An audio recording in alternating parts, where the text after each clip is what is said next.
All right, I would like to call the special board meeting board retreat to order. May I have a roll call, please?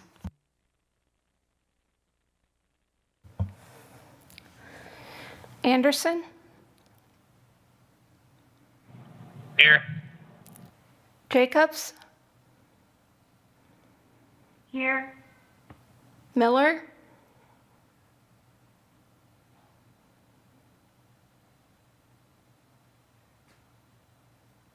Miller,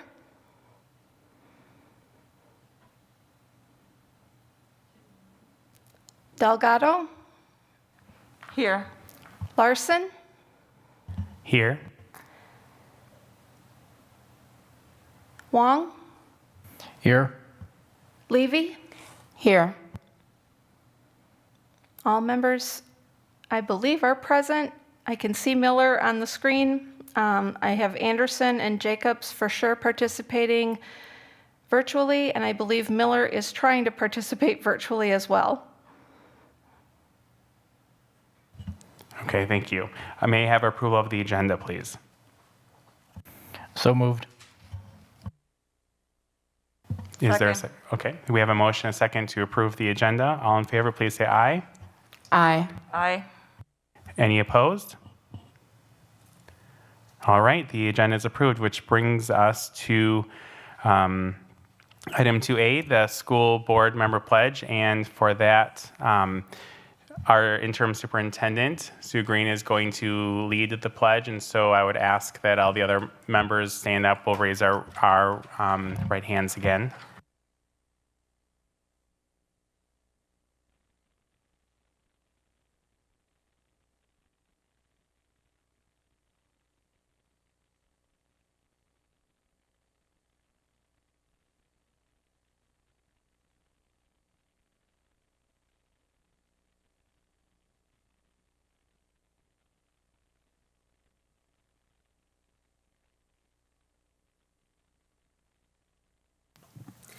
Okay.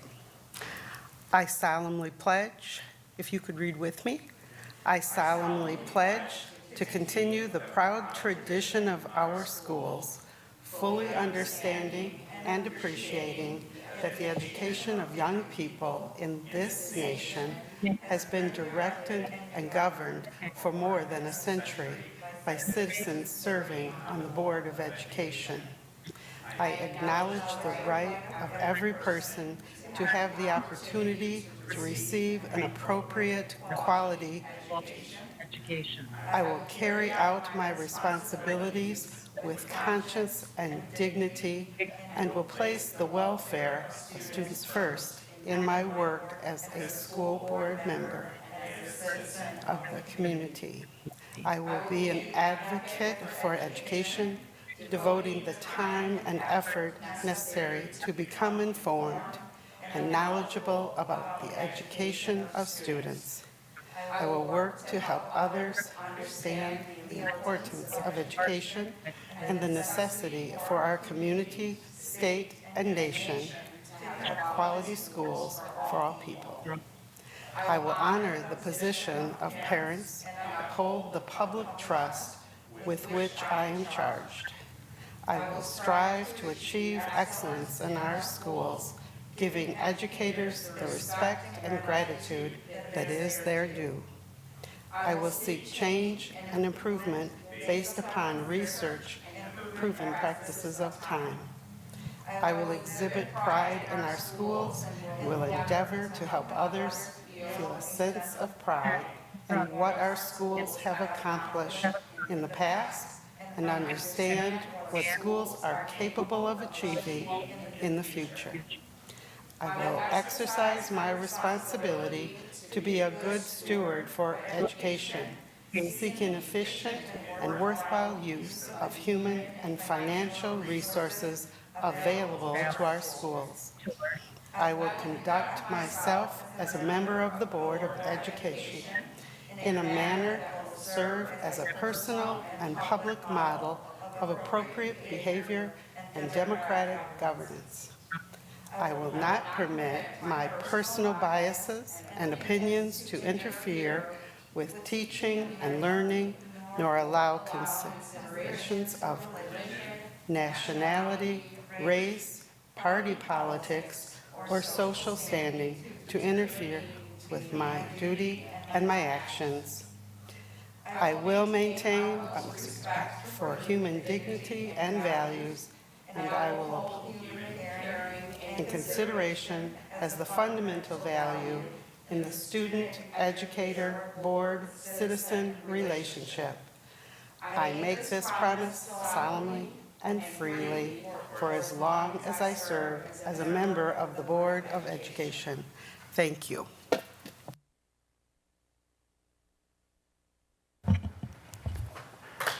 Thank you very much. Brings us to item B, which is the board vision, which is number 2. So in the binders, everything is in order of the agenda.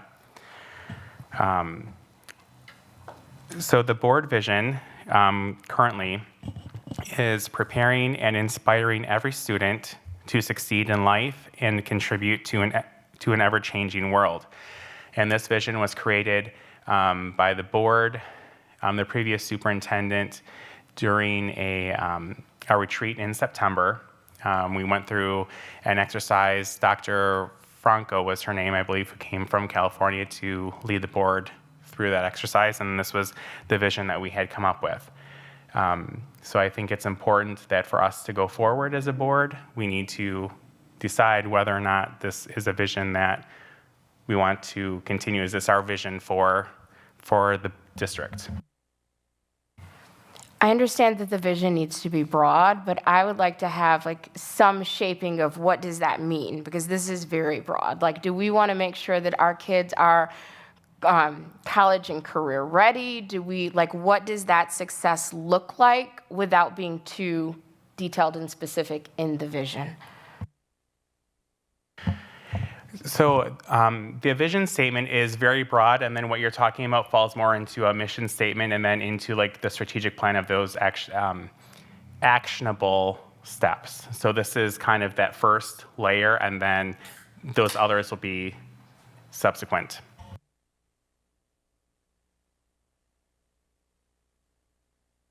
So just for clarification, I know the district has a vision and the mission. Does the board also have a vision and a mission, or is it just the vision and the strategic plan? It's the vision and mission. We all operate under the same thing. So the board's role. So the vision is really the what. What is the purpose of our district? And the mission gets a little bit more into the how. But as we learn more about the functions of a board, the board is really crucial in studying that what is the purpose of the district, and then the administration works on the how are we going to execute that vision and go through that process. So our role is really to set that top layer and then work with administration to create that mission, and then the strategic plan to fill in those other items below.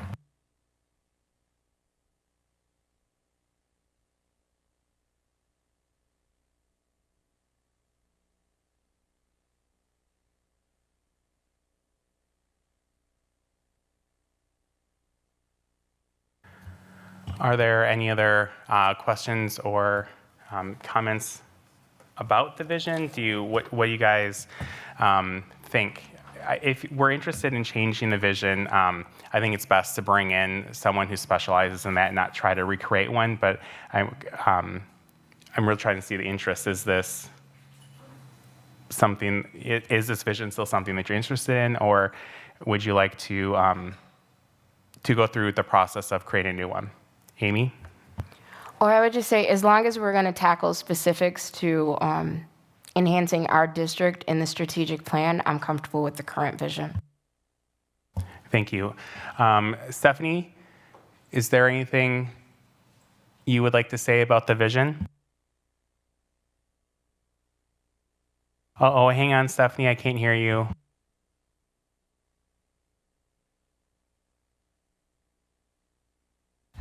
Try again, Stephanie.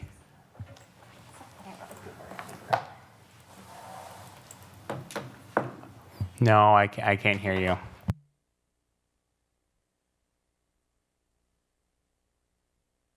Spencer, can you hear me?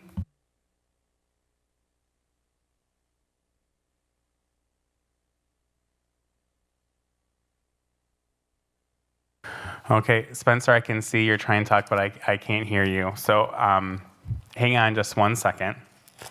Is there anyone else in the room who, Maria or John, do you have anything you would like to say about the vision? Go ahead, John. No, I'm comfortable with it. We did it a year ago. I think we put a lot of thought into that at that time. We narrowed it down, so I would say move ahead. Go ahead, Maria. I am comfortable as well. The only thing is that I would like to see the mission and what follows it, which I think that that's probably the most important part of it. Thank you.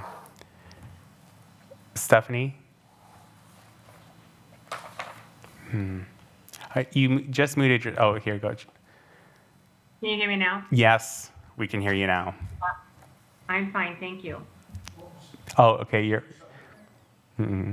Stephanie, did you do something different? I feel like we should get paid from Verizon for our board meetings. I feel like we should get a... Yep, exactly.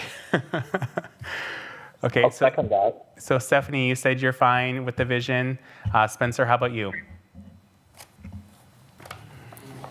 I'm fine with the vision. I'm agreeing with Amy and Maria also. I want to make sure that we have the mission kind of relating to all of the goals that we want to accomplish as a group.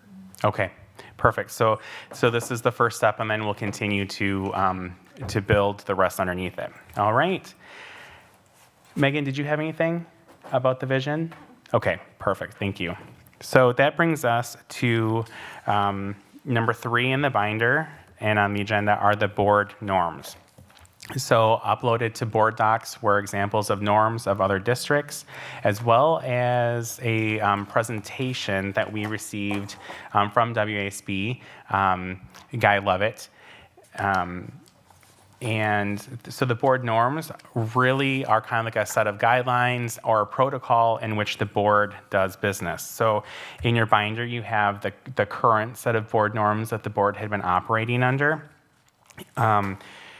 We can change those however you want to. And then, we'll make a clean copy. We can rip this one out and put our board norms in there.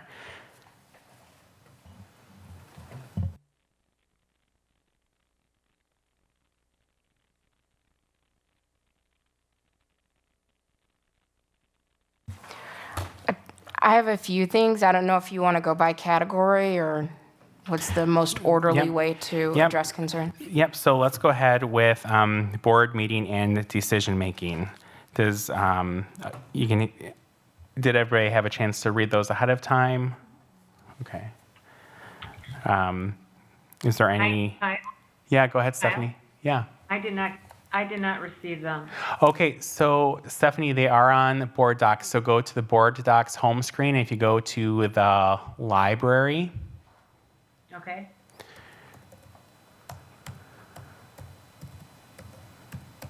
Under which one, Kyle? you go to library. So hang on one second. Yep. So right when you go to the home page, you're not gonna go into like meeting or anything.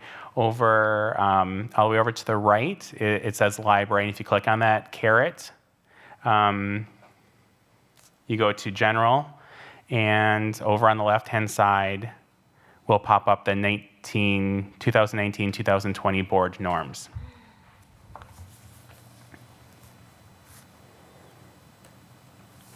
And then that's also where you would find the board goals. Is the next I'm one? looking. Okay. 2019-20 board goals? First, go to the 1920 board norms.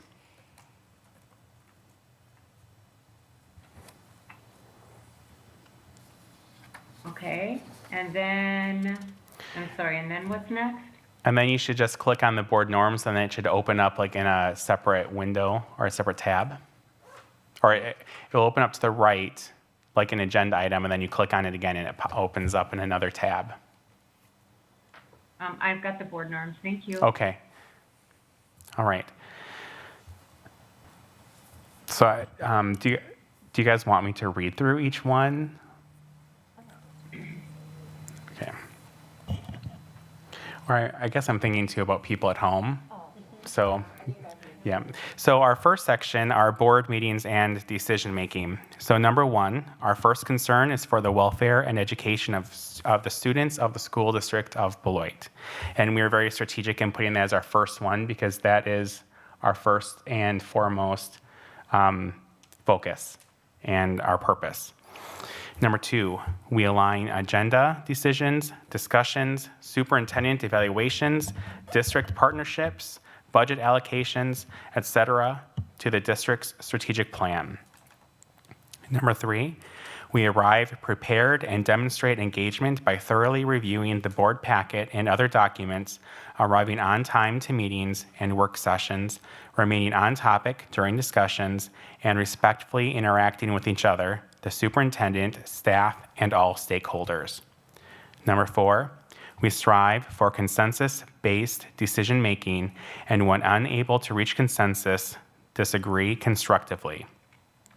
Number five, we acknowledge board members with differing opinions during discourse in both open and closed sessions to gain clarity and engage in meaningful dialogues. Number six, we demonstrate respect for diversity of thoughts, backgrounds, and experiences, roles. We use discussion and voting to communicate individual viewpoints and demonstrate acceptance of board decisions through our words and our actions. Number seven, we stay on topic, embracing healthy and respectful debate in both open and closed sessions to gain clarity and engage in meaningful dialogues. Number eight, we consider how our decisions impact the climate and educational and work environments for all students and employees. And number nine, we use district resources wisely. Any comments? Amy? The only thing that I would add to that is that any public decision that we make, if we adjust that at all, that we wait until that's properly adjusted in public before we implement any new plans or decisions.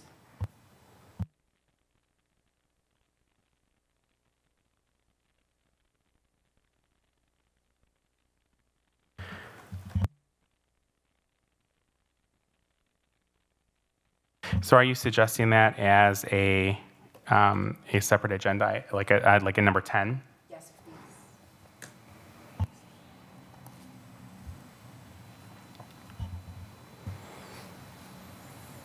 Okay, so can you throw out a wording for that for me, please? I'm going to take a note right here.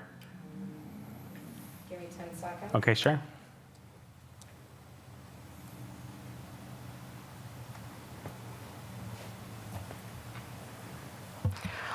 Something along the lines of any public decision will not be altered unless and until it is presented and voted on in public.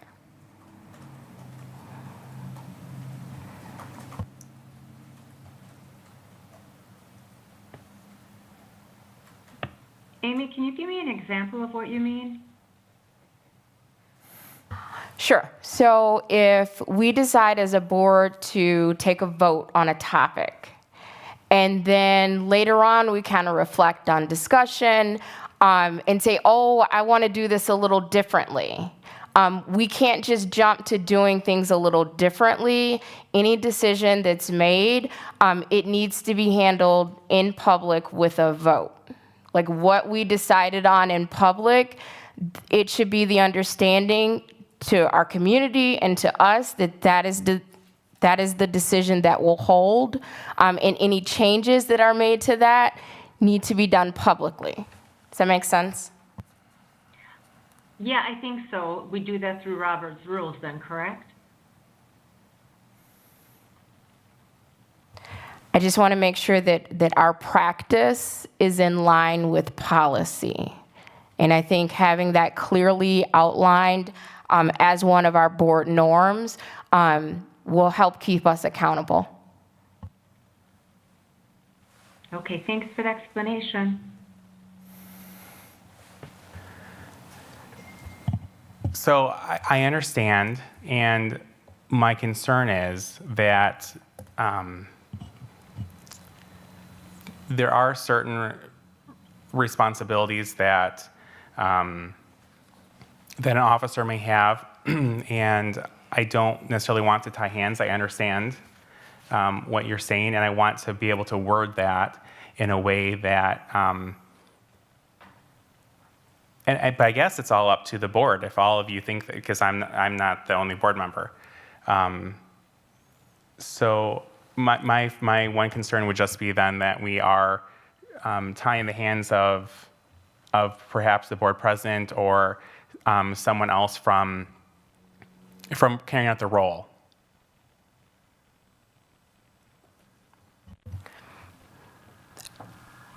I mean, every rule may have an exception, but I don't see that as doing the norm. If we are thoughtful about the decisions that we're making, once you do a public vote, the community believes that that's the path we're going to follow. And if changes are being made to that, we have an obligation to present that in public for amendment and then to take a new vote on that. So everyone is clear about the direction we're moving in and what actions we're taking. Okay, so so number 10 would be. Oh, okay, go ahead. Okay, just to be clear on that, that doesn't necessarily mean that there, could not be any discussion. It just means that we would have to present it in public for the public to know. Is that correct, Amy? Yes. Thank you. I would like to know, how granular are we going to get here? Because I think that at some point, like you said, Kyle, if you're going to restrict people from, if it's a broad goal and objective and we vote on that, there's going to be some leeway in how that's accomplished. And that's my concern is that if we're going to get too granular with that, if we're very specific in what we vote upon and it says, what we're going to do, let's superintendent search, how granular are we going to get if we make changes within that? I mean, I guess I just want to be clear on that so that we're not tying our hands. I think we are as granular as the vote that we took. For example, if we vote to move forward with an interim superintendent, and then we feel like we want to pause that or we want to do something different, that should not happen without a new vote. Does that help clarify it? Yeah. No, So I it would agree. depends on, and I think that forces us to be thoughtful about the motions we bring to the floor. And you could vote on something as broad as we want to help students do X. So as long as that's happening, then we wouldn't have to keep coming back with every step. But if we vote and say, I am walking to that door and I'm going to go around that first chair, that's a conscious decision to make a specific vote. And if we change that, we need to bring that back in front of public view. Okay, so what's your suggested wording for that? Michelle, do you have a document open to type into it also? Okay.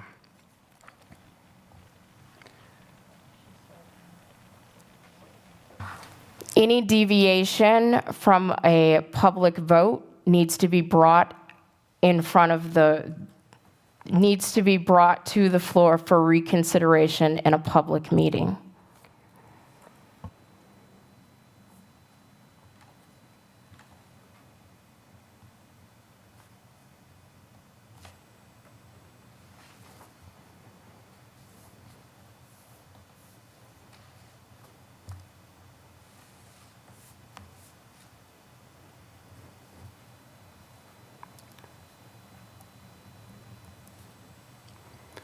Do you have that, Michelle? Yes, is that replacing the first one or in addition to the first one? I think it's the same one, right? So it's number 10. Excuse me. The Maria. wording was different, and I actually Okay. like the second wording Okay. better than the first, because Okay. the first one said will not be altered until we bring it up to the public. So I like the second wording better. Okay.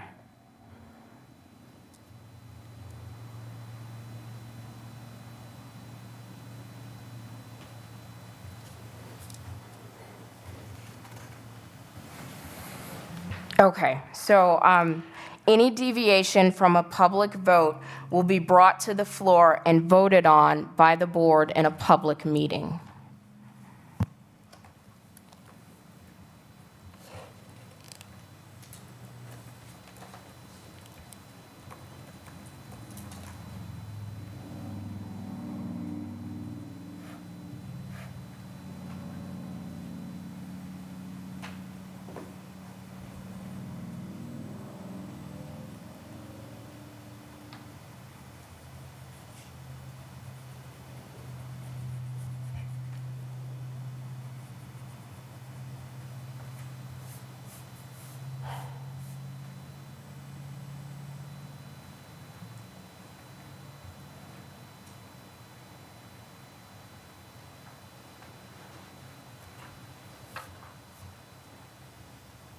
Are you ready? Okay.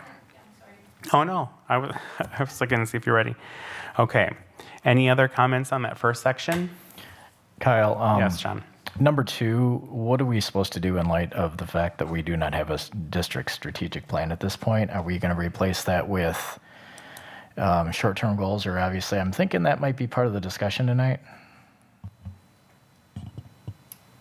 That is a good.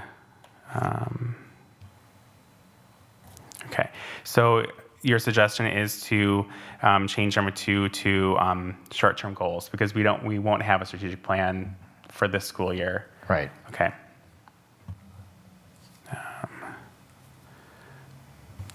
Just for clarification, is there a reason we won't have a strategic plan for this upcoming school year? Yeah,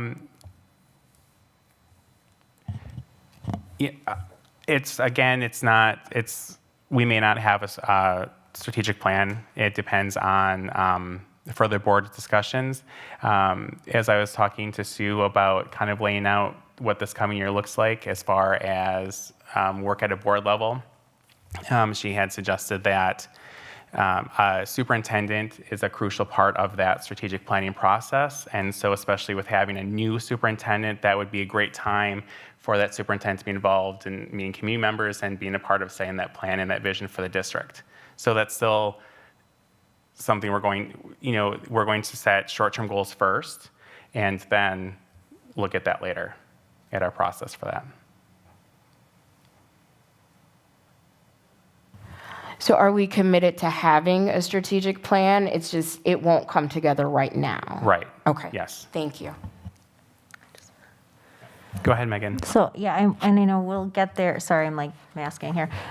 When we get to board goals, I'm assuming, Kyle, you're going to be asking us for some input. So that's one piece of input that we would bring up for board goals is a desire to have a strategic plan, and then we can set a deadline, and we can set benchmarks. So even if we establish board goals tonight, there's nothing stopping us from like setting board goals and then saying, next steps is we want to hear from the community. You know what I'm saying? And kind of treat it like a mini strategic plan process. So I'm sorry to get ahead of the game, but I just want to, same page. I think that's going to come up.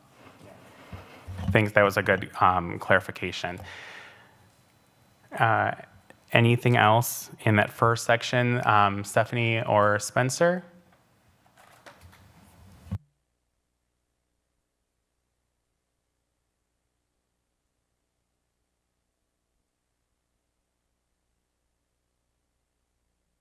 Oh, Stephanie, we can't hear you again.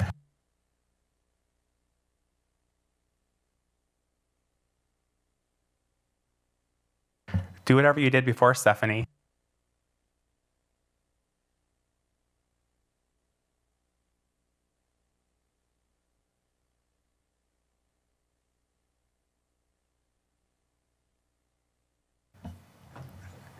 No, we can hear you.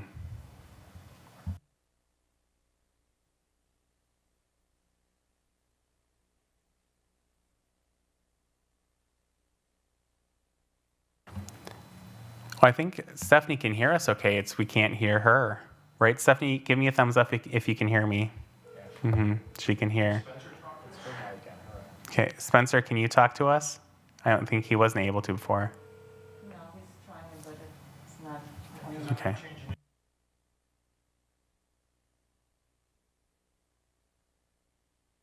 I was wondering, Stephanie, do you have anything for that first section?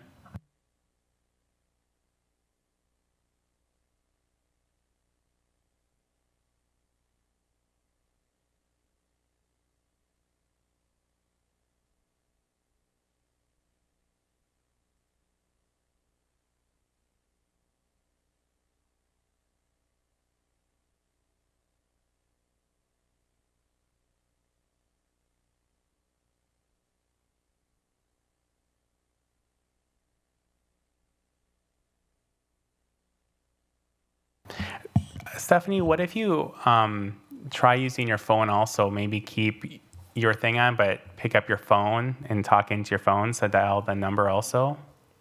Or I don't know if that will... Uh-oh. Do you have any other thoughts?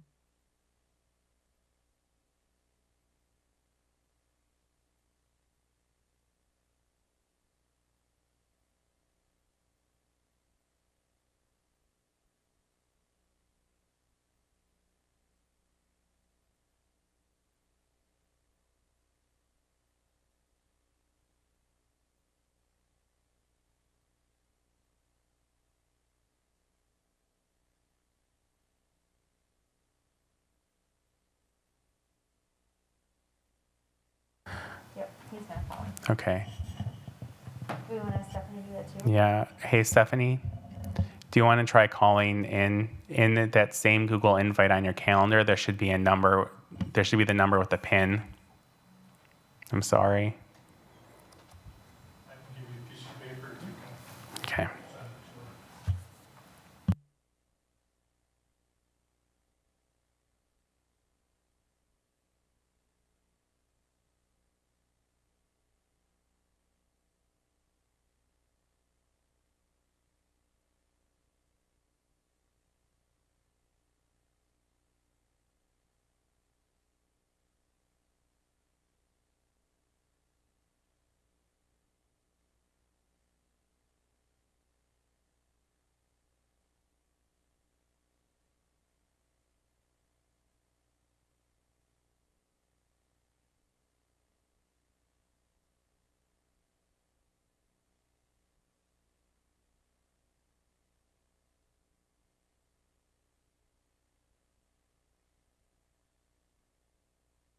Okay, Stephanie and Spencer, I just texted you a picture of the dial-in number.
Stephanie and Spencer, really quick, they are, Dean was gonna hang up and then hit, and then connect again, okay? He thinks it might be the bad line.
Welcome to Google Meet. Enter the meeting pin followed by the pound key.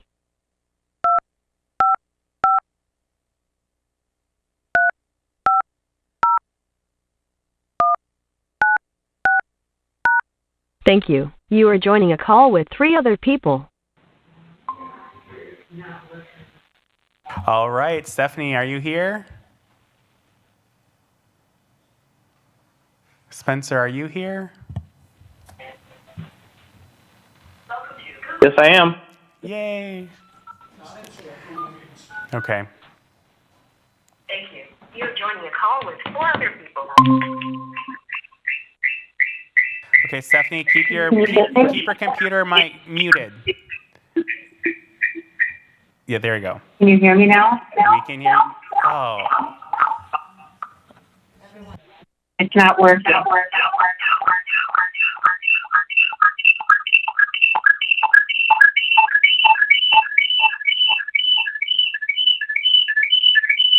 Stephanie, turn your computer off. Thank you.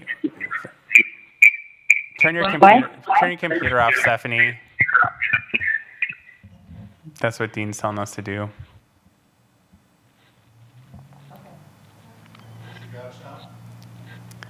Okay, are you with us, Stephanie?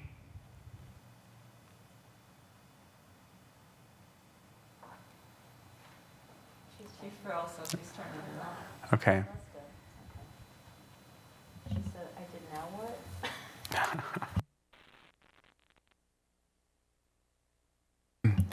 I would say maybe everyone else go ahead and look over the next couple of sections. I don't want to go on, read them out loud, and have discussions without everyone else, but if we use this time maybe to read ahead.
Okay.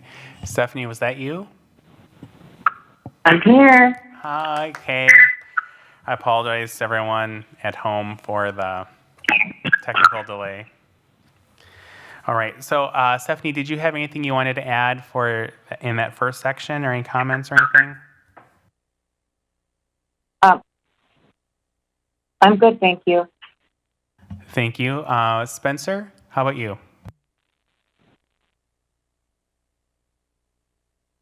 I was going to say I agree with Megan on what she said, where we kind of revisit this too later and have also more community input, just so that we're giving those people that voice to have. Sure. The norms are for us as how we operate and interact with staff, but that community input would come when we build like their strategic plan and superintendent search and stuff like that down the road. Okay, but you're good with that first section with just those 2 minor changes? Yes, I am. All right, thank you, sir. The second section then is professionalism. Number 1, we are transparent and honest in performing our duties as board members. We are mindful of confidentiality and conflicts of interest. We treat all people with respect. We promote community engagement. We demonstrate professionalism and respect for other board members, the superintendent, and district staff by adhering to timelines and deadlines outlined in the workflow calendar and any other tasks as assigned. Any comments, changes suggested for the second section? Okay. No? Okay. Spencer, are you okay with the second section? Yes, I am. Okay. Stephanie, how about you? I'm good, thank you. All right. Thank you, Miss. All right. Okay. That brings us to the third section, communication. We recognize the importance of proactive communication and agree there will be no surprises. The board president responds to each all board email received within 48 hours. We channel board member requests for information through the board president or the superintendent. In seeking information or handing concerns, is that supposed to be handling concerns? Okay. Handling concerns, we respect and follow the chain of command. Number 5, the superintendent or designee shall be the official spokesperson for the school district. The board president shall be the official spokesperson for the school board. Board members who receive requests for board-issued positions or statements shall direct the request to the superintendent or board president. Number 6, we conduct all board-related email communications using our school district email accounts. And number 7, we keep parents, students, staff, and the community as a whole informed. Any discussion? Megan? I was wondering if, for the sake of clarity for number 7, if we could include like how we'll be keeping everybody informed? Like, would that be like, are we going to send out, because I feel like that's been a concern that's been brought to the board's attention multiple times this past year. I don't want to take us too off track, but if anybody, maybe I'll defer to you or Sue, like if you guys have some thoughts on the best way that we can keep that communication flowing. I have a suggestion, Megan. Okay, go ahead. Could we say we keep parents, students, staff, and the community as a whole informed, either in writing or by telephone? Would that do it, Megan? Okay. Sue, did you have? Oh, okay, Amy. Just 2 things that may be helpful. One, I think if we get on a regular schedule for publishing the minutes for our meeting and making sure that they're there as an attachment in board docs, I would say within 48 hours.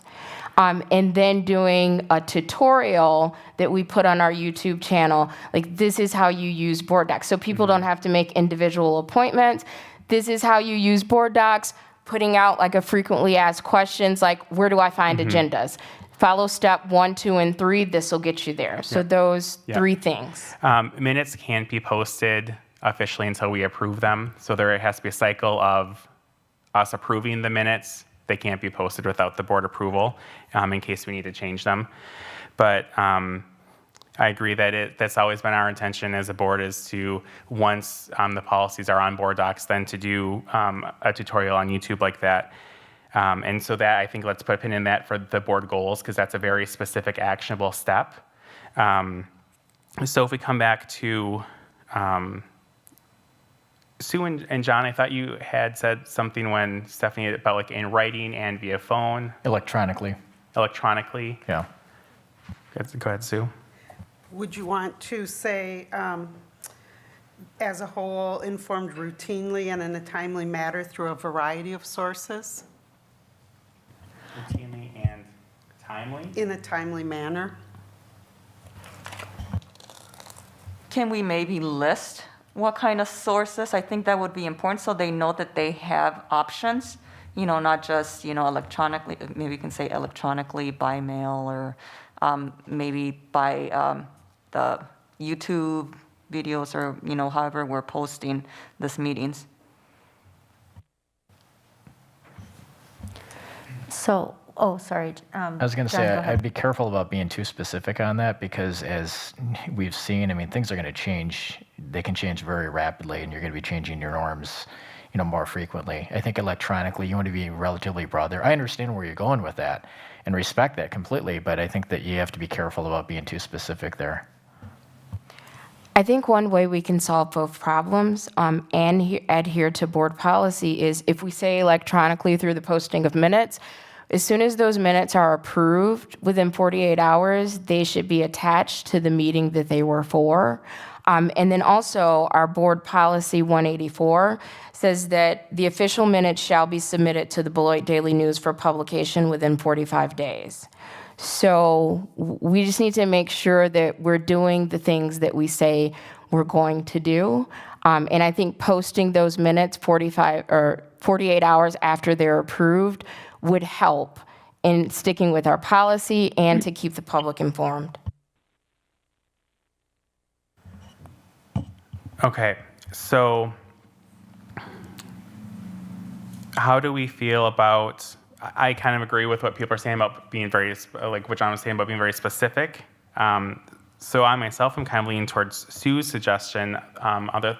Megan, thoughts? I was just gonna agree with what you're saying. I was just saying like through a variety, I can't remember Sue's exact wording, but like through like, a variety of ways, could we just say like such as email, the Beloit Daily News, et cetera, like, and then like when we get to board goals, I think that's a good way to tackle that. Like, I don't want to get too specific in the communication. I just feel like saying we keep parents, students, staff, and the community as a whole informed is just kind of like, I'm looking for a how. I think if we can find a compromise with not pigeonholing ourselves, right? But I would like that then to translate into a board goal about communication, I think is where I'm going. So can you say This again? is good. Oh, go ahead, Stephanie. Sorry. No, go ahead. Well, if we said written correspondence, is that not specific enough? Because written correspondence could be email, correct? Couldn't that be electronic? And as well as telephone? Go ahead, John. Turn my on. I think if you're broader and just say, electronic means, but one thing I was going to bring up, and I think this is why this was in the norms last year, was in the past, we've unfortunately, and I'm going to say the not too distant past, has been the problem with our district as far as communication. We've had poor sources. I think that what Monica's done in the last 6 months to a year has been phenomenal. And even now with, everything else, I think that eventually the goal is to get everybody to go to the website and that be the primary go-to place. And obviously we need to communicate that. And we've done that even if you look at the lunch, the meal serving that we've done and how we've implemented that and how effective that's been. I think that that's the goal. And I understand where everyone's going with this, and I don't want to get too deep in the weeds on this, but I think that electronic means, I think what Sue had mentioned, a variety of means to get it out there. And I'm confident we're going to get there. And I think we're already pretty much there at this point. So, Amy? I like where you're going. I would like to keep it broad, but I also want us to be consistent. So if we say that we're going to communicate through our website, I feel confident that that's a good source of information. And I would also include, because once those minutes are approved, we have them. So why not upload them and have them there? And I think 48 hours after it's approved is reasonable. And then that way they can go to the website for general information. You can go to board docs for specific minutes of our meetings. And I love what you're saying about the minutes, but that is a goal. So hold on to that, and I think that would be a great goal for communication. So I think we need to zoom out a little bit, because this isn't how the district communicates. This is how the board communicates with the community, with each other, with administration. So I'm hearing kind of like at the beginning of what Sue was saying. So I had just written down routinely and in a timely manner. But then did we want to go more specific, like via daily news or do you want to do a variety of sources? So it sounds like we have, Sue had suggested a variety of sources. And then Megan, can you tell us again your suggestion? Yeah, I Please. think a variety of sources, and if I'm just based on what I'm hearing, maybe a variety of sources utilizing local press and our website. Would that be all encompassing? Because we could then post minutes on our website. I agree that we also need to be sending things to the BDN. Would that be okay? And that keeps it broad? Can you say it one more time, please? Totally, yeah. I'm piggybacking on Sue because that's perfect. So variety of sources, utilizing the local press and our district website. because that's not like restricting. And I think maybe it's even broader if we add to what Sue said through a variety of like, print and electronic sources, which I think I heard from John. So we just kind of add those adjectives onto Sue's variety of sources. And then I feel like I agree that we need to keep things broad, but I think what I'm feeling from the group is that we want to have a little direction to that broadness. And I think it's appropriate for the board to communicate through the newspaper and the website. Go ahead, Sue. Michelle, can you share with us, because I'm thinking of something that I heard Amy say, if we could add to this one that's getting kind of long, in accordance with board policy, that we have board policy that talks about that board communication? Like add the policy number? Specific? Yes, 184. 184. And then would we address the posting of minutes kind of internally, or for our posting, not the Beloit Daily News would happen much sooner than that, I'm assuming, but we can handle that in goals. Okay. Mr. President, can I address Amy's concern with the board minutes? I feel like that is a little off track. Okay. So, however, we can absolutely have a have that as a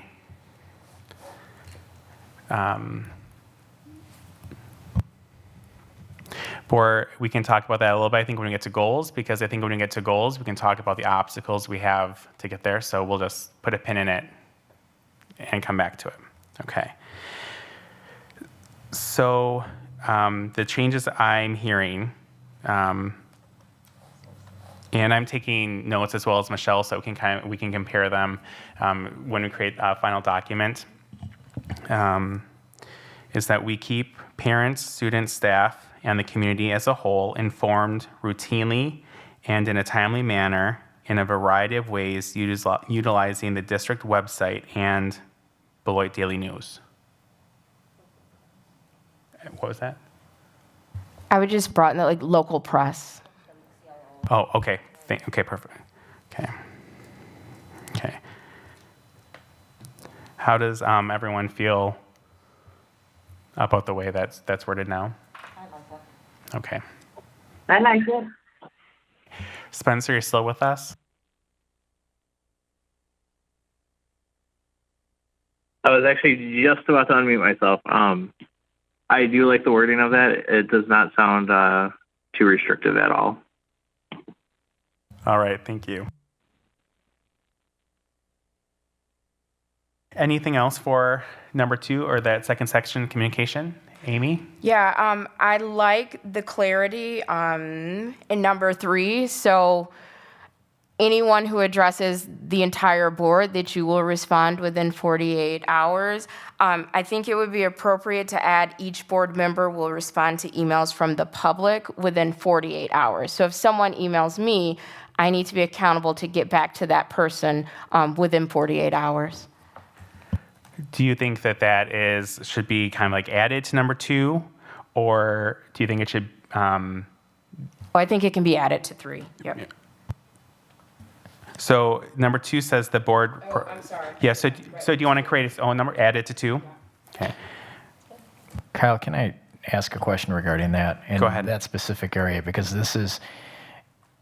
there's a lot of times when the 7 of us will be getting one email from one person collectively. And there's going to be times when one of us or 2 of us might be getting an email from a person.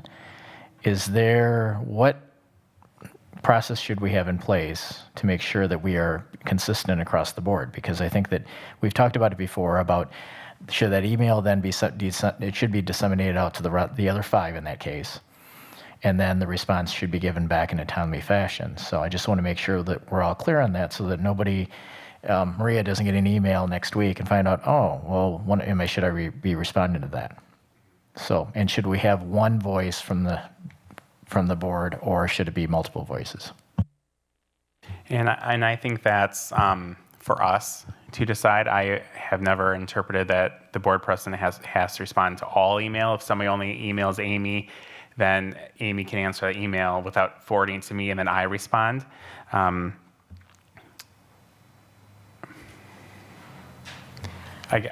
go along with that, I would say just a general rule of thumb. If someone responds to you, you respond to them. If someone responds to the entire board, I think it's wholly appropriate for the board president to handle that correspondence. And with the specific interactions with a community member and the board, if you feel like that issue is resolved, I don't think it's really necessary to bring everyone else in. But if it is a subject of some magnitude or it is somehow unresolved, then I think it's appropriate to just an FYI so everyone's on the same page. Okay. So adding to number 2 then, individual, so should we say, board members will respond to. How about individual board members will respond to emails from the public, received from the public within 48 hours? Kyle? Sue? If you look at the wording closely in 2, it says the board president responds to each all board email. And I think that's what John was alluding to, that it is one voice that responds. And I think what Amy is talking about is the responsibility of every board member to respond to calls, questions, that kind of thing in a period of time. It sounds like that's a second or an additional different one. Okay. Yeah, just the way it reads. And then it's really clear. Okay. Along that lines, though, is that something that if I get an email from the public, should it be the norm that I send it out to the rest of the board? What do I you guys think that should go directly to the president. Okay, Stephanie, you think it should go to the president? Megan? Well, if it's from, I mean, go ahead, Megan. I was just going to say, okay, so like if I got an email, like right up in, for example, I got an email right before COVID from a couple of community members, like 2 separate ones.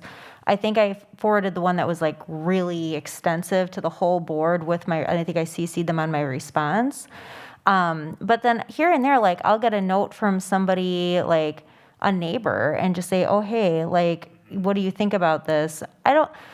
I'd be happy to share that with the board. I want to be conscientious of email overstimulation.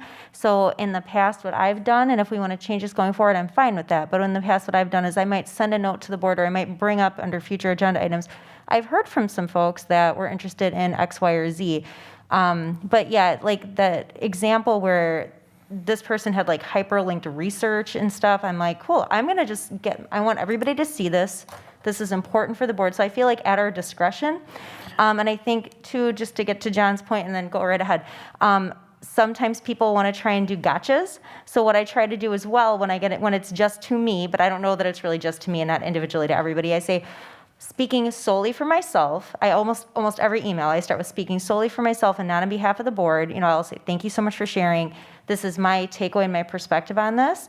And just, again, try and kind of uplift that consensus of the board and not, you know what I'm saying? Like, I'm sorry to ramble, so I'm going to stop talking and just pitch this over to John here.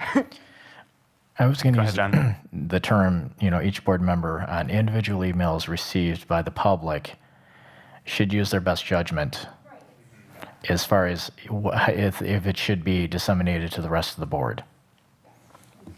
Yeah. So are you thinking that needs to be written in as a norm, John, or kind of like an unspoken, common sensey thing? I mean, yeah. To me, Okay. it's one of those things you should know, but I think if we put it in writing, it just has so teeth on. so how about if we added that to the end of so what we just suggested is a new number 3. So individual board members will respond to emails within 48 hours and use discretion whether or not to share with the rest of the board. Okay. I like that. Okay. Let me quick jot that down.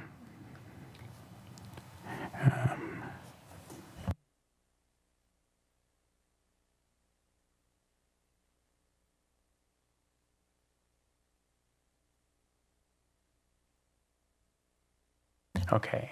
And while we're talking on number 2, something I wanted to add here, the board president responds to each all board email received within 48 hours. And then I would like to add copies the board on the response, because I know it has happened where one president will do that and then another president won't. And so we assume we're not sure whether or not it's received a response. And so then this way, if the board president responds, everybody knows that that email has received a response. Okay. So the board president will respond to each all board email received in 48 hours and copy the board on the response.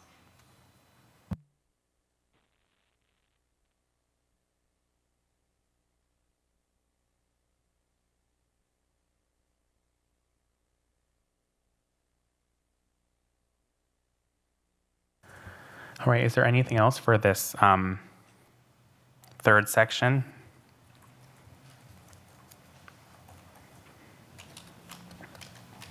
Okay. Oh, go ahead, Spencer. I got a quick question. Yeah. So just as a general comment too for the communication, I know that there's been a lot of issues with agenda posting times and giving people time to actually go on board docs and look at them and view them. Just as something as a concern, just like trying to, I want to see like be able to have us be able to say like, hey, on this day, like, or this many days before the meeting, we'll have an agenda actually posted so that it's not the day before, or just to give the community more time to actually read through it and be able to send us questions beforehand. Mm-hmm. Sure. Hang on to that for when we get to goals, okay? Okay. Thanks. Anything else for this third section for communication? Okay. Brings us down to the last fourth section, confidentiality. Number 1, we respect and maintain the confidentiality of closed session items and the board's discussion on those items. Number 2, we refrain from discussing confidential business in public with members of the press or with anyone else not privy to such information. And number 3, if it is necessary to provide a statement to the public following a closed session, the board president and superintendent will agree on a unified response prior to making the statement. Okay. Any thoughts on this fourth section? No? Stephanie? Any thoughts on this fourth section? I'm okay. Thank you for asking. Okay. Spencer, how about you? No comments. All right, thank you. So now, what I'm wondering from the board is, would you like to approve these tonight, or would you like Michelle to clean them up? We can put them on another agenda, see them all cleaned up, and do kind of like a second reading of them. Okay? All right. Go ahead. Oh. Okay. All right. So, oops, that completes the work on our norms. I think we're doing really kind of good on time, too. So brings us to our 2019-2020 board goals. So again, these are goals that the previous board had set. We can use anything that we like. We can change anything that we want. So I'm going to kind of go through this just the same way we did before. Stephanie, are you able to bring up the goals? I just had a little glitch, so one moment. Go back under library and events, correct? Oh, strategic goals? No, I think it just says 2019-2020 board goals. Right below Mm-hmm. What was that, Maria? It's right below. Oh, it was right below the board norms. Yeah, I'm having a glitch with my computer. I apologize. Huh. Okay. Still logged in. And those are public, so anyone can access. Yep, I got it. The norms and I'm the good, goals, anything in thanks. the library. Okay, you got them? I'm so sorry. No I'm problem. sorry. Yep, got him. Okay, so let's go ahead and I'll just go through. So our first section is board governance and accountability. And our goal is that each board member and the superintendent will participate in a board evaluation process in March of each year to assess board governance and board progress on achievement of board goals. So that just really says that after we set our board goals, we will use that again in March to evaluate ourselves. So then the specific steps underneath that is that each year the board will outline and publish specific board goals. Okay, each year the board will outline and publish specific board goals, and for the upcoming year, yeah, okay, so take out, yeah. Okay, so each year, I'm taking out that and. Specific goals for the upcoming year, which are aligned with the superintendent and strategic plan goals. So I think kind of referencing our board norms, we should change that to short-term goals. Do we want to say short-term board goals? Just to be like very clear, because that could be the short-term goals of anybody. Sorry to be a nitpicky.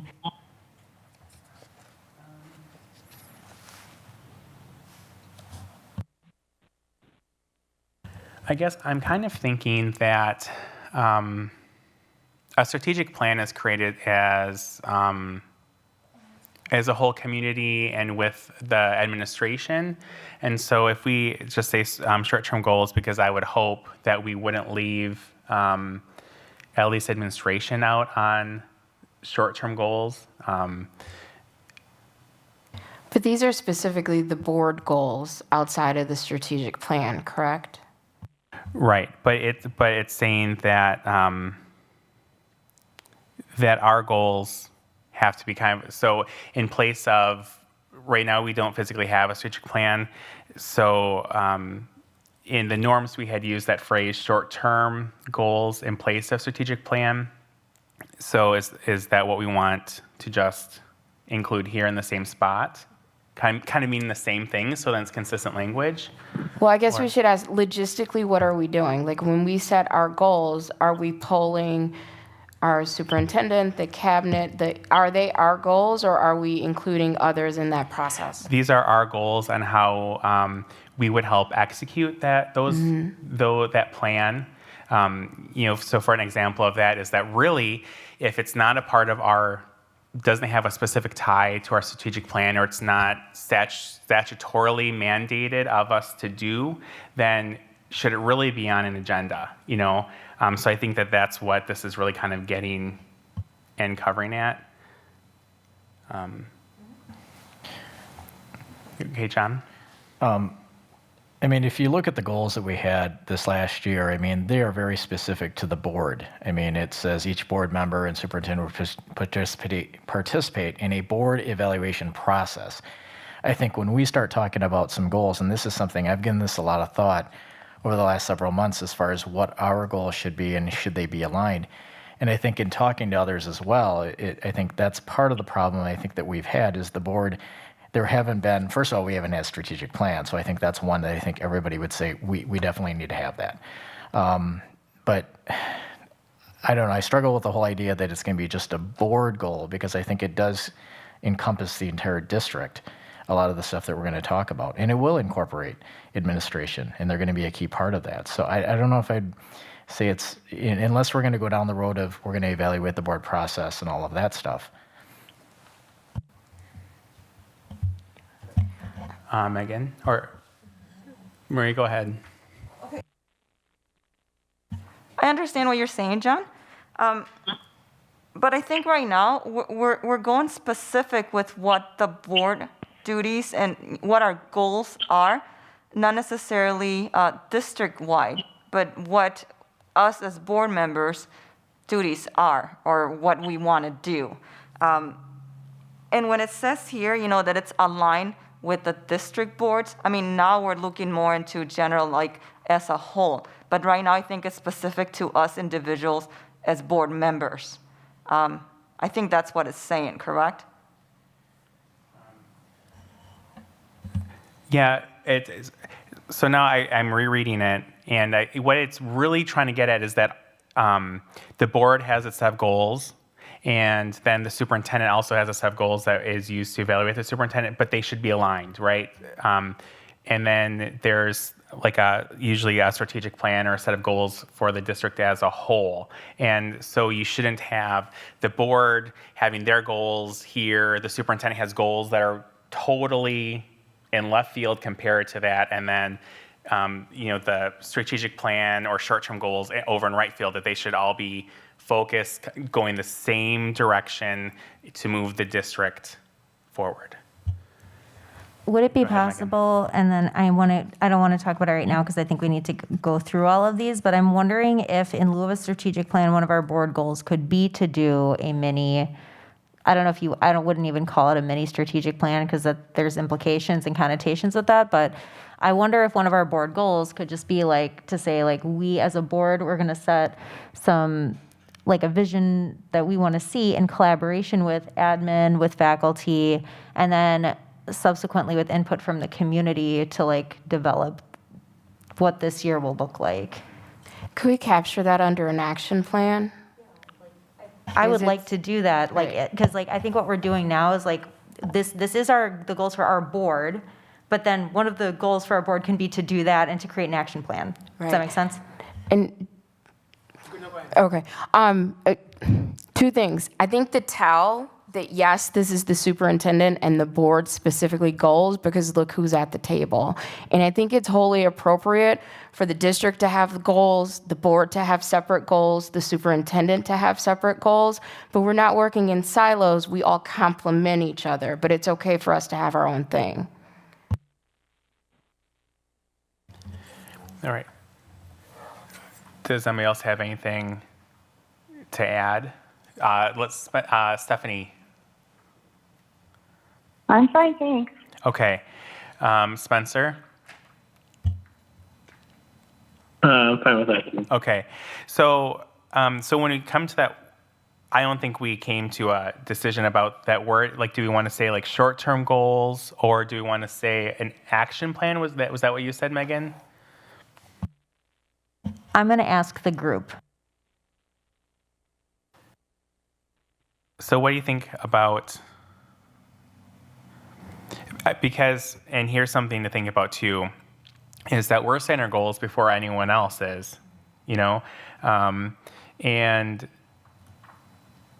so we're setting our goals before we have like a short-term goals for the district, or an action plan, however you'd like to call it, or before a superintendent would, or an interim superintendent would be here and set goals.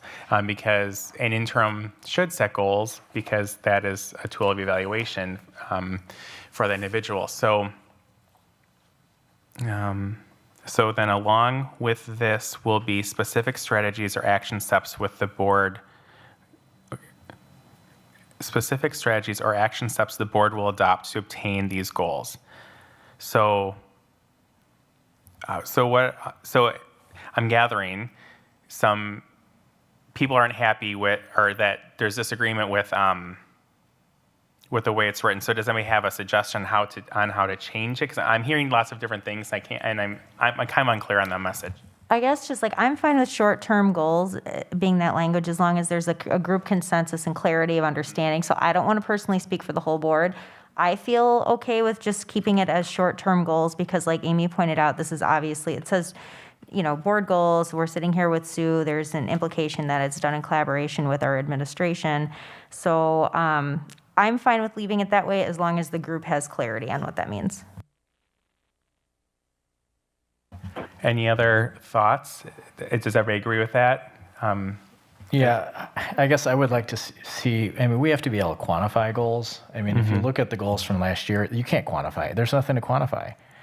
It just says we're going to improve, or, we're going to increase student achievement, and I'm looking at number 2 here. The board will demonstrate its commitment to increasing student achievement and improving student behavior by supporting district. It just goes on and on about that. There's no way to quantify it. So I think that we need, if you're going to have a goal, you got to be able to say, did we accomplish our goal or not? And if there's no finish line, how are you going to determine if you accomplished that goal or not? So, and that's where I like the idea that, you know, and like I said, if we have, you know, I think in my mind, I'm thinking, okay, hire a superintendent or an interim superintendent, a strategic, you know, plan, code of conduct, you know, things like that. That's what I'm thinking of. And I know that's outside of what this board itself might be striving for. So we could be looking at two different set of goals here. I mean, I don't see that being a problem, but I don't know. I guess that's my take on that.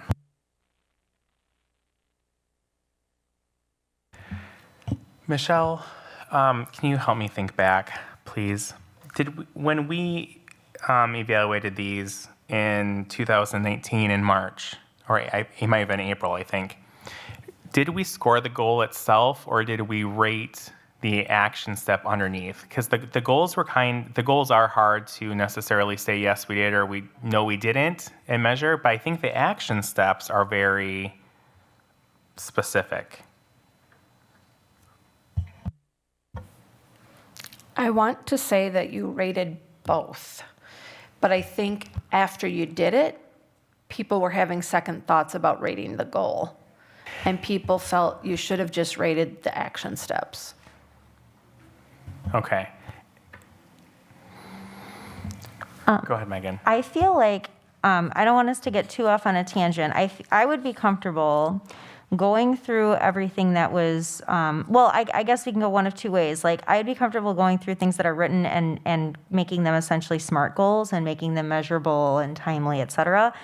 Unless, I think what I'm hearing John say, but correct me if I'm wrong, is if we want to just like set aside for a moment and just have an authentic discussion about what we want our goals to be and then just start fresh, I'm fine either way. I mean, we've all had a chance to review these. I think either way would be productive, but I just want to echo and sort of agree that we need both goal and action step to be measurable and with a time limit. Okay. Is that what you were suggesting, John, that we kind of set these aside and start over? I think so, yeah. I mean, I don't know. I just feel like this district, right now, we're kind of floundering. I think Sue's done a great job on some of the stuff that I think that she realizes is very important to get done.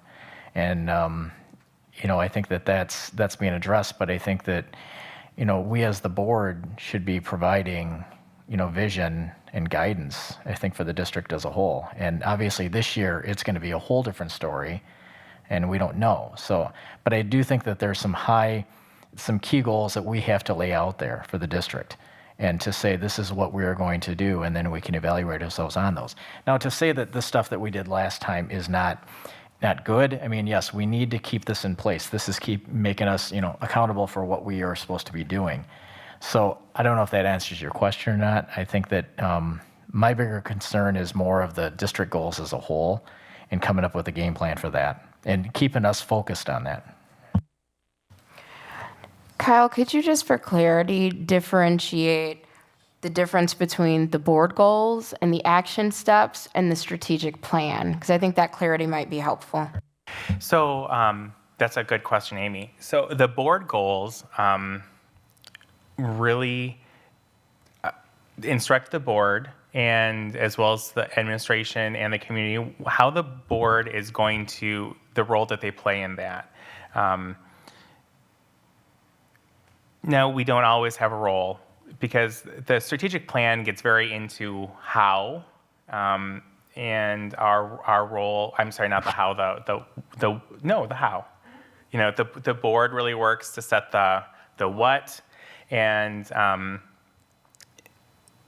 so the board goals are really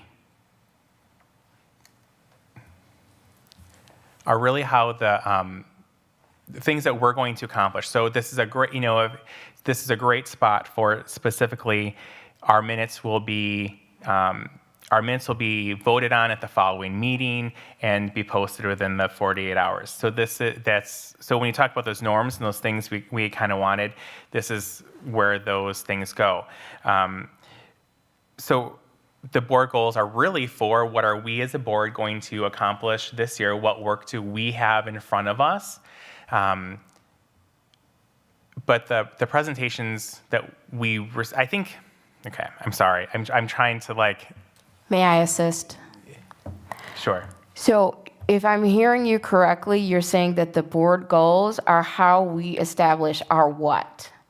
And the strategic plan is how the administrative staff, with support from us, establishes the how. Right. Okay. Yes. So we don't have as much input, day-to-day energy put into the strategic plan, Right. except for, hey, remember, this is the what. Our focus is on these are the things we want to see, and this is how we will measure if this has happened or not. Is that? Right. And I think it's a goal later is our other responsibility with our strategic plan is then to receive updates and monitor the execution and progress on that strategic plan. And I think that as a board, and it's one of the board goals is one of our purposes and one of our roles to play in that is then to keep our agendas focused on things that we are legally supposed to do, and then things that support the strategic plan and administration executing it. So I think that that's what this goal is kind of, and this action step is getting at, if that helps.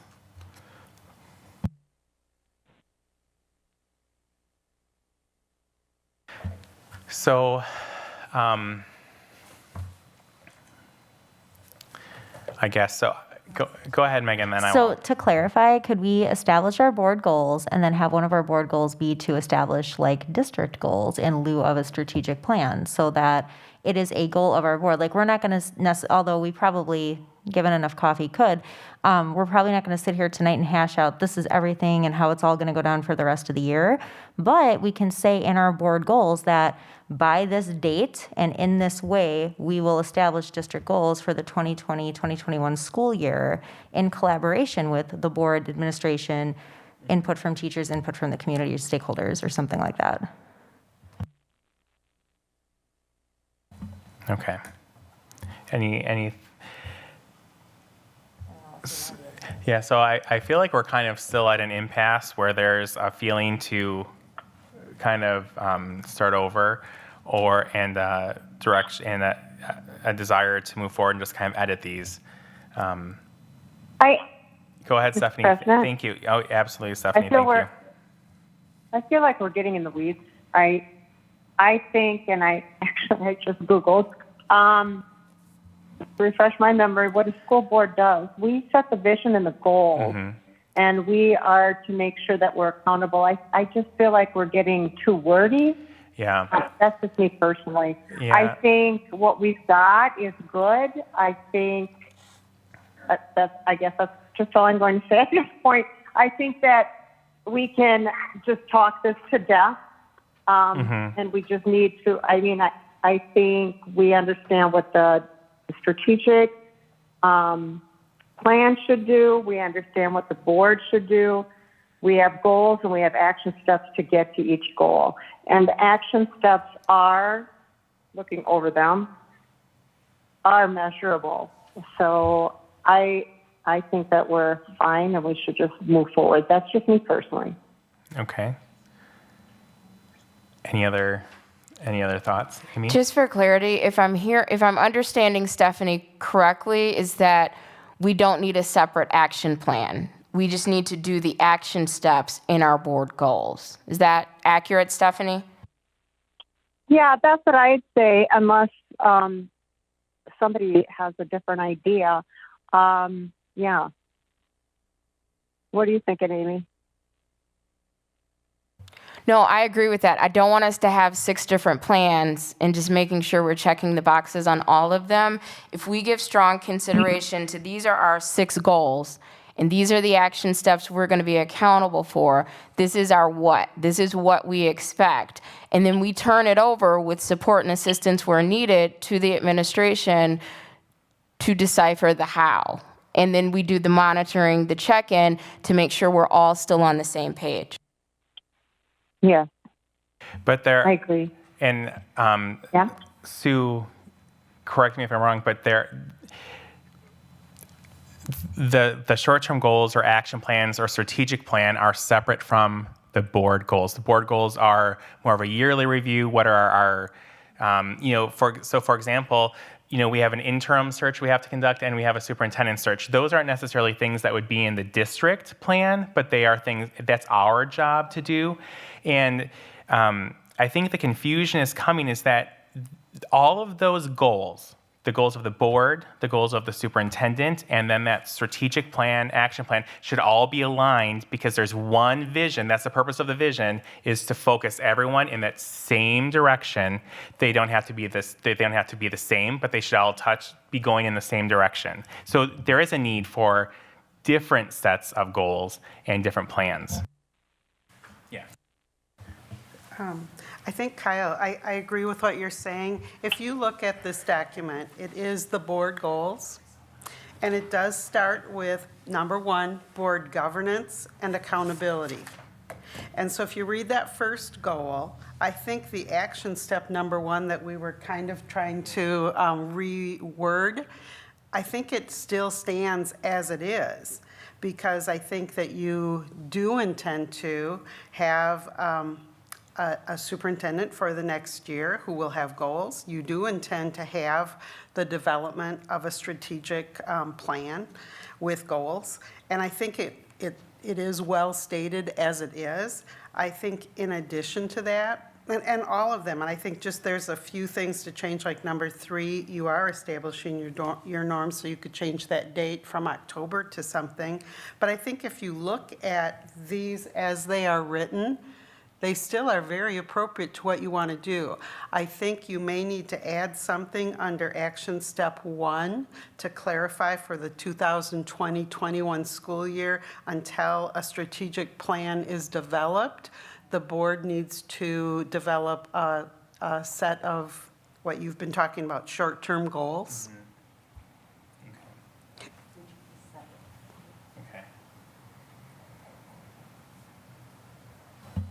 Okay, so thanks.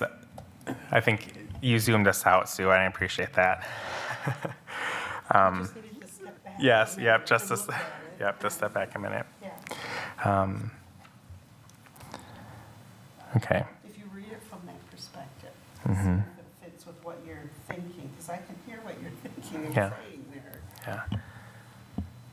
So each year, the board will outline and publish specific board goals for the upcoming year, which are aligned with the superintendent and strategic plan goals. And along with this will be specific strategies or action steps the board will adopt to obtain these goals. And then, Sue, your suggestion was to say for the to the 2021 school year, a set of short-term goals.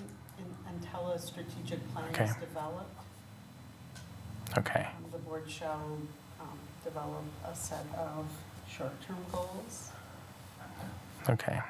just to provide your direction, Okay. if that's what you're saying. I'm gonna jot that down, and then we'll kick it back out for thoughts.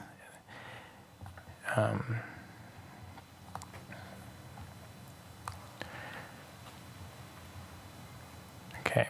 What do you guys think about the suggestion that Sue made? I think that's good. I would tie Okay. in a date. So if we have this by August or, Yeah.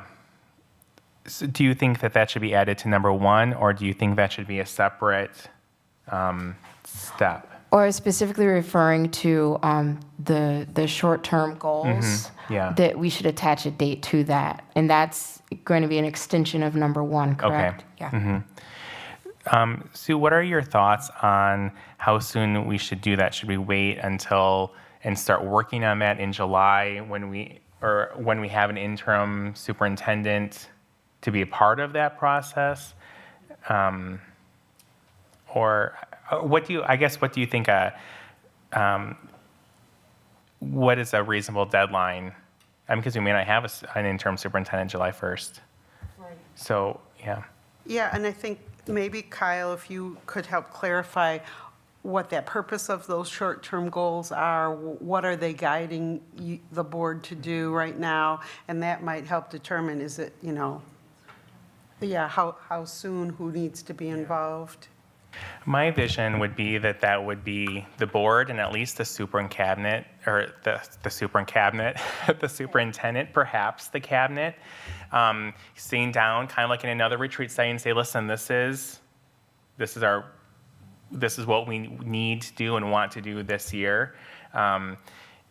In my mind, I think it's important to have all of those people at the table so you can work out, the board could easily say, by March, we want this to happen. And the administration would be like, there's no way in God's green earth that's going to happen by March, but we can get it done this time. So that is my idea of when I think about what happens, but what's everybody else's vision of that?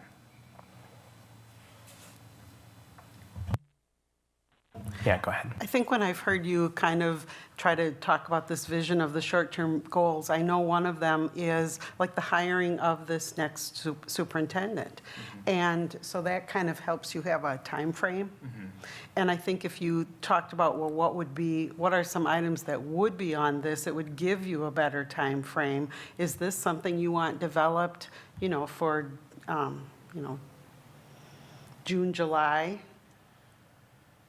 Is it that short term? How soon do you anticipate being able to, with a new superintendent in the fall, pull together the right stakeholders to work on a strategic plan? So it's like, I think if you kind of knew what your vision was for that short-term goal, what their purpose was, that would help you define that. Megan, go ahead.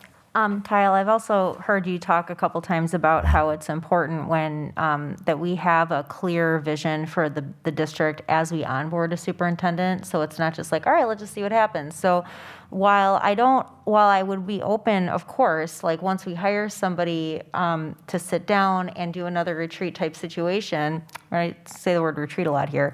I do feel it would be totally appropriate for us, and I'll, based whatever everybody else thinks, but I feel like if in June we revisit this again and sit down and use this block of time to develop our vision, the what's that we are interested in, and then as we onboard our new interim superintendent, have them revisit it, bring their goals, and like get more of that admin input. Like it becomes sort of like it's a process, right? But I feel like as we're here because we were elected by our community to set a strong vision to improve and do what's best for our district. So I feel like it's totally prudent to sit down, hash out those goals, but they don't have to be carved into stone either. So we have like a running vision essentially for what we want, bring in the person, refine it, tweak it, then we're set to go for August. Kyle, I think it's wholly appropriate to have this done in phases. So phase one might be just us. When we get to student progress and growth, I think it completely makes sense to have the interim superintendent, and we may move that goal to phase two and have an appropriate date attached to it.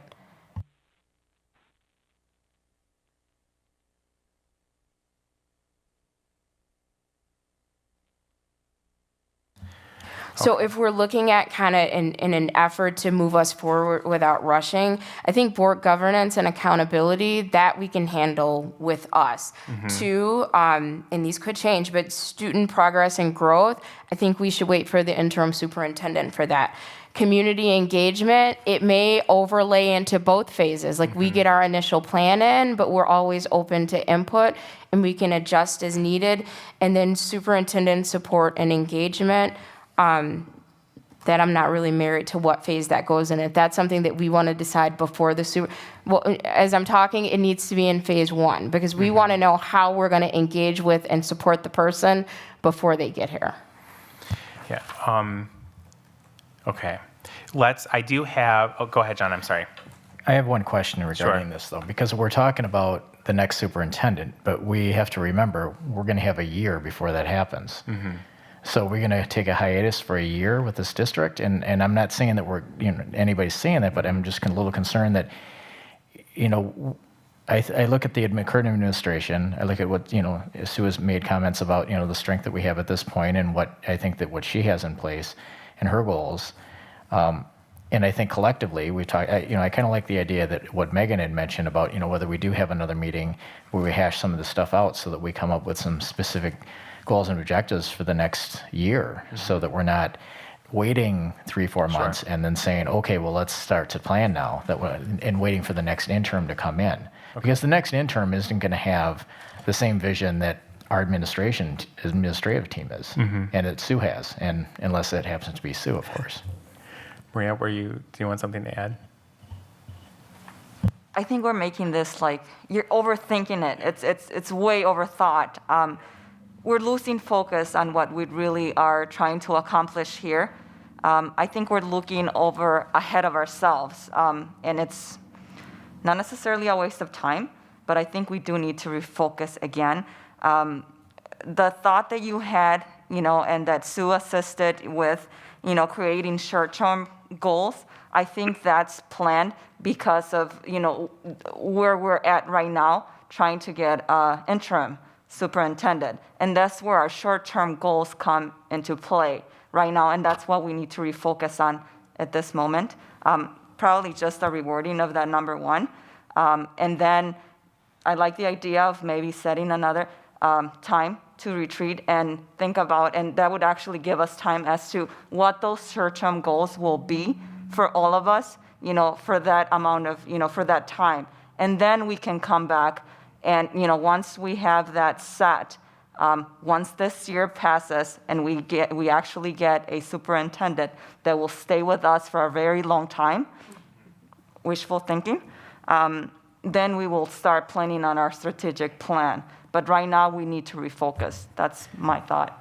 Thank you. So so this is kind of like that top layer again, and so we work on these board goals, and then our next retreat we would kind of add that other layer where we would get into administrations, where we would sit down with ourselves and say, listen, this is what we want to see from the district, and then continue to develop that with administration as that changes, and then monitor that as those short-term goals. So this is still kind of the layer above that.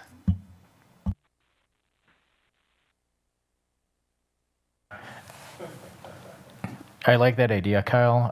What I would recommend is that it's not so much us coming up with our ideas as much as administration presenting us their ideas and saying, this is what we plan on doing, and here's our plan of attack going forward. So that way we can, kind of, ask questions of it at that time. And that way we're not doing the job that we should be doing. I would say keep thinking about this, because the creation of this plan would be one of our board goals. And so we can say our goal is to create this plan and then add some ideas about how we're going to do it. Okay. Just for clarification, John, when you said that I don't know, could you restate what you said about the administration presenting to us and then we create our goals? Did I understand that correctly? Or? No, I think that administration, they come, if we have the next retreat, they come to that meeting with Sue, leading the charge there, saying, okay, here's how we envision the district, or the goals and objectives for the district for the short-term goals that we talked about. And then from there, hopefully guiding us to say, here's what our plan is. And then from there, we can ask questions and start to really, I wouldn't say poke holes into it, but just say, okay, have you thought about this, thought about that? Then we're doing the job that we should be doing, which is peer oversight, and they're doing the job that they should be doing, which is administration. Does that answer that question?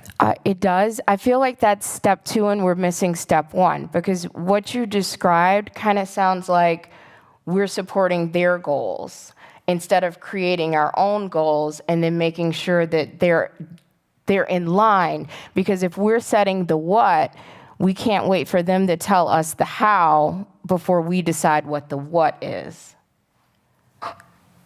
So then are we as a board going to be setting those goals to say, here's what you need to do? I guess I think it needs to be a collaboration of both. I mean, I think we all have ideas up here as far as what we would like to see accomplished with the district. I wouldn't dispute that for one moment. But I think that, the administrative team has more insight as far as, what is going on at the ground level. I think that a lot of us, we know a lot that's going on, but I think they should be able to say, here's what we feel is the most important things as far as what we believe should happen. Now, if we want to provide input, if we want to have another meeting between here and there, that's fine. But then having that plan for the short-term goals, I mean, we're in a very unique situation here, and not to mention the COVID-19 situation. But I don't know if that answers that. And I'm not disagreeing that, we couldn't have another meeting or having a discussion about that. But I just want to make sure that we're all staying in our own lanes. Okay, so this is a great learning experience, and I kind of want to bring us back to the goals, to these board goals. We're going to learn more about the next steps and the roles to play in those following things. I think the webinar we have coming up will be great, and I have kind of an exercise plan to help us kind of work through all of those things. But I kind of want to bring us back to these goals that we have in front of us.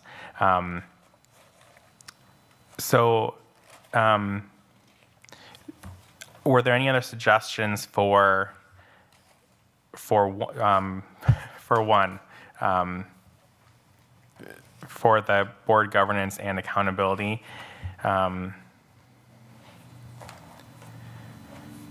Sue had suggested changing, adding that part strategic for the 2021 school year until a strategic plan is created.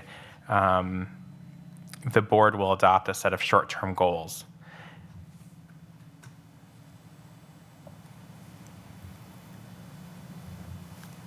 Okay, any other thoughts? Amy? In addition, I think this would be an appropriate time to pick up with the minutes and how those are disseminated. And if you deem appropriate, I would love to hear from Michelle.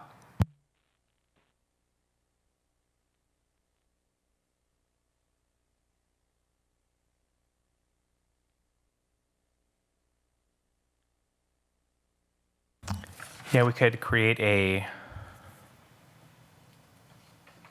that's not goal. So yeah, we can add that as a goal, because I think that would fit into board governance and accountability.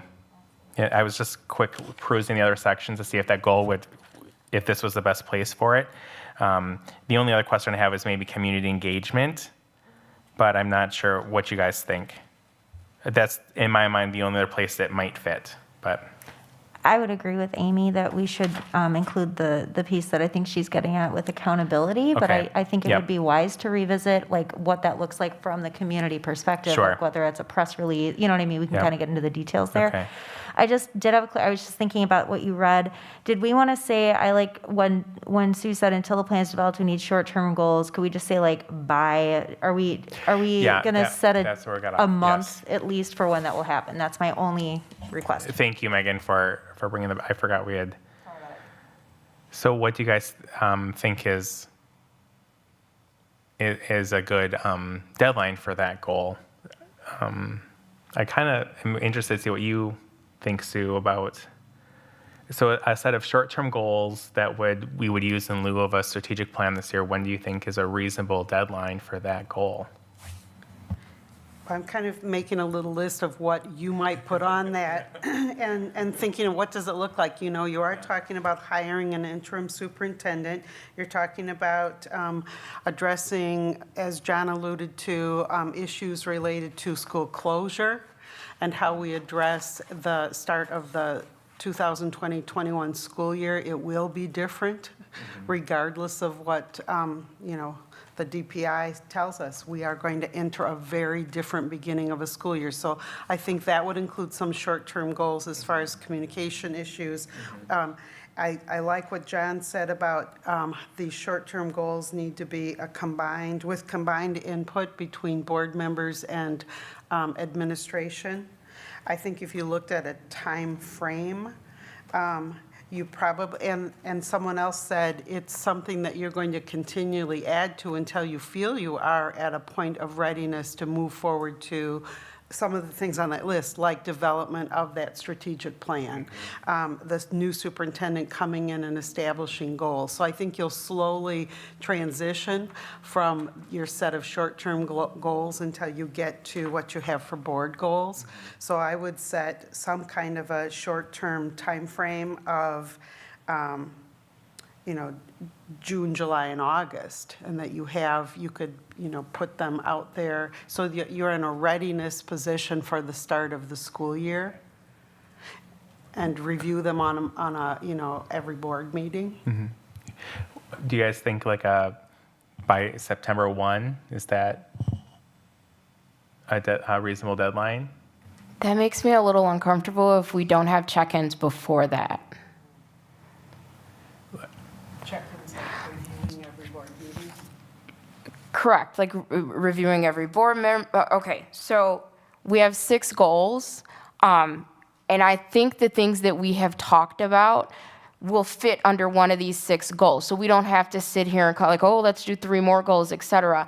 If we could say, like, for one, board governance and accountability, I think we can have that solidified, like how we want to function, how we want to make sure that we're accountable, by June. So I think if we attached a date between June and September or August for each grouping of goals, for me, that makes more sense instead of revisiting the bulk of this in September or by September. Well, there are 2 separate sets of goals. This is our board goal that we can adopt regardless of who sits in that superintendent seat.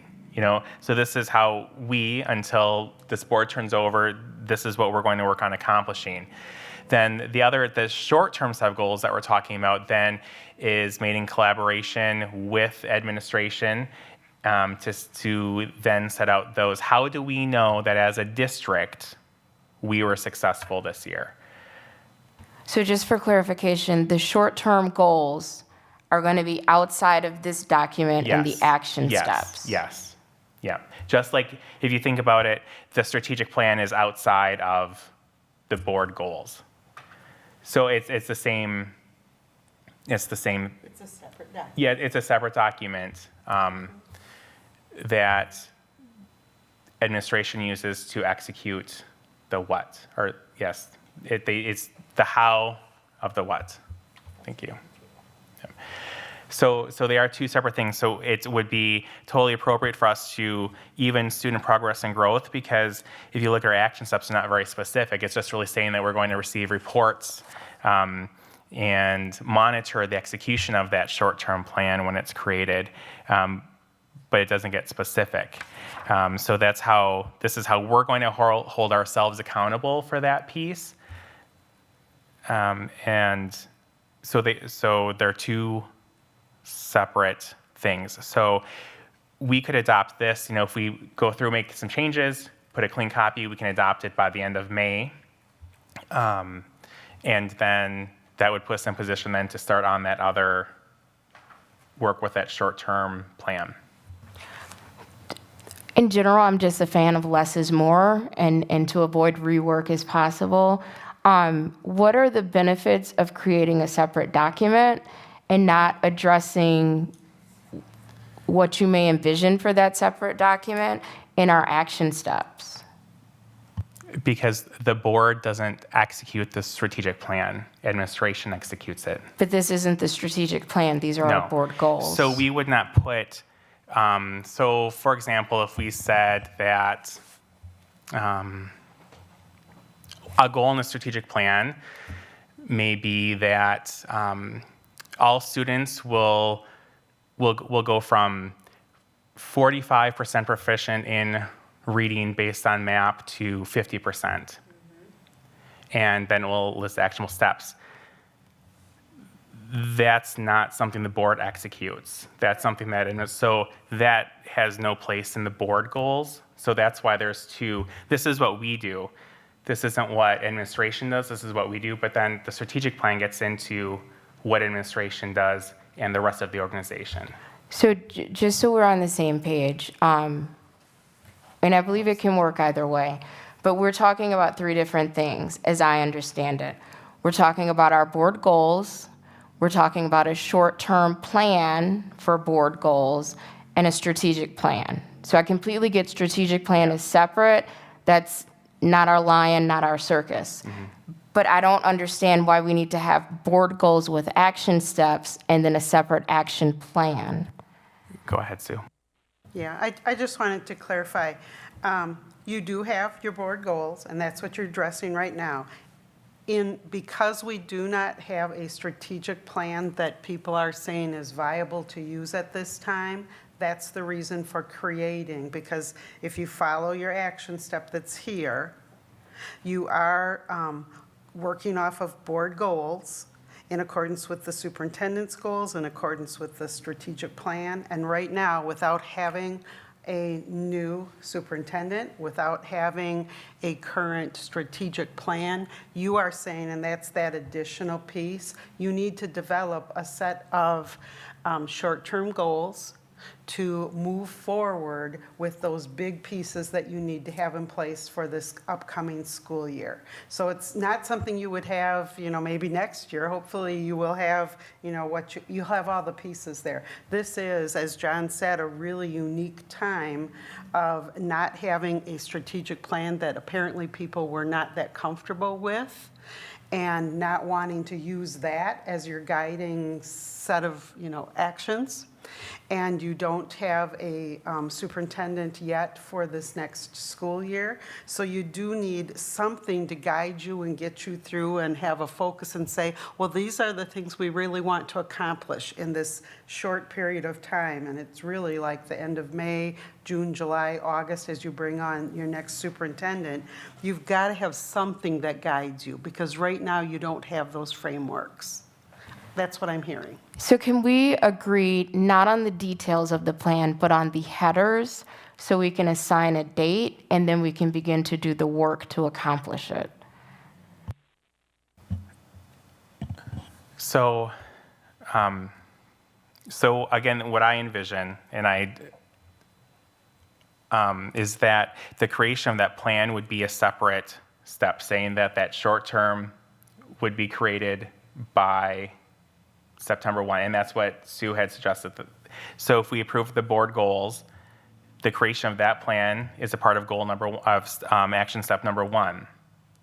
So once we approve, so when you're talking earlier about phases, this is kind of like the phase 1, and then that plan is a part of the phase 2 that we had to work on in June, July, and August. Right, Sue, is that what you were saying? I'm kind of hearing that. Okay. I think you need a set of steps that you all agree to that you want to accomplish for June, July, and August, so that you have a good start with a new superintendent, so that you have a good start in the plans you make to develop a strategic plan. And the biggest one is that you have a good start for the start of the school year. And right now, you're just missing those pieces and this set of short-term goals. And I would hope that you could develop them in a session. Within a couple hours, everybody could come back with what they would want to see. What are those steps that we need to get through this summer and move into those new pieces, and including the new school year? And maybe kicking around what those steps would, or what those short-term goals would look like, would help people decide what a time frame should be, what the purpose of it is. Maybe that's a task that would help. I don't know that we all have the same idea about what the short-term goals might include, and that just might guide, where you're headed, what you might really need right now. And it's not really separate, like you allude to your strategic plan, you allude to following board policy. They're in your goals, and I think that it is standalone, just like a strategic plan stands alone. It's a list of things that you feel you need to do. I think it's in lieu of a strategic plan, which we don't have at this point. And I guess one of the questions I would have for Sue is, the date of September 1st was thrown out there. I don't know if but I'm thinking, well, it seems a little late in the time frame here.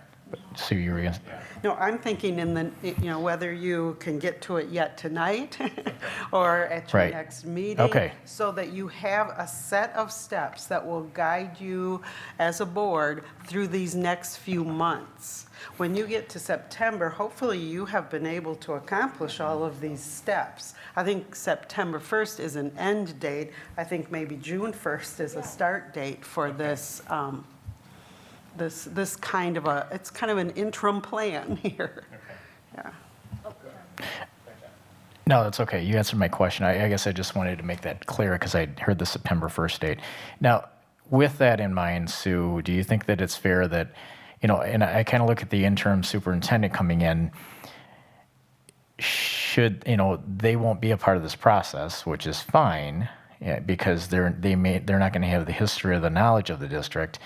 And I think that, should we be leaning more on administration and more of the cabinet to be able to say yes and having them involved in this process as well? I mean, am I hearing you correctly on that? Or is this something that you're saying our goals or the goals that we're talking about here, the short-term goals should be the board goals and we should come up with those ideas?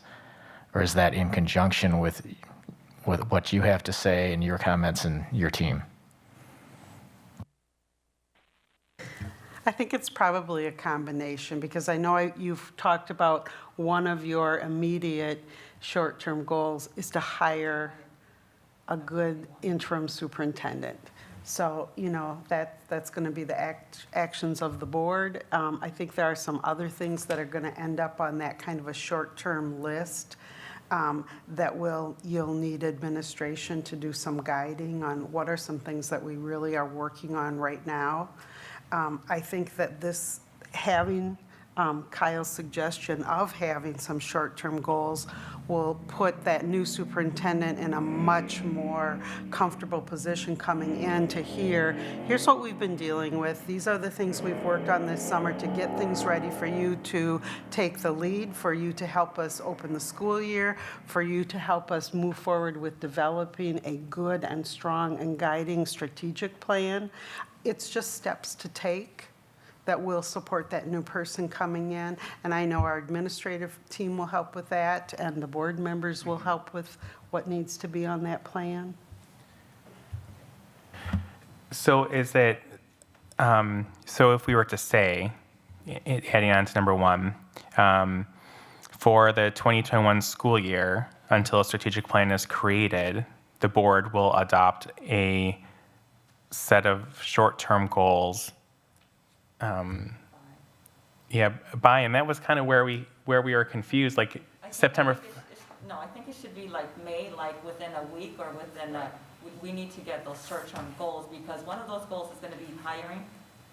I'm sorry, it's going to be hiring that new superintendent. So, I mean, this is something that needs to be done like soon. So we do have a superintendent section on our board goals, which is where when I was looking over the goals and what we wanted to add and change is that we would put the interim superintendent and even the superintendent search in this section 6 of our board goals.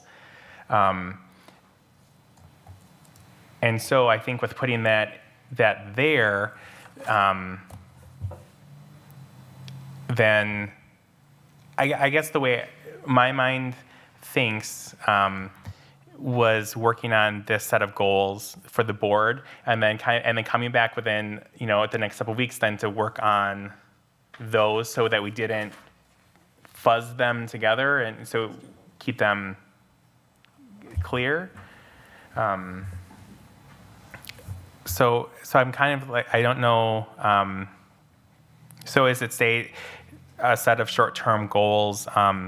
We want a deadline because we want to be able to say, did we do that or not? But then that deadline is where we kind of like get hung up. Kyle. If that makes sense. Yeah, Amy. I think it's totally appropriate if we are saying we want a separate plan for short-term goals to say that we're going to establish this plan by the end of May, say. And then the items of that plan could have a separate deadline, whatever is appropriate for that task. Right. But then so you want by the end of May. By May 31st. Okay. All right. Stephanie and Spencer, how's it going? Great.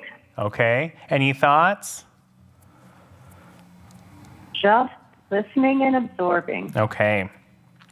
So for number 3, Sue had Spencer, how about you?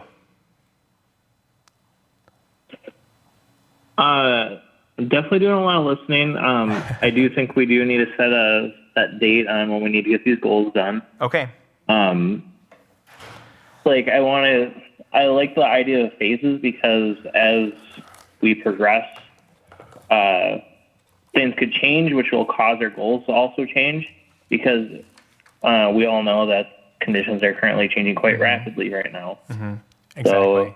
So I think that we should take this in phases. So like say May 31st, we have phase 1 of where we're going to have our short-term goals. And then like phase 2, then we start building on top of those goals to give us kind of a more defined path, I guess you'd say. So maybe before we leave, because we had that doodle with all those dates on it, so maybe we can try to find another date in May where we can come together and do a second retreat. Okay. So the board norms, we can, this said by October, and I think that was originally because we started creating the board norms later last year, so we could say, we could clean them up, and I think we could have them adopted by the end of May. So change number 3 to May 31st. Any other comments on any? Oh, Amy wanted to talk about the minutes. Okay. So can we first kind of work on wording for that goal? So is it? I think it would be appropriate to hear some of the feedback of what's currently going on with minutes, some of the challenges, because I think that would influence the wording of how we want to move forward. Sure. Okay.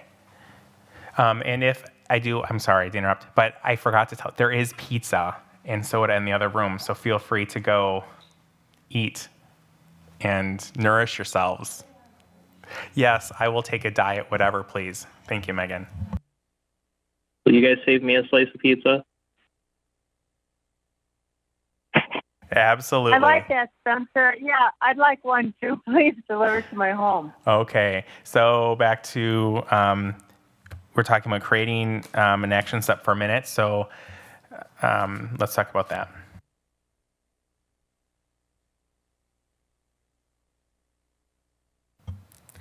So typically what happens is after the board meetings or committee meetings, the minutes are prepared for the next meeting of the same kind.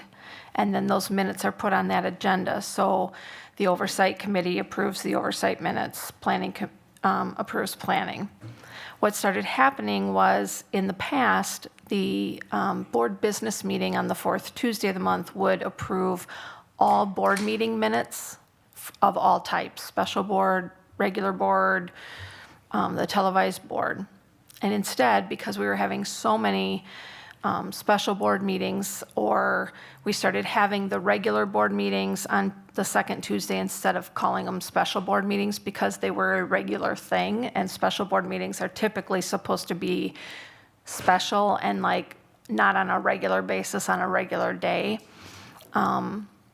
So what we did was we broke them up, and so regular board meetings were being approved on the regular second Tuesday of the month, and televised board meetings or board business meetings were being approved on the 4th Tuesday of the month, and then special board meetings were coming to special board meetings. However, because we were having 2 and 3 special board meetings a week, there wasn't any way that I could process them that fast. And keep up with those, the special board ones. There was a set of minutes that had come to the board, like in a set of meetings on a second Tuesday, and they were approved through consent list, which means when the board acts on that in one motion, everything on that consent list is supposed to be approved all in one motion.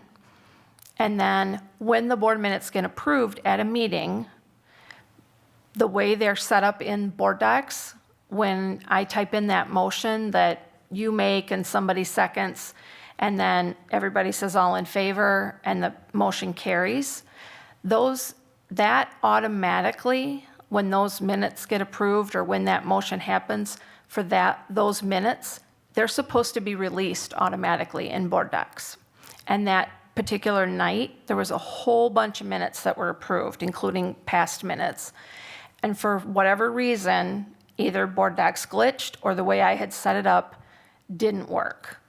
And so I had a citizen contact me and say, why are all these minutes not out there?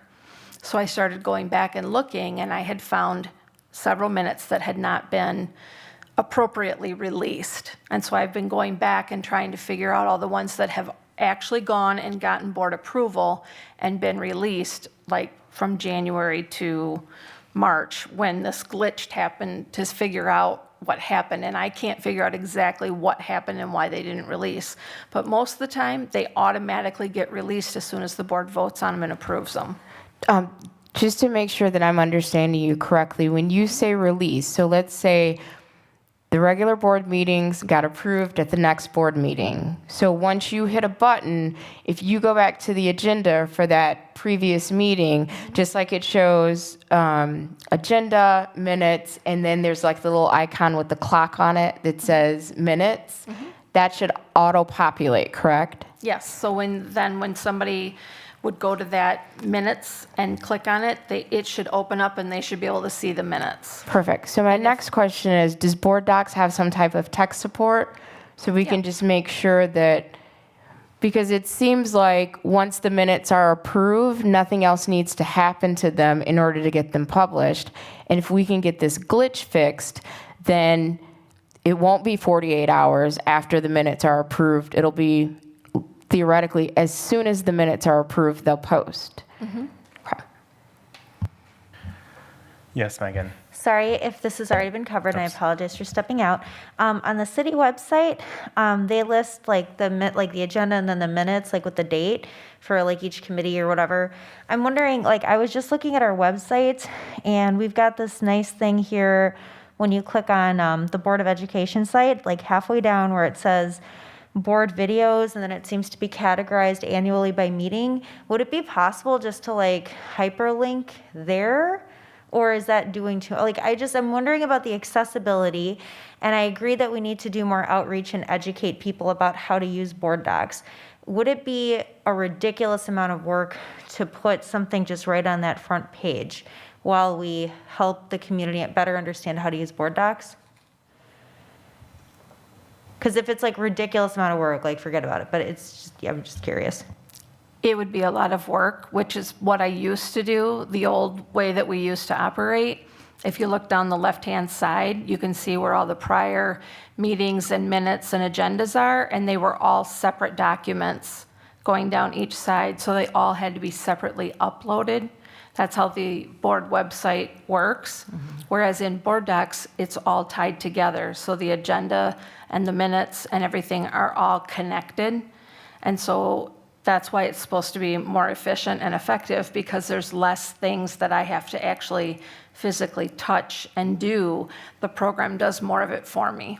No, that makes a ton of sense, and that's cool. I mean, I wonder if one of our board goals then needs to be just to publish as quickly as possible, or get a workshop scheduled or something, just to really show the community how to use that for people who are just like not understanding board docs, or people who are not tech savvy, or people who don't have regular access.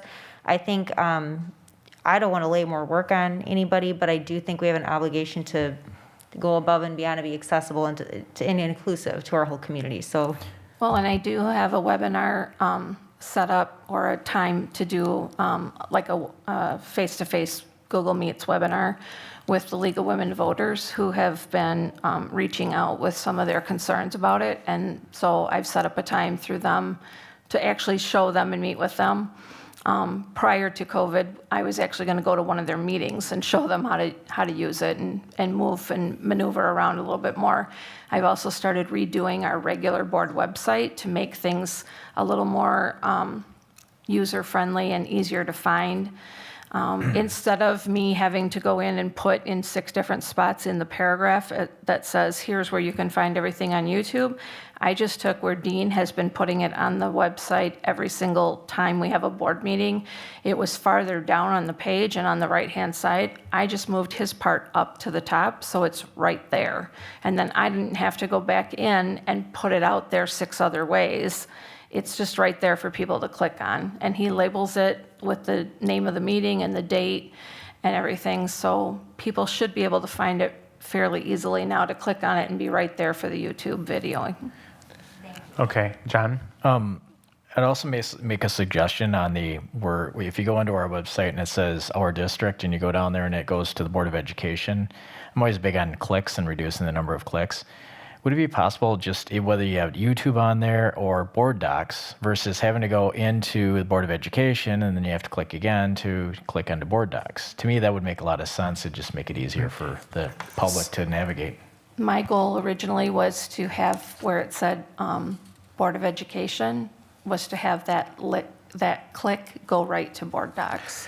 So would we like to add like the website as an agenda item to kind of go through and talk about what we'd like, how to change that? So I'm going to add that right here, the board website. Okay, so we'll have that coming soon. So is there a goal that we want to add, a 10th goal? I was thinking something like minutes will be approved at the following meeting of that same kind. So I have 3 things down that I think would be helpful. The first is approve the minutes at the next meeting. 2, fix the glitch that prevents immediate posting of minutes. And 3, post a how-to video. And I get we're not going to get everyone with that, but it would save Michelle the one-on-one tutorials, which is great. I think that's wonderful that the League of Women Voters scheduled that. But so people can go on their own time and see, oh, this is how I find meetings, agendas, et cetera.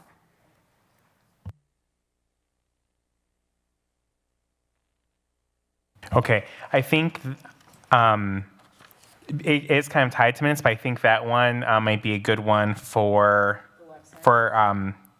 community engagement. I was wondering if that would be a good goal for that section. Okay, so I'm sorry, Maria, go ahead. I'm just wondering, would that be more of a short-term goal? You know, because we want that to be done like immediately so that is accessible for the public. I mean, I don't know, just a thought. I think that should be more into the short-term goals that we're going to be working on, so that it's a fix, like, yeah, exactly. It's not something that is going to be like ongoing. We're going to put it, get it done, and make it go. But I see, so I think there's kind of 2 goals. One goal is to, first of all, fix and make sure all the minutes that weren't, and that I think is a short-term goal. But secondly, I think there is a place for the minutes will be approved at the next meeting, because then that means that's how we're going to prevent something like this from happening again, and that's how we're going to carry our business. So they're almost 2 separate things if Perfect. people think, Yep. okay, perfect. The one-time fix should go on the short-term goals. Yes. The ongoing procedural thing should go in the goals document. Okay. And I agree, also the one that you mentioned, posting a how-to tutorial to navigate issues and use of board information, that'd be a short-term goal. Okay. Any, I don't even think I think we're down to 4. I have a Yeah, question. Maria, go ahead. Is anyone keeping notes on, all the short-term goals that we're throwing out there? Because I think that's going to be helpful for when we sit down. I think it's going to really, really take away a lot of, the time that we're taking, because we will already have a list going. Okay. Okay.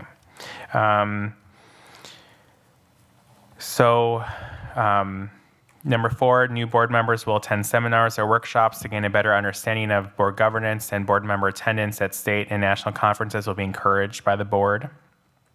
Number 5, each May, the board will review 100 series board policies pertaining to duties of a board member, conflict of interest, voting, executive session, compensation, agenda setting, and other policies related to board governance and board responsibilities. Does review mean like to read them to be like aware of them, or review as in check if any changes are necessary? Okay. So what about adding review and recommend necessary changes to the 100, just insert that? Because the way I first took it was just review means make myself familiar with those. Yep. Oh, review and update. Okay. Do you like if necessary? Because because I don't necessarily want people to think that. They're changing every minute. Yeah, that they have to. Okay. Kyle, just a quick question. Yeah. I know that, are we supposed to receive the current 100 series? Yes. And then my other question with that is, I think it's critically important for board members and the community to have access to current policy, and I get that we're having some switchover, but how does a community member, how does myself as a board member, I know I'm looking at the most accurate thing, because even our behind-the-scenes view has gaps in the policies. Yeah. So, and this was one of my suggestions that I wanted to make as a goal, that our policies would be live on board docs by the end of May, by May 31st. And is that all policies or 100 series? All policies. Perfect. Yeah, so that would be a short-term goal. Okay.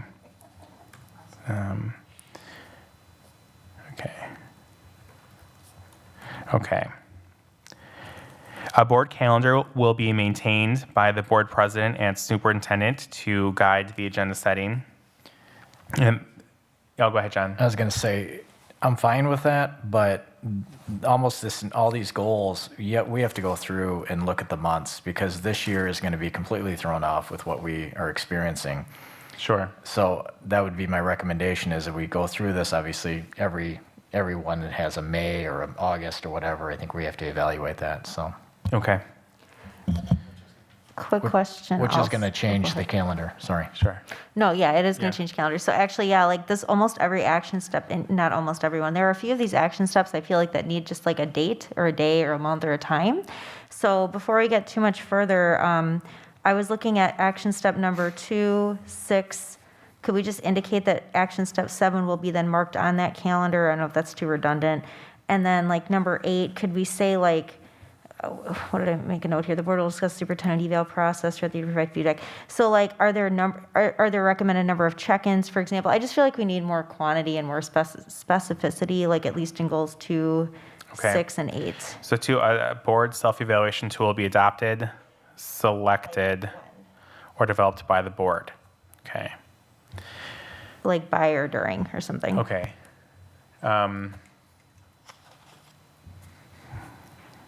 I think that is something we can work on this month, because I think the sooner the better. That's something, that kind of drives your work, and that's how you monitor yourself. We did that one through WASB.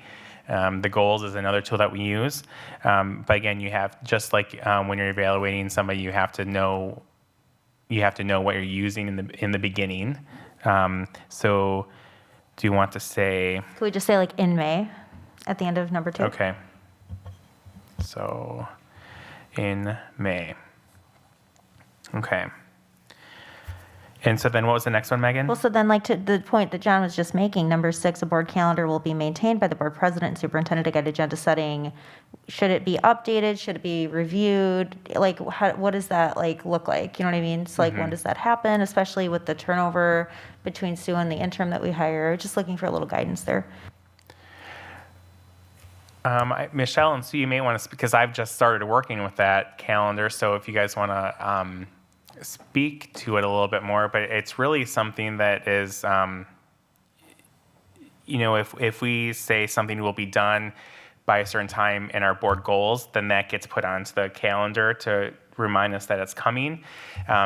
It's also used for legal purposes to kind of remind us, oh, you know what, we have administrative contracts coming up, so we have to make sure we save room on the agenda. So oftentimes it's kind of like make a copy of, because a lot of those things fall in the same place, but then it can be edited.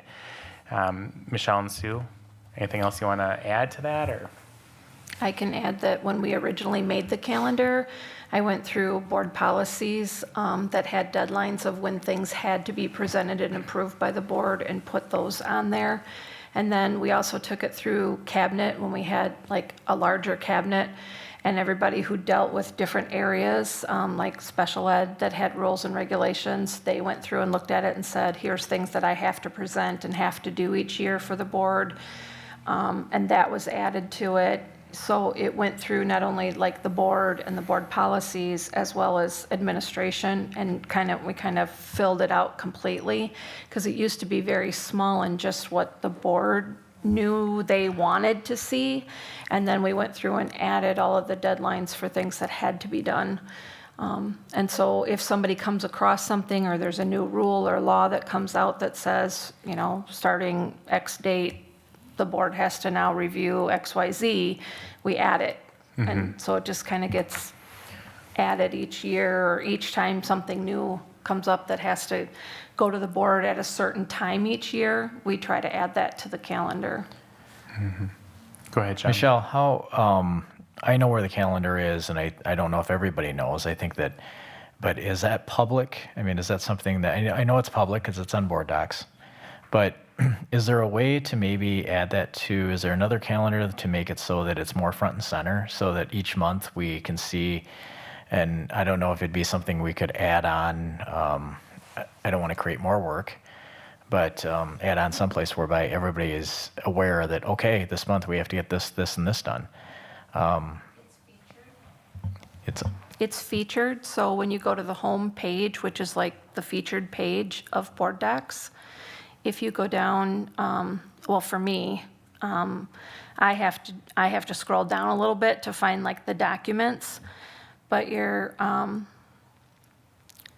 board norms, board goals, the 1920 board calendar and monthly reports, that's all out there as a featured document. So they're in the library, but I can feature things in the library so that they're right there like on the home page for people to find. I just, in my case, because I have other things on my homepage, I had to scroll down. The general public wouldn't, because they wouldn't have a section on their homepage that is like their items that they submit in board docs. I have that because I'm a board doc user. But for other people, it should appear right up at the top next to like the meetings box.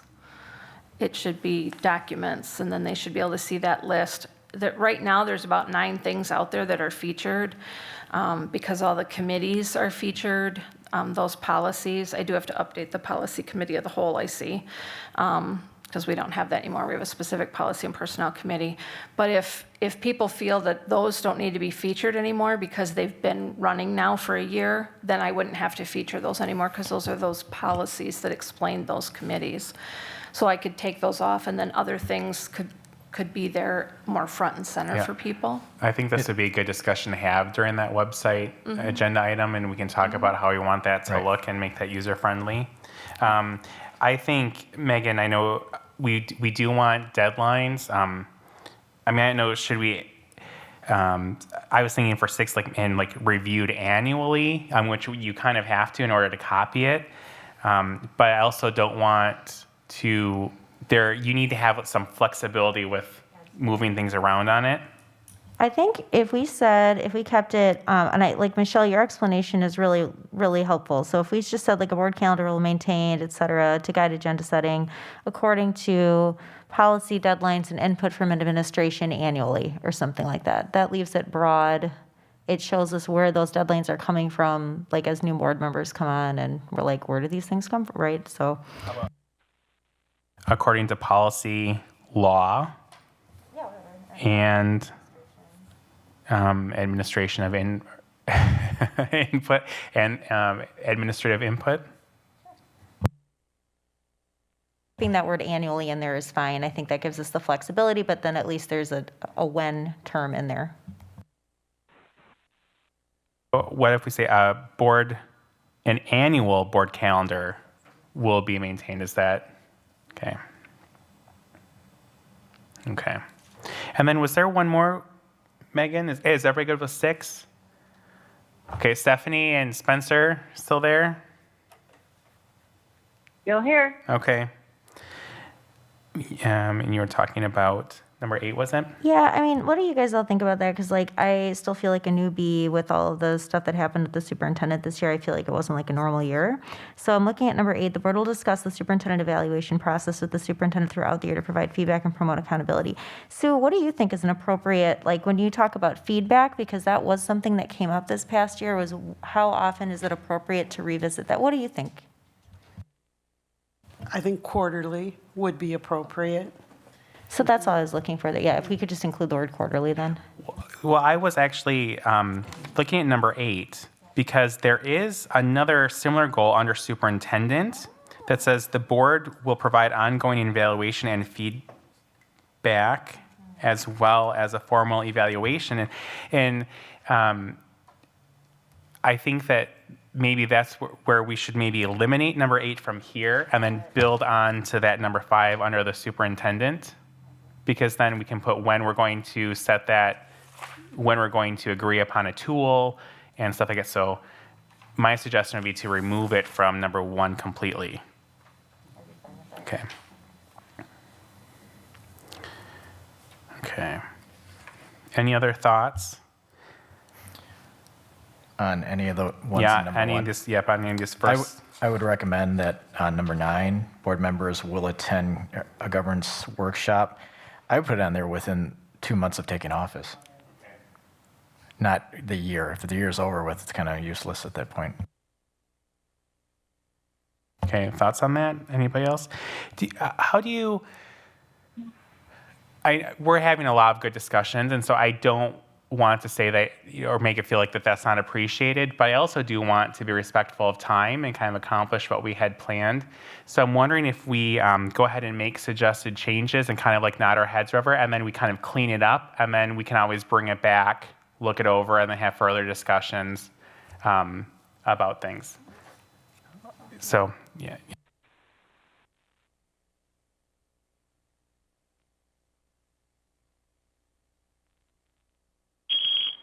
And then I had also added a number 10, minutes will be approved at the next meeting. Okay, so I think we're ready to go. We also go ahead. include that and immediately publish to board docs, because that was with the understanding that that glitch would be cleared up. Yes, and then also with the Beloit Daily News, right? Yeah, within 45 days. Okay, within 45 days. Okay. And that might be something that we revisited under policy 1, if they're okay with the fact that they're publicly accessible, that meets that criteria. Or I don't know, is the expectation that they're physically emailed as documents, or how has that happened in the past? Is that because we legally have to post our meetings with the media? Are the minutes similar? The meetings have to be posted. The minutes need to be published. But in board policy, it says that they will go to the Beloit Daily News. How has that happened in the past? Like, is that an email? Is that an alert that it's published here? How has that happened? So in the past, I would send an email to the legals department, and they would publish them within the 45 days. So I would usually send an email after they were board approved and attach them in a Word document, because then they can just cut and paste and stuff for the paper, and then they would publish them. Because they know that they have to be done within 45 days. That's a state statute.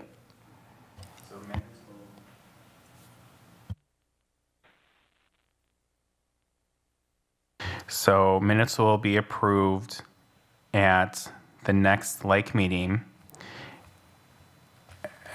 immediately posted to board docs.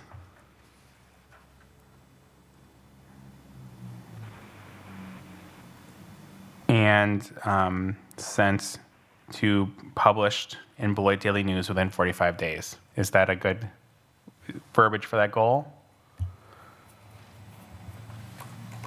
Okay, all right.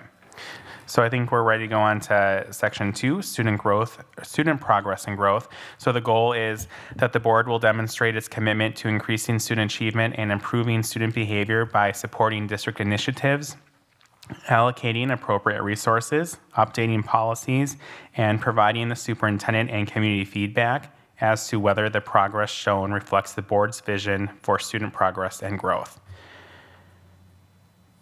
The action steps for that are: number 1, the board will schedule on the board calendar superintendent reports every October, March, and July, documenting student progress through the use of both state and local assessment tools, including longitudinal data showing the progress of identified subpopulations over time. These reports shall include academic and social emotional progress, as well as professional development and the work of professional learning communities. Sue, is there a problem with that because there was no state exam in the spring? Like, would that affect this goal at all? I think it's still an appropriate goal because there would be other measurements and other assessments that the district would do that could support that. We don't know what that's going to look like yet, but I would leave it. I think it's a good, it's a good span of time that you're continually reporting on student progress. Sue, are those months still valid? I think so. Number 2, gosh. I'm sorry, Amy, go ahead. No, you're fine. For the subgroups, the subpopulations, I think it would be important to break out what subpopulations are we looking at. Are these students of color? Are these students eligible for free and reduced lunch, special ed? Like, what are the subpopulations? And then it won't be captured in this document, but in our short-term goals, I would like specific plans for how we are setting forth the vision to support those specific subpopulations. Okay. Yeah, I actually just have a question. So I was going to ask the same thing. Is it appropriate to address, like, if we wanted to work with admin, for example, to like eliminate predictability of outcomes or look for updates on progress toward that goal? Is that more of like a short-term goal discussion, not a board goal discussion? Or what does the group think? Because I kind of went to the same place here. I'm like, these are very broad, and like the goal itself, as it's written, doesn't really have measurements other than just to check off and say we did some things. I mean, almost the way that the goal itself is written, it's like we could sit here and do nothing and we would meet the goal, because these are just like how the district operates. So that itself is an issue, I think. And looking at this first action step, I mean, for what purpose? So we're going to like monitor student progress, and like, do we as a board have a vision for what? Because it says like it's relating, like, okay, I'm talking over myself. Let me just jump back. The goal, as it's stated, talks about the progress shown reflects the board's vision for student progress and growth, but where have we defined what that vision for student progress and growth is? And I think that's what I'm struggling with here. And for me, I would think that starts with getting our most recent data on disproportionality, because that may help us identify these are the subpopulations that we need to pay particular attention to. And any student that is in this subpopulation, or there's some intersectionality between subpopulations, which I'm sure there will be, these are the supports that we're recommending be put in place. And then the district strategic goal can get the how that's done. John, go ahead. I'm addressing Megan's concern about that, whether this is a board goal or is it a district goal, and I think that would fall into the short-term goals, because I think that with what we're talking about here is that, are we overseeing this? Are we making sure that this is being done? We aren't coming up with the answers on this, so therefore I think it would fall into the short-term goal. Yeah. Okay. So do we want to put specific subpopulations in this action step? I would, okay, so the goal is to get this cleaned up by the end of May. If we could get reporting out from someone in the cabinet of our most current disproportionality information, because I think that will dictate, this might be a group that I wasn't initially thinking about, and we want to make sure that they're covered so those gaps don't continue to grow, especially in our current climate. Yeah, and our assessments and our state does have recognized subgroups, and those are, I think you would all agree, those are the subgroups we have here in Beloit, and they are recognized in the assessment system and in the reporting system. So we can bring that information to you and show you what that would be. Okay. Number 2, each business meeting agenda. So the business meeting is always the 4th Tuesday. Will include one discussion topic or presentation addressing student achievement. Number 3, board will monitor school improvement plans semi-annually in September and February through superintendent presentations to the board. The one suggestion I would make is like the oversight committee. This would be a good spot for them, and I think I think we heard them in the oversight committee last year, not the full board. Thoughts? John is first. Do we need to change the dates on those? I mean, without knowing, I mean, do we say twice a year on knowing of what's going to happen, or we come back and revise it? Sure. Sue, have you guys worked on that SIP process yet? I think it's at number 3. On the school improvement plans? Yeah. There are school. I'm sorry. There are school improvement plans in place this year.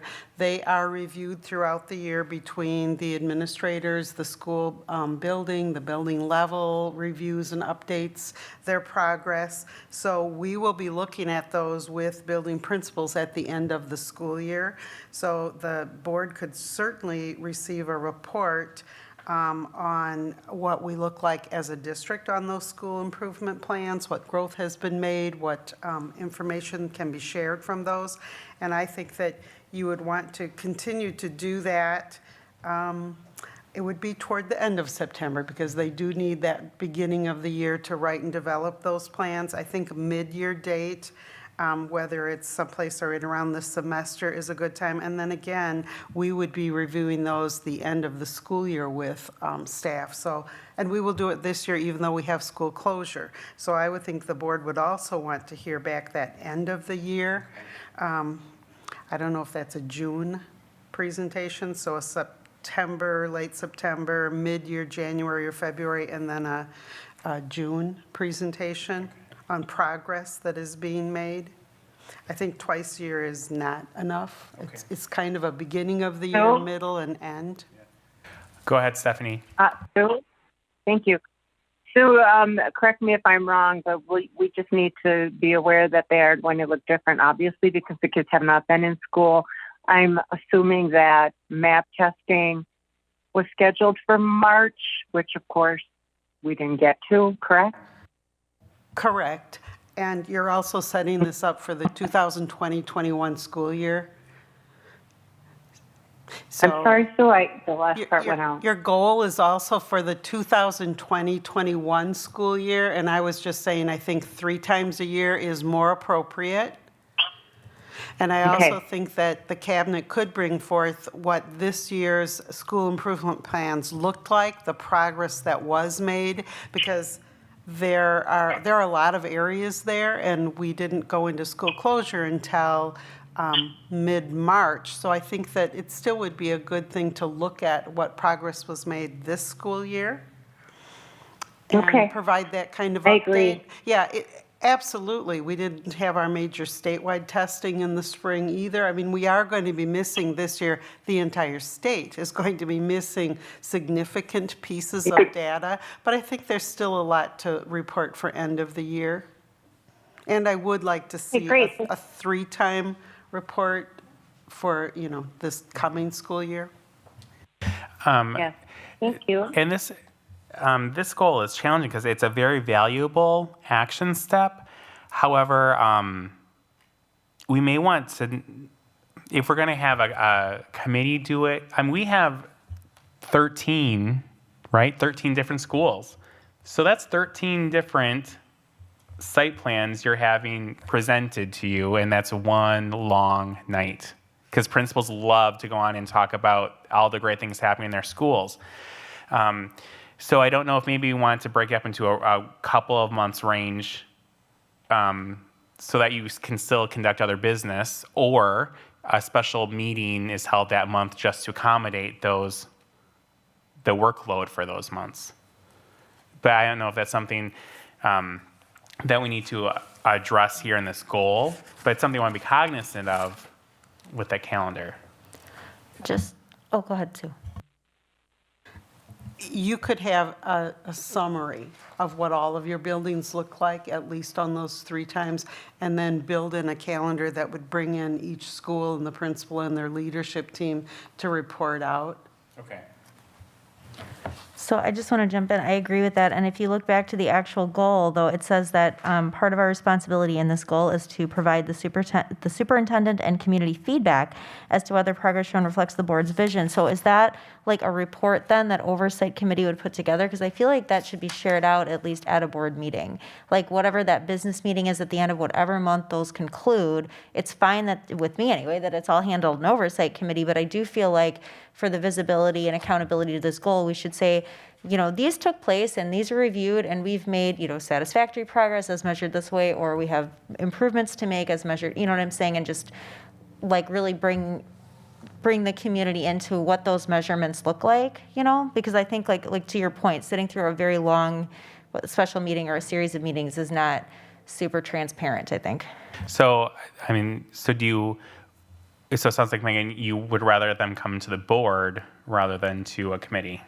I think if you want to keep it in committee, it's fine as long as then we have like a summary out and like show how we are rating ourselves.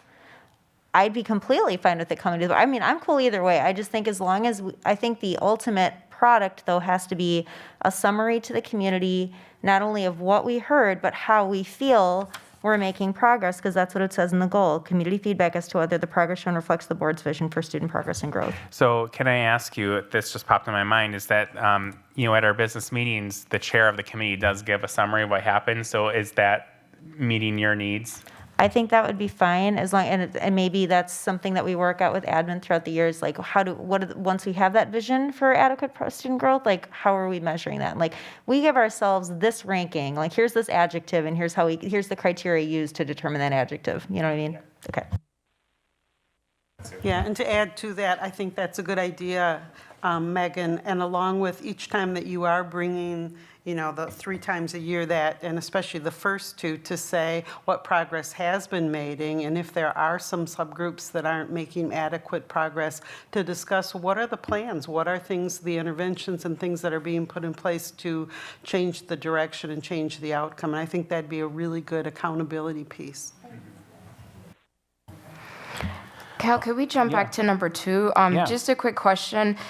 Each business meeting agenda will include one discussion topic or presentation addressing student achievement. How is that topic selected, and are there some guarantees that it's in line with the things that we are tracking? I was thinking the same thing. I think the intent is good here, but I also don't want a fluff piece at a business meeting. I don't want somebody to put something on the agenda because this goal says it's supposed to be there. And my take is that if we follow through with number 3, that I think that meets the need of number 2. But what do you guys think? The only difference is the frequency. So if there are, I see the 3 times a year, this is a summary, but if there is something that we need to make sure that we're addressing plans or working to support staff and admin, then I think those things would be appropriate to have at each business meeting. So do you have any thoughts about how to make that a good use of our time and functional? I actually think, looking at that, and I didn't even know that was in this particular set of goals, this would be a great thing for the cabinet to take a look at and decide what would be some relevant items to come before the board routinely to address student achievement. I think they could come from their different positions and bring really important things that you would want to have presented routinely. So is that something you're going to talk to your cabinet about soon and then put it in to clean? Okay. All right. And I think kind of like with evaluations, that's a great way that we don't get to those 3 times a year summary and someone's shocked by something. Right, exactly. Because, yeah, we've dealt with it along the way. Yep. Thank you. Any other thoughts on this second goal? Okay. Moving on to number 3, staffing. The board will demonstrate its commitment to staff retention and to staff retention and recruitment of qualified, so I'm going to take out that 2, of qualified staff by conducting a special meeting each January and August to receive a report from the superintendent addressing and evaluating staff recruitment, retention, and district staffing needs. So I think we already do have some. Just a note of Changes, yeah. feedback, could we include diversity as a goal in there? Because we do have, I think, in board policy and equal opportunity, like some language in there, and I feel like it should be reflected in our goal. Okay, do you have a suggested? Sure, if we could verbiage say, change? receive a report from the superintendent addressing evaluating staff recruitment retention, data on, like, I don't know if we call it like EEOC status or just like diversity and employment. There must be like an actual HR term that I don't know, but if we could slide that term in there and I Okay. could look it up and just email you guys. So you were going to say, and so it would be a separate thing added on, not. I think you could include it in that list. Okay. Receive a report from the superintendent addressing evaluating staff recruitment retention. It should be like a piece in there. I don't, does anybody else have a thought on that? I'm sure that Joanne could help us with some terminology there. Okay. Yep. Okay. Go ahead. Megan, you're talking about the goal, right? Yep. Okay, because it is in the action step in number 1. It does, I mean, not to say that it shouldn't be in the goal. Yeah. Well, yeah, then it should be in the goal if it's Yeah. in the action step. Yeah. So the first action step is the board will hold the superintendent accountable for making regular reports on staffing, strategies for recruitment, retention, and staff diversity. Board oversight shall include feedback as to whether staffing reports supports the board's vision and goals. That's kind of one of those gray things too. Just that last sentence, like what kind of feedback as to whether staffing supports the board's vision and goals, you know, there's. I think if we made it clear, like one of our goals is that our staff and admin reflect the population of students that we serve.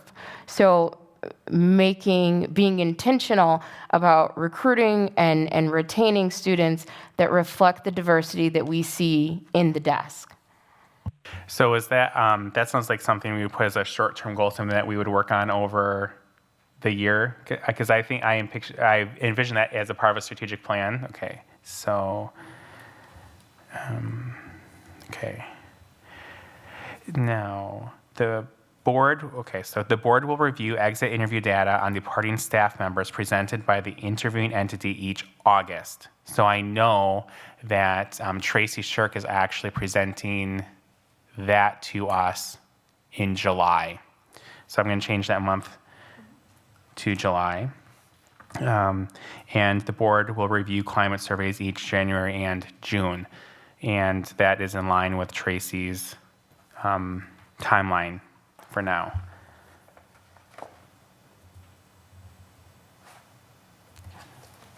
Okay. Anything else for staffing? Okay. Just clarification. Yeah. Did you say that, so there's going to be a number 4 added to reflect, for recruitment, to reflect the community? No, we were going to put that as a short-term goal, that is something So it's that. going to be, okay, it's going to be into the short term. Yeah, Okay. yeah. It will eventually be in your strategic Yeah, plan. Okay. yeah, but that's, Okay. yeah, but that's something we want to keep working on this year and not put off until a more in-depth strategic plan is created. Thank you. No. So number 4 is budget. The goal is the board will demonstrate its commitment to its fiduciary responsibilities by becoming more knowledgeable about school funding, informed about the school budget, and informed about district funding needs, including faculty needs, facility needs, by receiving monthly reports and attending workshops addressing these topics, and annually adopting a budget that reflects the needs of the district. So action steps are monitoring budget planning and development with presentations every February and August. Why are those, that's almost like a title, why are those capitalized? Are they supposed to be? Is that an error?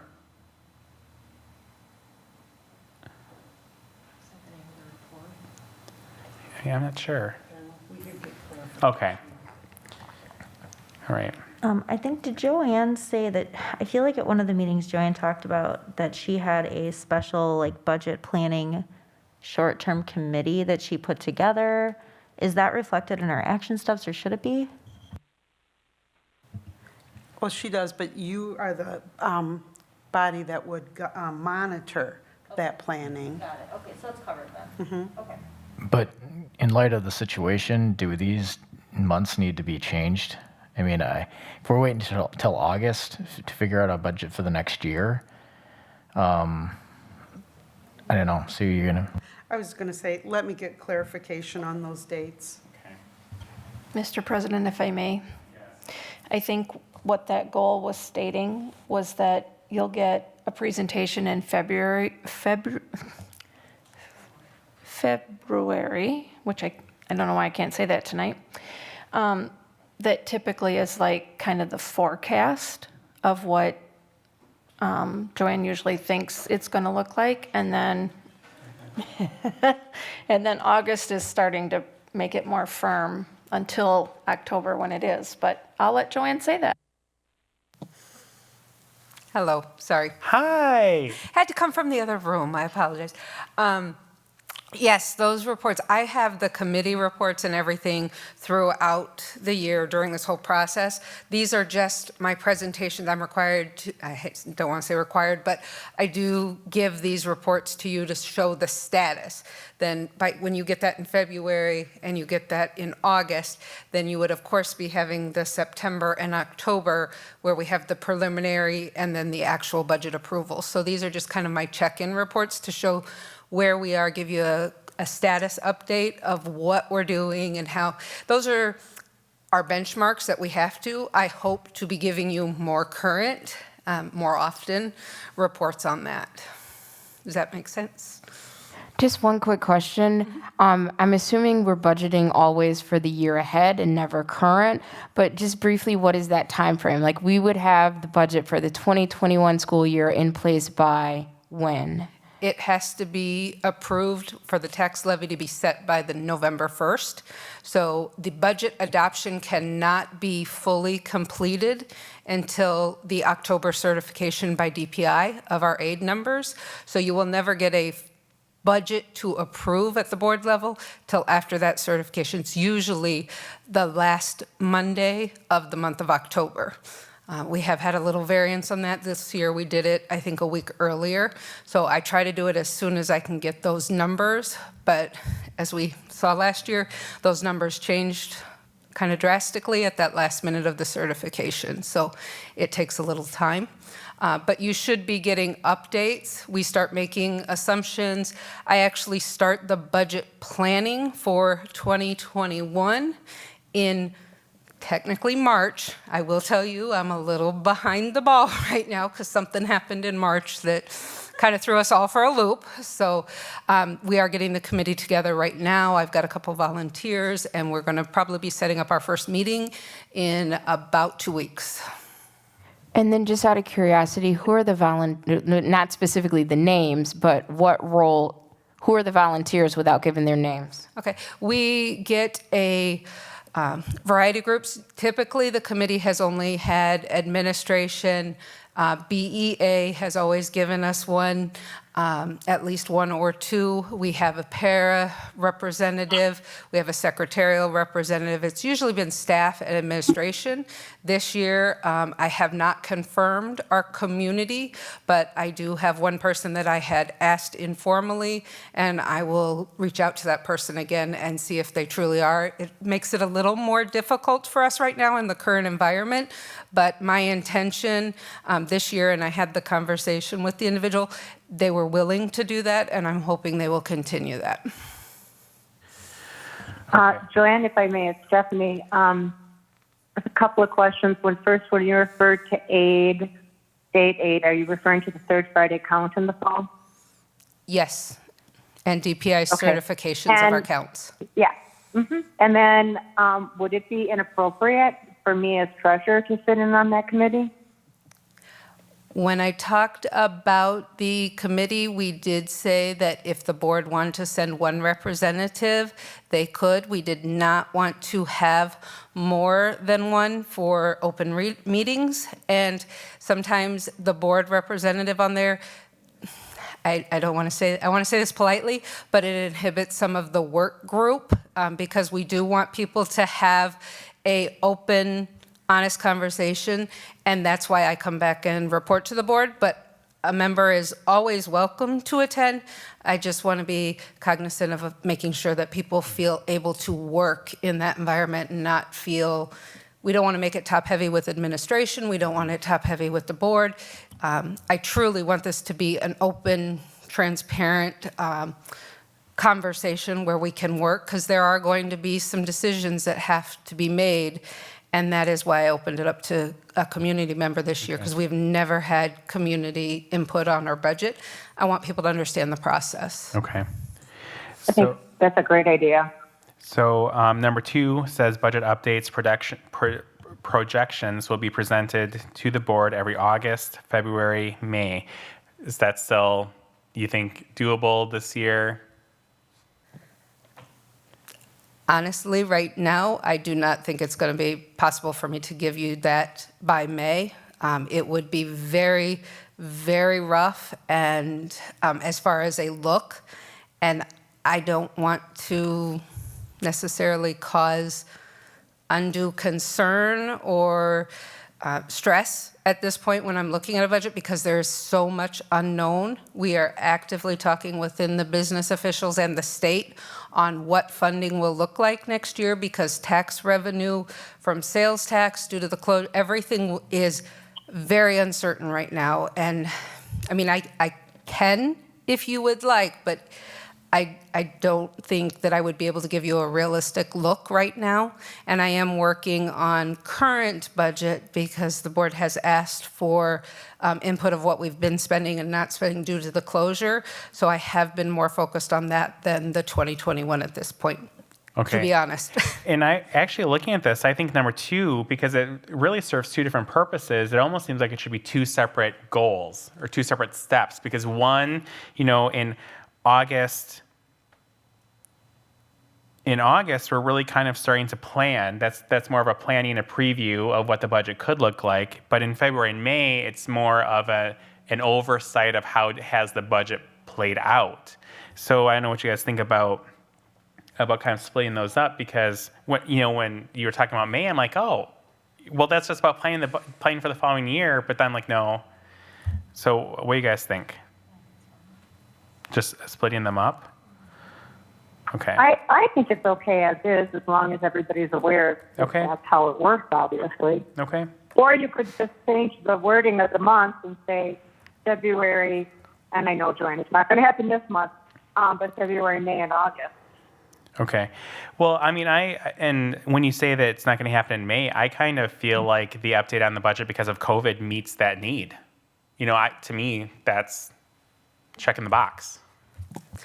And I can arrange definitely by the end of May. I was looking at our board meeting schedule, so not for the 12th, so not next week, but I will have some rough ideas of what we have been spending. We've been making sure we're coding those expenses separately so I can give an update to the board. Perfect, thank you. Okay, so number 2, I think we'll go ahead and leave together. Number 3, all board members will attend an annual workshop that includes school funding and school budgets in June. Now, I know how my learning style, and I need that to be closer to when we're actually going to start talking about the budget. Guys, I'm going to tell you right now, the budget is my worst thing ever. So if you're going to start talking to us about the budget in August, do you think we should maybe move that more to July, closer to when we start having those conversations, so that information is still fresh in our minds as we prepare to talk about it? And it'll give me more time to set it up. I think we also have to look at what the WASB is offering and other Sure. places for that kind of training. In the past, we've had, it was from the Taxpayers Alliance, wasn't it, Michelle, who we got to come for us last year? Sure, so, A specific one brought to you, yeah, because there are several that you. So Okay. they come to, okay. Go ahead, they Stephanie. come to us, Kyle?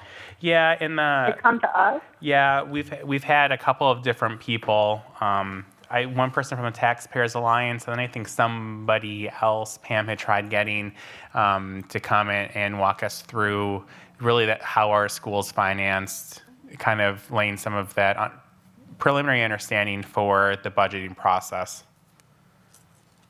Okay, thank you. Okay. So would everybody be okay if I change that to July rather than June? Or, I think July is okay.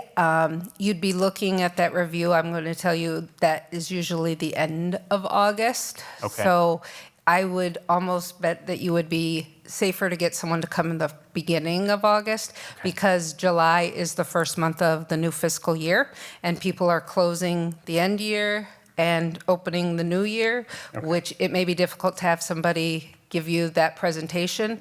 But I would also venture to think that WASB will be offering webinars and information all during that period, that you can get Okay. those trainings that way. it's okay if I just circle that and I'll look maybe kind of check the WSB calendar and we can firm up that time. And I can also check in with the people who have come before and see what our availability would be.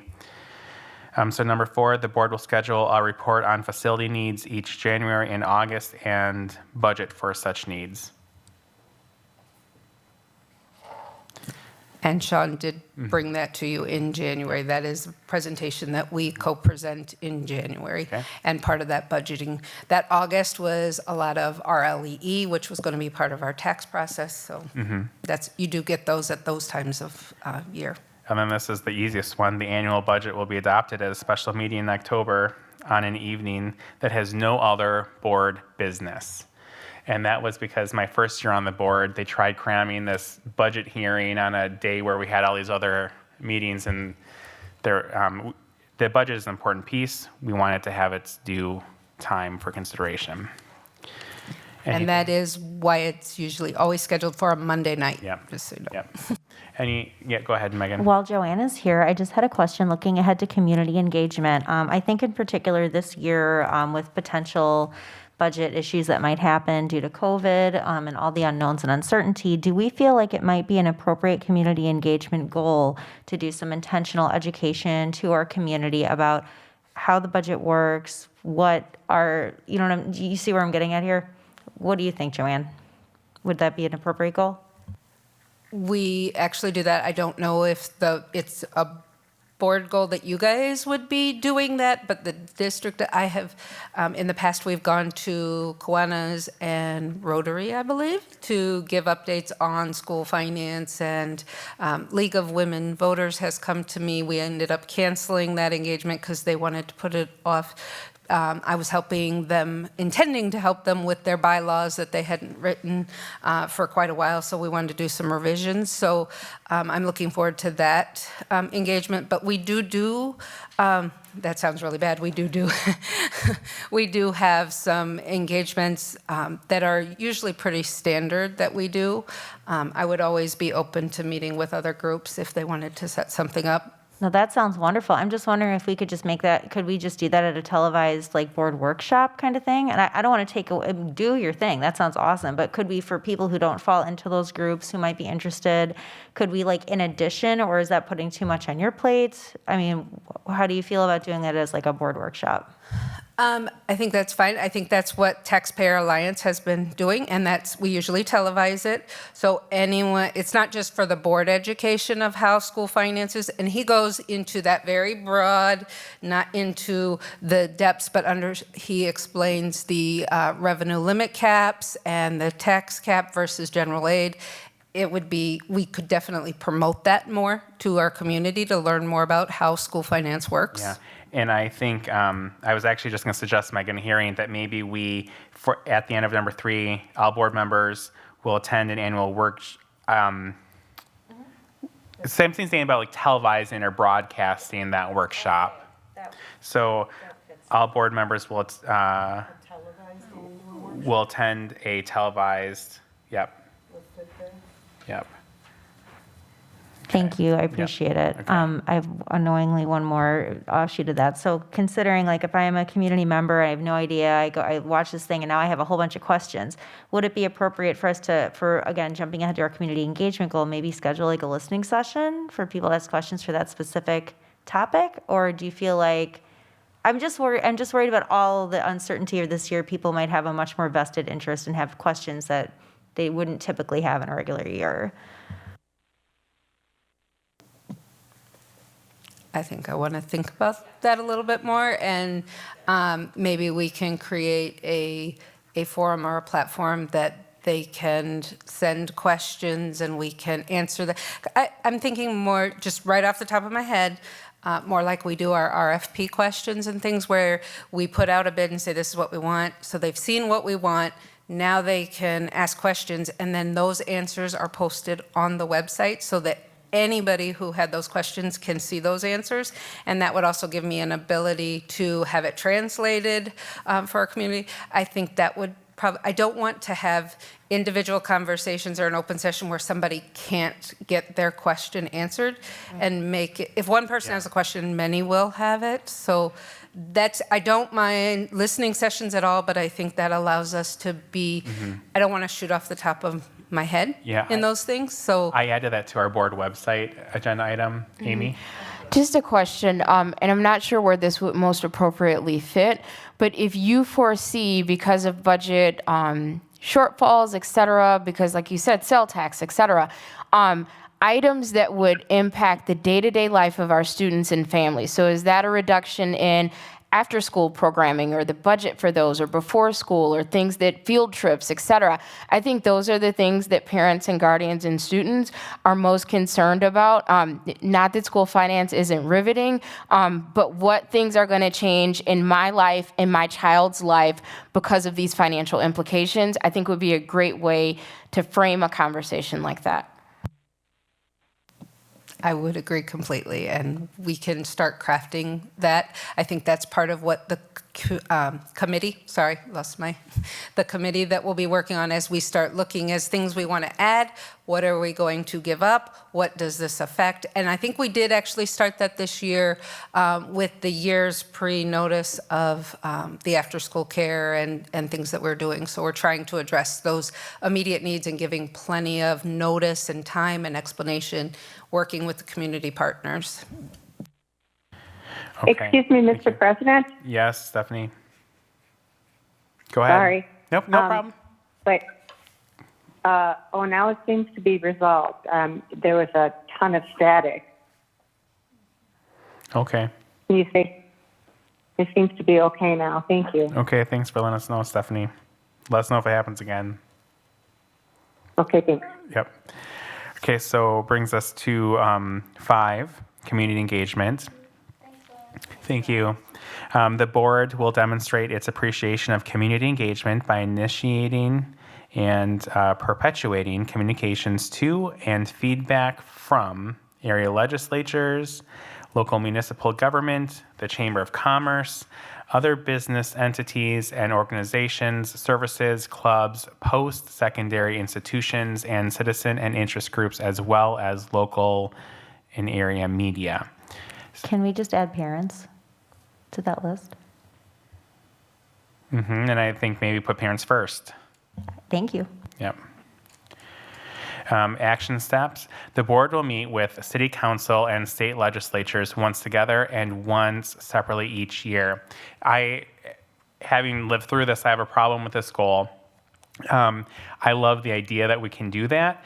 We had a great collaborative meeting with city council about closing 4th Street. Then we met with city council again, just because it was a goal, and we just sat there looking at each other, not really knowing what to talk about. So it's changing this maybe to maybe kind of like splitting out the state legislatures, because that's important for us to advocate to them our needs as a district. But maybe the board will meet with city council to discuss mutual areas of interest or mutual topics of interest. I have a thought on that, actually. I like where you're going with that. So if we have like our first action step just to be that we're going to meet with state legislators once a year, could our second then be that the board will meet? So what I want to get in here, because this is about engaging the community, could we be meeting on demand with city council, but also include the concept in here that we're going to overtly try to bridge and work with city council on issues that pertain to both entities appropriately? For example, like the closure of 4th Street was an example of that. Truancy could be an example of that, Okay, so the board will meet with city council, and then help me fill in the blanks, Megan. Well, I want to make sure that I'm not overstepping, so Yeah. I'm going to get everybody else's feedback. Like, Sure. are we okay with maybe making a more intentional effort than we have in the past than to work with our municipal entities? So should we say like maybe the board will meet and collaborate with city council? I would say at least once per year, and kind of as needed. Okay, with city council. So the board will meet and collaborate with city council at least once a year and as needed. Okay, and Megan, you had suggested breaking that off into 2 separate ones. So I changed also number 1, meet with state legislatures once a year. Then number 2, the board will meet and collaborate with state council at least once a year. And was it and as necessary, Amy? Okay. Necessary or needed, either is Okay. fine. No, that's perfect. Can I wordsmith that a little bit? Can we put collaborate first? Because if we say like we're going to collaborate with city council in general Okay. and meet once a year or as needed, that, you know what I mean? That otherwise Sure. it feels like we're only going to collaborate once a year. Okay. Collaborate as needed and meet at least once a year. Okay, so collaborate as needed and meet once a year. At least once a year. Collaborate as needed, meet at least once per year. Okay. Number 2, the board will participate annually in the submission of WASB resolutions. Board will discuss in January resolutions submitted to the annual convention and provide direction to the WASB delegate. So this is another kind of thing. I don't necessarily, we may not feel the need to submit a resolution this year, but I don't necessarily want to be bound. So if we were say, the board, so rather than saying annually, the board will participate in the submissions of WASB resolutions as needed, or What if you just say board will discuss in January resolutions? Oh, no, because that says submitted. Could we just say that the board will annually discuss the potential to make a submission for a WASB resolution?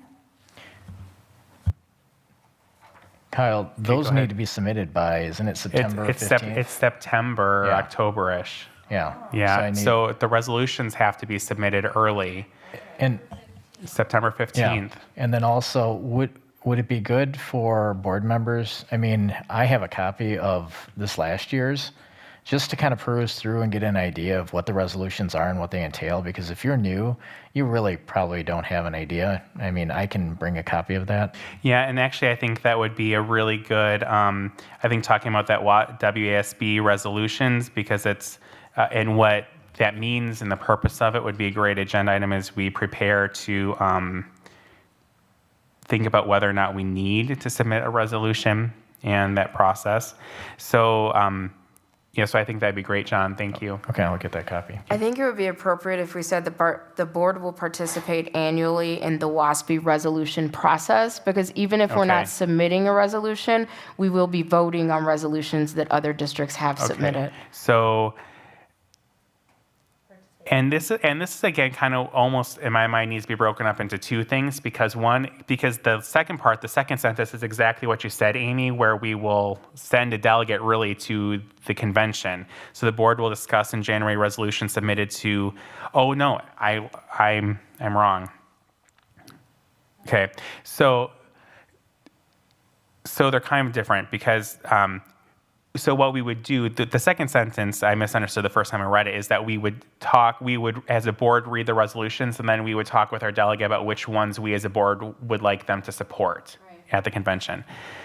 Okay, so the board will participate annually in the submissions in the WSB resolution submission process is what you said, right? Not necessarily the process. Okay. That would So in the WASB resolution process. Okay. Okay. And then the board will discuss in January the resolution submitted to the annual convention. Okay. So can I ask, because we always have, but does it need to be a specific goal that we will send a delegate? Because it doesn't say right here that we will. Unless, Amy, you think that's implied in the WSB resolution process. I think it's implied, but it Okay. doesn't hurt to solidify it that we will submit, because it's my understanding that the WASB delegate attends, but it's open to other board members. So there's a separate convention, John, you can talk more. So I think it's usually the first day. The delegates only are allowed to go Right. to that part of it. That's correct, yeah. And there is usually, I don't know, there was probably 40 or 50 resolutions that were presented. I mean, it's a pretty cool format. I mean, if you've never been there to go through it, it's Robert's Rule of Order on steroids.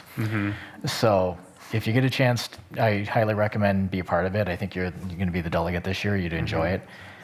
It does take time, and it takes you away from a lot of the other breakout sessions too. That's why I suggest that we have more representation going to the convention. Yeah. So I kind of took number 3. The board will send a delegate to the WASB. Do you know what's that actually called? That piece of it. Technically, it's the WASB, WASDA, WASBO Joint Education Convention. No, but I mean, I'll check the verbiage for that. Just It's the Delegate Assembly. to the WASB Delegate Assembly. Yes. Thank you. Okay. So then everything below would get bumped down a number. The board will conduct community listening sessions on relevant issues. These sessions will be held a minimum of twice a year. Okay.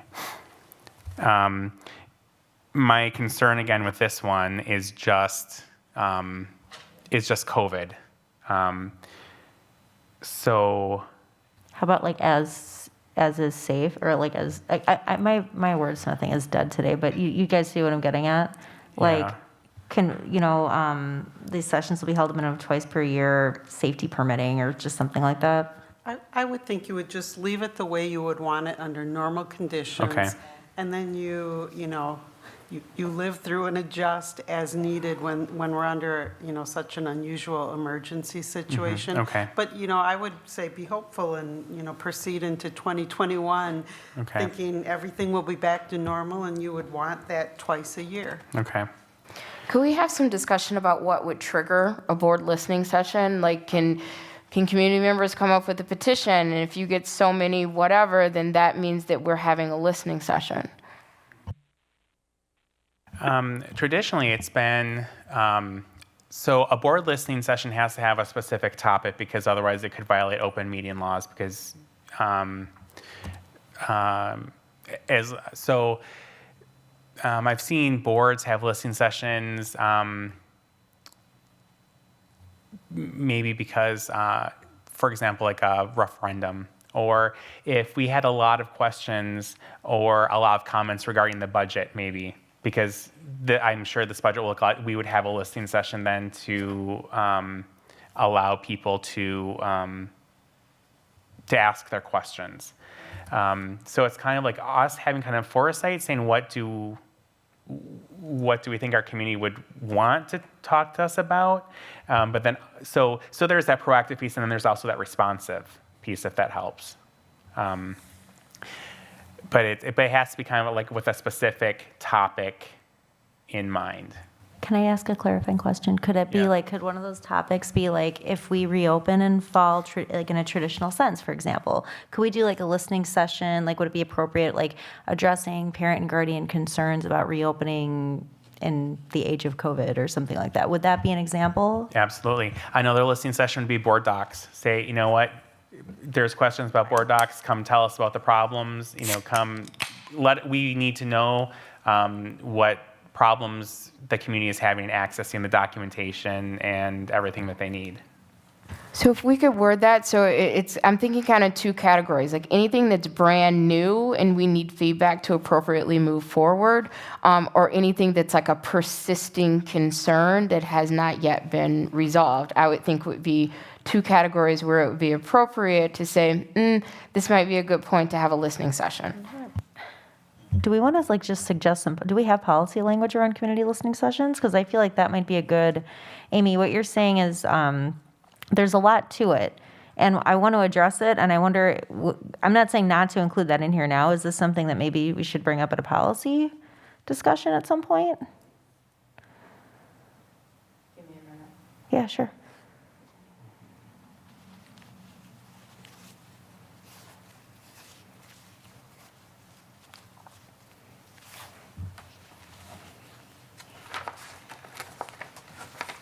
I don't believe we have a board policy. Michelle, do you I don't think we do either. know of any?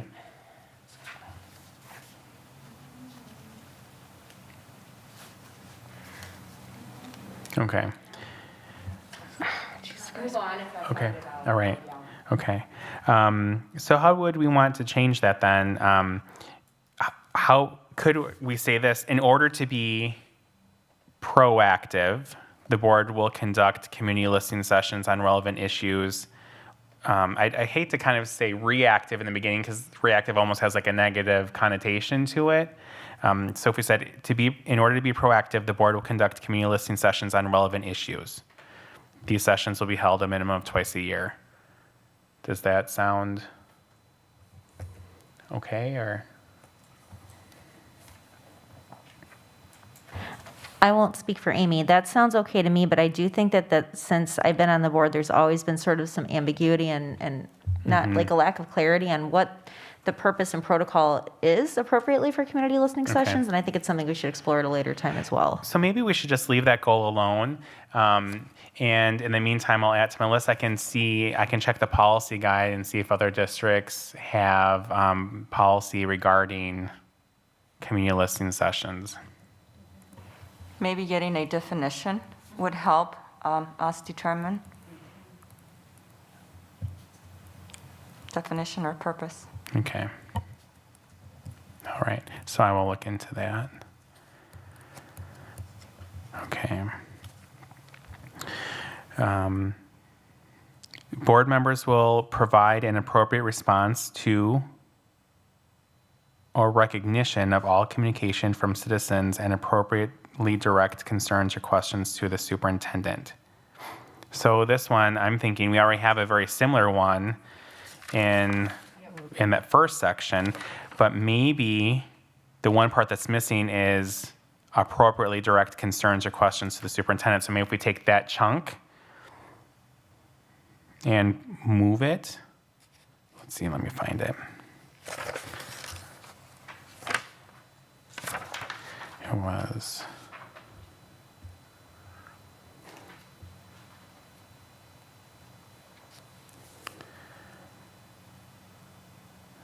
darn it, now I can't find it.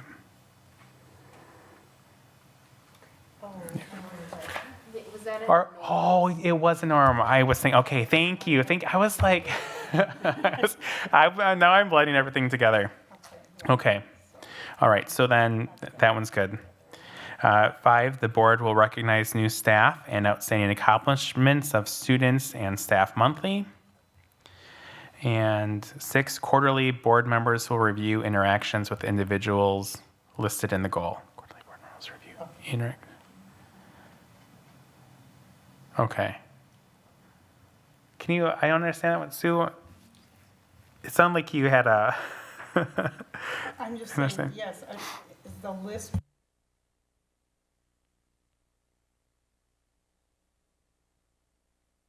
Oh, yes. So kind of, yeah. Talked with legislators, we did something with parents. Thank you. Is that what it's? Yes, and now this reminds me of the conversation we had about this. So I think it kind of refers to what State Council does, is they usually have an opportunity in the meeting to kind of talk about things that they have attended, So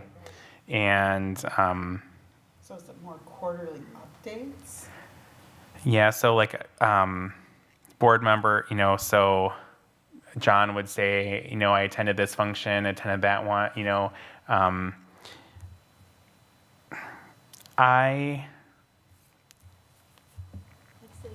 like State Council does, and I think there's some value to that. So it's up to you guys. I know when the last board, we kind of had a lot of discussion around this one, feelings that we don't necessarily want to like build a resume kind of, but we want people to be aware that we are out in public, we are attending community events and interacting with the community. I John? can't remember us ever doing this in the last year. I mean, No. it wasn't on the agenda at all. I mean, I don't No. mind having it on there. Yeah, I mean, I'm more than happy to do it and put that as an agenda. So that is something that I would have to move over to the agenda. I have a suggestion for a 7th goal. We've been talking about this since I got on the board, and it was actually Shelley Cronin's idea to somehow collaborate with, like Monica would be heavily involved, the secretaries in all of the buildings, to create a calendar of events that the board members could attend. Because right now there is no centralized calendar. So the purpose of this calendar was to make sure that, if McNeil was having a play or a musical, that at least one board member went to that musical or that play. And so rather than one board member feeling like they have to go to everything, that and we tend to have our kids right now at this board, they all kind of go to the same schools. So then those schools are very heavily attended by board members and others aren't. So my suggestion for the 7th goal would be to create this calendar that schools could use to invite the board, and then board members would just sign up so we could look and say, oh, John's already going to that. I can if I want to, but. So we'd have to just post, we wouldn't have to post an agenda, but we just have to publicly notice that there may be a quorum of board members attending the school musical or something like that. Yeah, if maybe 3, if it got close to that, if 3 people had signed up to go, because I would really have the intention of a board member committing, yes, I'm going to go to that. So this one's hard because we have to make it from scratch. I would think there's a way for her to merge, because schools do a pretty good job of posting what they have going on. Yeah. And if you just share the school calendars with one centralized calendar, then it'll populate, and it'll probably even color code it, every event from every building that's happening. Okay. So maybe is this something that you would want to talk to Monica about and kind of see the best way to do it? Absolutely. Okay. I think she's creative and she understands our district calendar well, so I think she could create something that would be a list of the school events that would allow you to sign up. Mm-hmm. And, whether she puts that into a certain format, I think she could do that for you. Okay. Can I say something real quick? Yeah, go ahead. So along the lines with that calendar idea is if we do it as a Google Calendar, as you can see, when you guys send out a Google Calendar saying, hey, we have a special board meeting on this day, we get to see who's already replied to it. So we could say, okay, to help kind of avoid that quorum, like you can see, okay, has 3 people or 2 people already replied to this? Should I go or should I not go? Like, if I want to go, like, what steps do I have to take to go then? Sure. Yeah, thank you, Spencer. That makes sense. Okay, is there anything else for community engagement? Yes, I'm sorry. I have Yes. another one. So you got to rock out Monica and how awesome she is. I just want to talk about Mitch Briesmeister does like an amazing job with community collaboration for work-based learning opportunities for our whole district, and he works with a great team of people as well to accomplish that. So I'm wondering if, since I'm looking at the language in the goal and it's appreciation of community engagement, and it lists a lot of like Chamber of Commerce and all this kind of stuff, could we get maybe, even if it's just like an annual update, whether it's from Mitch or from somebody else appropriate, about the work-based learning opportunities that our students have? Because I think that's something that you hear a lot about from community members, like, are we doing enough to prepare kids? And like, we have so many amazing like internships, work-based learning opportunities already that I think people just don't know about. So I feel like it would be a service to the community for us to highlight that at least at like one meeting. Okay, so number 8 would be, let's see, I'm trying to think. Annually, the board will receive an update on, can you fill in the blank, please? Yeah. Like on work-based learning opportunities or other school to local employer connections. Again, my wordsmithing is not good. You guys can make that better. But I'd like to highlight, I keep saying work-based learning. I'd also like to highlight local business partnerships that benefit our students, internships that benefit our students, even job shadows, mentoring. John has something to include. No, I was going to say that's a fantastic idea, but I think it needs to be done more than once a year. I think it should be done probably quarterly. Okay, so what you're talking, so this other businesses, are you suggesting that's like an additional line item? So I'll give you an example. We have like an auto advisory, in fact, I believe all of our CTE programs have to have advisories, and those advisories are made up of local employers, people from places like Black Hawk Tech and so on and so forth. And so I think just like giving an opportunity for each of those programs to highlight, like, look at this amazing partnership we have with this auto dealership, for example, or like with Culver's, and like, just the different things that are going on in the community from that frame of reference. Sure. So you want that all like in one? You're not. I feel like I would put it in one line, but and then I would leave it up to like Mitch and his team to decide like what is featured when. And I'm so glad you said quarterly, because I didn't want to overstep. But yeah, I agree. Okay. All right. That's great. So that is it for 5, right? Don't see anybody else. Ooh, with a mic on.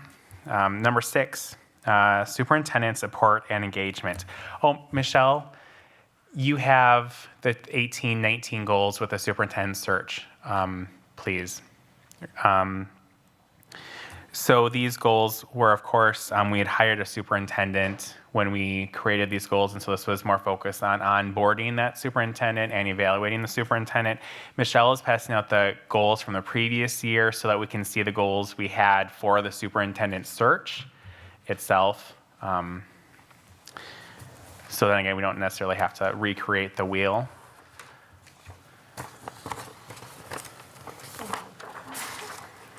So I guess my first question would be,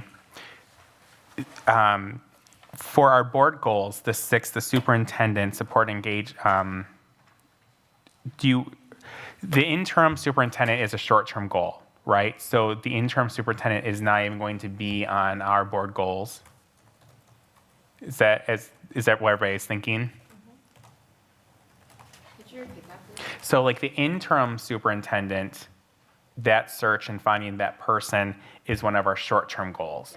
But the permanent superintendent, that search would then be fall in number 6 here is our board goal. Yes. So I just wanted to check and make sure that everybody was kind of thinking along the same lines. Okay. Go ahead. Yeah. I agree that your short-term goals is the hiring of your interim. Your first goals on this may be working with that interim superintendent, and then in addition to that, then you would have all of your recruit and hiring the permanent one. Okay. Because you don't want to just hire the interim, you're going to want to work with that person for a whole year. So just that one action step of hiring the interim would be a short-term goal, but then the support would be able, so number 6 to almost be titled superintendent support, and superintendent. Yeah. Superintendent support and then superintendent search. Okay, superintendent. It's support and engagement. I was just thinking It doesn't change. Okay. Someone in that role. Okay, so interim. So interim superintendent support and engagement / superintendent search. Okay. So the board will demonstrate support, assistance, and facilitate transition to the community and district. Action steps. Number 1, the board will introduce the interim. Well, I'm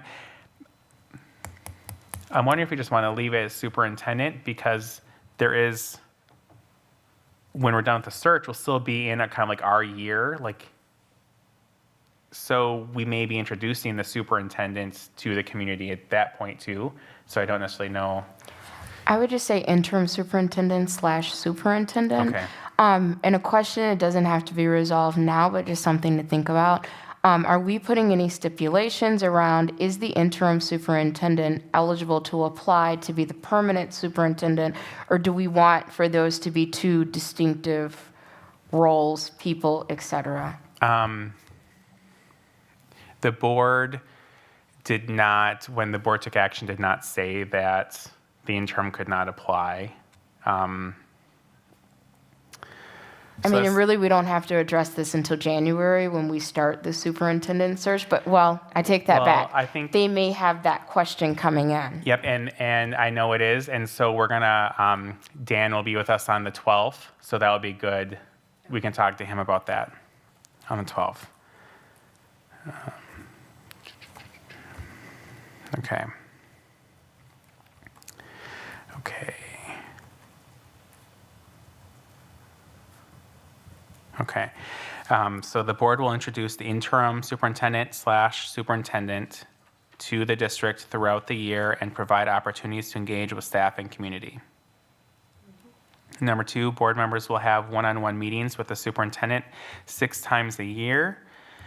Do you want to do the same thing, your interim / superintendent? Yeah. So with whoever is in that position, you still have that as one of your steps. And this is something that I think it is almost like a mutual agreement between the superintendent and the board. I know we had set this as a goal, and then Dr. Monroe wanted monthly meetings with board members. And again, it's one of those things, you don't want to just say monthly, because if I don't feel like I need to come in and talk to the superintendent, we're not going to schedule a meeting just so we can look at each other, just because it's a goal, saying we're going to do it. So I think adding that language as... I would say as needed with a minimum of. Okay, so as needed with a minimum of 6 times a year. Okay. A Go ahead, question. Maria. Yeah. So is that with each board member? Yep. Okay, so so we're going to be held accountable for 6 meetings a year with the Yep. superintendent? Okay. Yep. Thank you. Yep. No problem.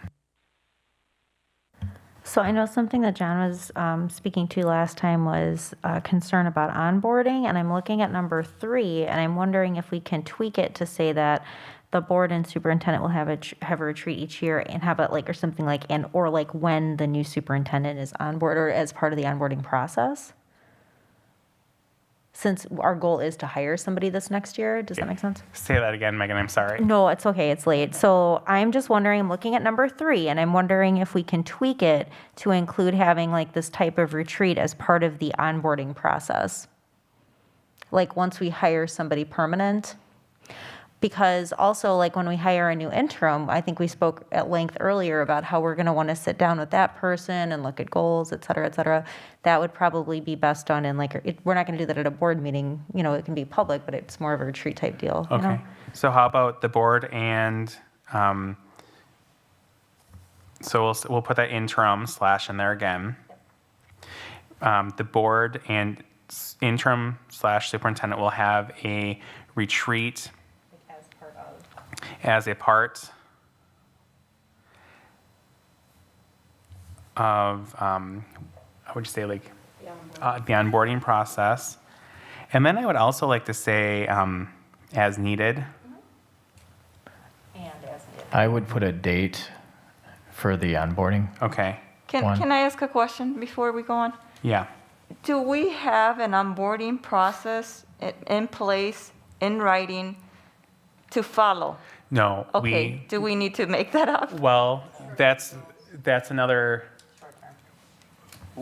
well, we can talk about that with our WASB search, because, so we do have options available through them that we can use to support. So I think that that whole onboarding process it should be an agenda item. And maybe if we can include, I don't know where we can stick this one in, but have a proper onboarding process for new board members. Yep. Hopefully that can be done this year as well for the following year, new board members. Yes. Thank you. Can we add that to the board governance and accountability Yes. action steps? Okay. Excuse me. So let's quick flip back to that first section. And so if we add number 11, or I think it's number 11, create how about an orientation? Can it be an and? Like an orientation and onboarding process? Mhm. An orientation seems like a one-time. Yeah. Orientation seems like a one-time deal, but an onboarding process that would include like matching someone with a mentor and then maybe even setting like mentorship goals and Yes. things like that. Okay. Create an onboarding process that would include an orientation. Okay. Okay. Yes. Okay.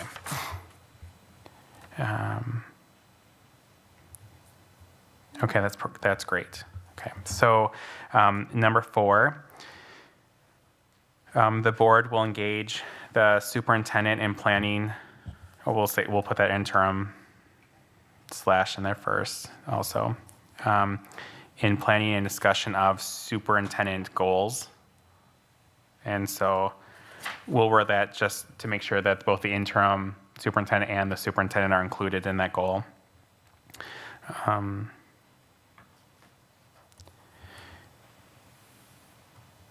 The board will provide ongoing evaluation and feedback as well as formal evaluation. So I think that this needs to be more specific. So the board will provide ongoing evaluation and feedback. Yeah, I was thinking quarterly. That's what we were trying to do previously, as well as a formal evaluation. And the formal evaluation, and I think we need to put January, because that is when the superintendent has to be evaluated. Okay. And I was kind of looking at these goals for the superintendent search that we used previously, and I don't know that we can actually adopt any of these goals because they have deadlines, and I think we need to wait and talk to WASB and set our timeline first. We can always add these goals later after we talk to Dan Nerad and finalize that timeline. What do you guys think? Okay. Okay. All right. So, wow, that was long but good. Okay. Can I ask a question? Yeah, absolutely. What we just got from Michelle, is that the same thing that we just went over? Yeah, it's the same overall document. The reason I asked Michelle to have it available was because 2 years ago, when we were going through the superintendent search, we had goals related to that search. And so I asked her to have those ready for us. So if you're going to include similar goals this time, we would have some verbiage to go off of and ideas for goals. So we can just kind of put a pin in this until we have further discussions with and plan that search a little bit deeper. And we can always revise the board goals at a later time if we need to. Okay, any other questions about goals or anything, Stephanie, Spencer? I'm good. Okay. All right, this brings us to board policies. And so Sue was going to go over some of the more important 100 series policies. And I need to ask Michelle, did you provide everybody a packet of the ones that you had shared with me? No. So I was going to ask the president if he maybe wanted to go to the next item on the agenda for having the administrators do their little 10-minute thing. And I'll go up and get those copies off the copier. Okay. And could we postpone the policy one to another time? Sure. Because there's quite a few, and it is already 9 o'clock almost. We still receive the policy then? Yeah. She just, I know Yeah. I had it, and I didn't think I saw that you had it prepared for all of the members, so it might be Okay. best to wait. Yeah. All right. So we can maybe do that at our next retreat. Okay. So that brings us to the cabinet member introductions, and it looks like Joanne is first. I have something I'm sorry. I'd Go like ahead, to- Sue. I thought I was doing that part. Oh, yeah. I'm sorry. Go ahead. I'd just like to share a little bit about that's okay, the cabinet members. They support the work of the district through areas of teaching and learning, curriculum, leadership, business, operations, human resources, and communications.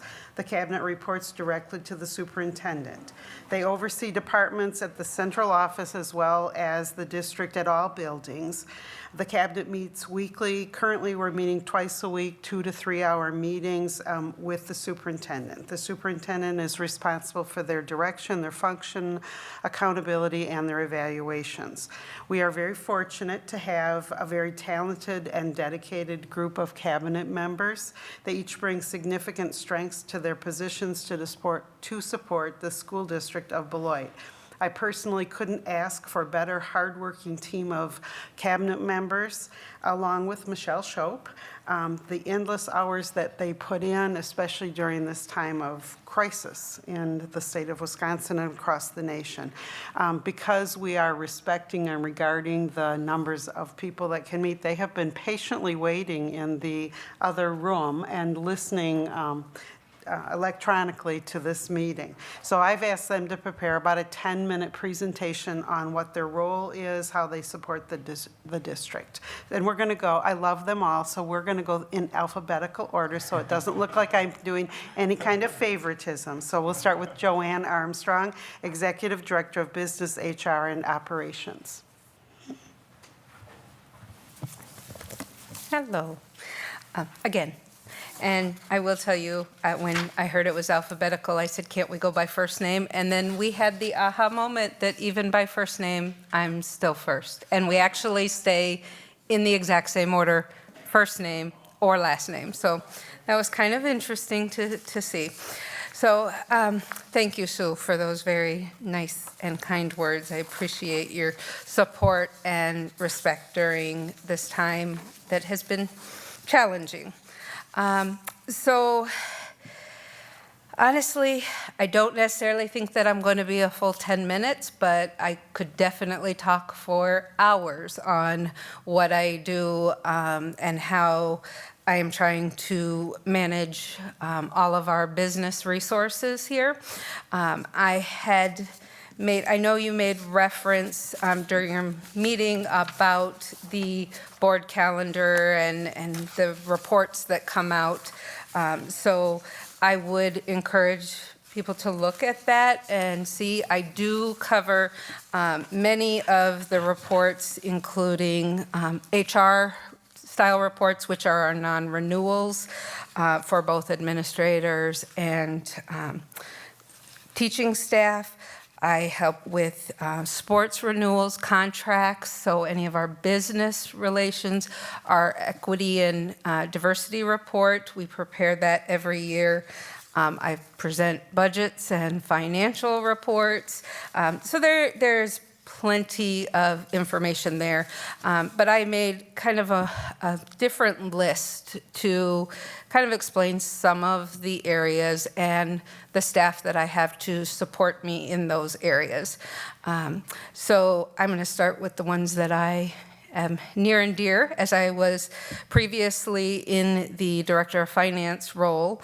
I am happy and thrilled to continue to supervise that aspect, which includes our payroll, our accounts payable, all of the financial staff that serve us. We have a director of finance and 4 specialists and an AP and grants. So everything under the financial services would include our cash management, our grants coordinators trying to solicit and make sure that we continue to be compliant with all rules and regulations. I also do the debt service, making sure that we have adequate cash flows for the school district, and ensuring that we are compliant and we're fiscally responsible. That is probably one of my favorite parts, but it also makes me very unpopular at times when we want to do things and we are looking at all aspects of how we can do things best for our students, but we've got to make sure that we remain equitable with all of our community partners and our students and our buildings. So we have to look at populations, we have to look at title resources and the staffings that we have. So we need to ensure, and that is one of the things that now in my overseeing HR as well as finance, it does give me that ability to make sure that staffing and recruitment are all aligned with the equity that we need in financial resources. So when I refer to our resources, it is also human resources as well as fiscal, facilities, property.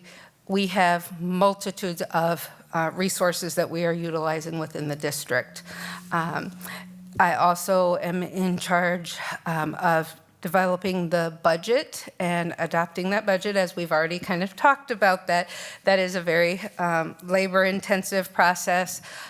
Is probably one of the more stressful components. As Kyle says, one area he doesn't feel real strong in. I feel strong in it, it still makes me nervous, so you're not there. All the purchasing in the school district, I don't know if most of you are aware, typically in government, they do issuing of purchase orders, and so you are sending this process through asking for a request and then getting approval. You encumber those funds, and then they are invoiced once they're received. The district of Beloit has switched more to purchasing through a P-card process, which still requires a prior approval. However, by instituting this program, we are getting rebates on our purchases, and last year alone, we received over $50,000 back on our purchases just by doing our purchasing that way.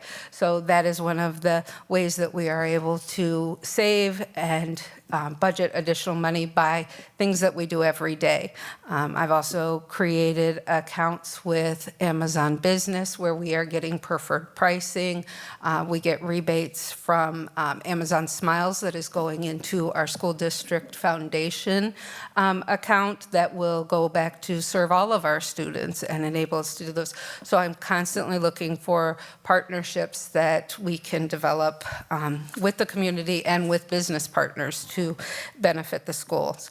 I oversee the technology department.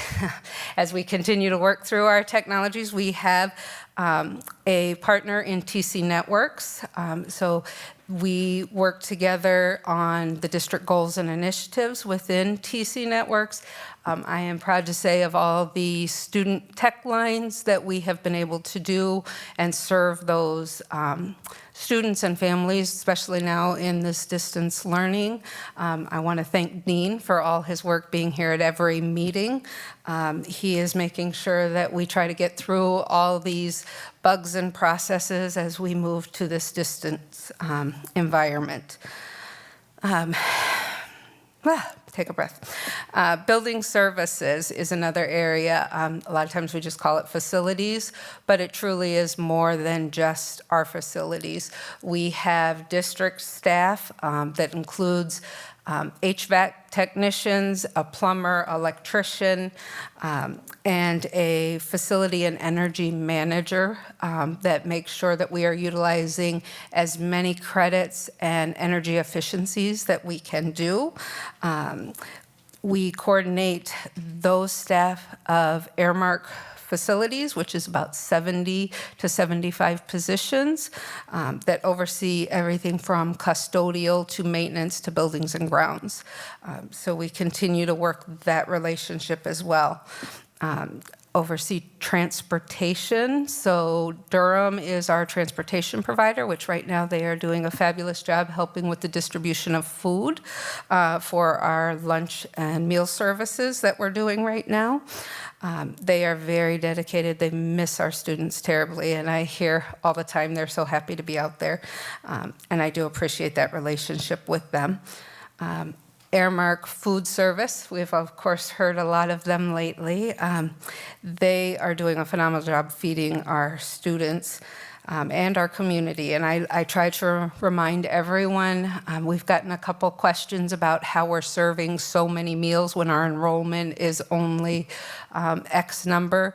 I remind everyone this service is available to anyone in the community age 1 to 18, and they don't previously, and typically in a normal environment, you have to consume those meals on site. You have to have the kids here. Due to the national health crisis, that's no longer a requirement. So we are seeing substantially more meals being served. At this point, by last Friday, we had served over 76,400 meals. So we are continuing.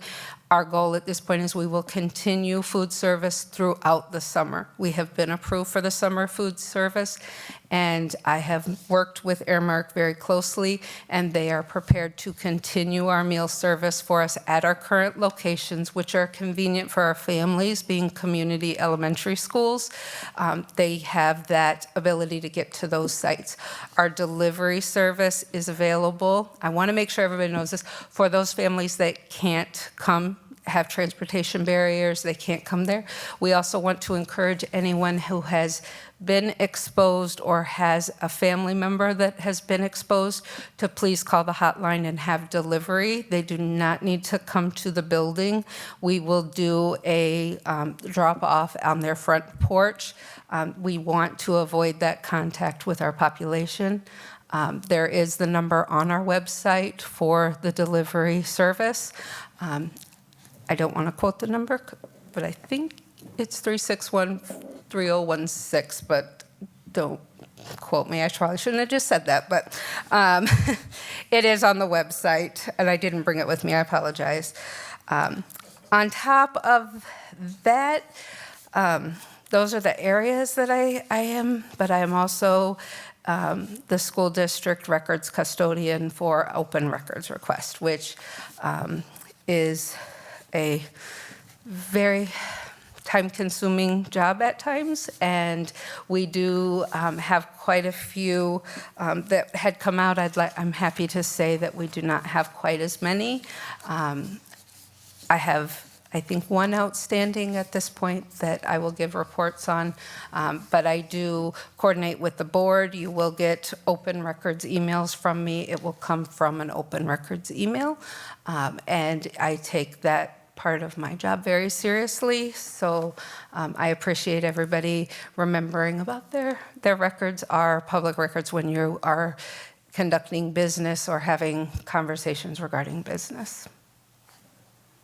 I think that is all I had. So, thank you very much. Thanks, Joanne. Nice job. You wear many hats. We know that. Melissa Beavers is our interim executive director of pupil services. Okay. Mine's going to read a little bit different than Joanne's. I put mine together a little bit differently. So my name is Melissa Beavers. For those of you who don't know me, I want to take a minute and personally thank you for allowing me the opportunity to serve in the role of interim executive director of pupil services for this past school year. I've been an employee of the school district since 2007, so I've been involved in the positive changes that make us all Beloit proud. I'm excited to be leading the department that I've been committed to for over a decade here in the school district of Beloit. So just to kind of list the employee groups that I'm responsible for, student services is very broad. That includes the director of school health, school counselors, school psychologists, school social workers, nurses, and HRAs. Special education includes 5 program managers, special education teachers, paraeducators, speech language pathologists, occupational and physical therapists, and their assistants. I also oversee the youth development coordinator and the AODA coordinator. That's one person in the same role. The SAPAR coordinator, who's in charge of school-age pregnant and parenting teens, and the homeless liaison, and central enrollment and student records. Okay, I'm not used to this on me, so bear with me. My role adds value to the school district of Beloit and the executive team in the following ways. I'm highly intentional to ensure student engagement and achievement at all junctures of my professional work. I have and will continue to be integral in designing meaningful, research-based methods and evidence-based programs, ensuring positive co-teaching outcomes, and guaranteeing students have access to high-quality mental health supports and academic instruction. I work very hard with my department to create inclusive, student-centered, and compliant programs aimed at maximizing student achievement. It's important in my role to find creative, out-of-the-box solutions to complex problems. It's important that my department analyze what has worked in the past and negotiate where we need to be in the future in order to ensure forward progress. My position requires an in-depth knowledge of educational law, specifically special education law in particular. I consider myself highly adept in this area, and I make it a point to keep up on the latest developments in this constantly changing area. Not only do I have a deep understanding of the law that impacts students in schools, but I have the uncanny ability to articulate those laws to teachers, students, families, and other school personnel. This is a position that requires one to always confidently communicate and be unafraid of conducting critical conversations. My years of experience have given me great ease with these conversations with students, families, staff, and community stakeholders. With all that being said, I am also faced with many challenges in my role as Executive Director of Pupil Services on a daily basis. This is not a monotonous job by any means, and the challenges are truly what I enjoy the most. I believe there's a lack of understanding in general of my position and what the day-to-day operations of my role should look like to others. This can sometimes be perceived as being or feeling unsupported and can create a sense of professional isolation. My position often requires helping staff engage in processes that are foreign to them or don't allow for immediate chosen gratification. Frankly, I'm often in a position of informing people of what they cannot do because of how the law, students' rights, and best practices intersect. My position is both demanding and often prone to conflict. However, I believe that strong relationships combined with in-depth content knowledge are the keys to success in my position.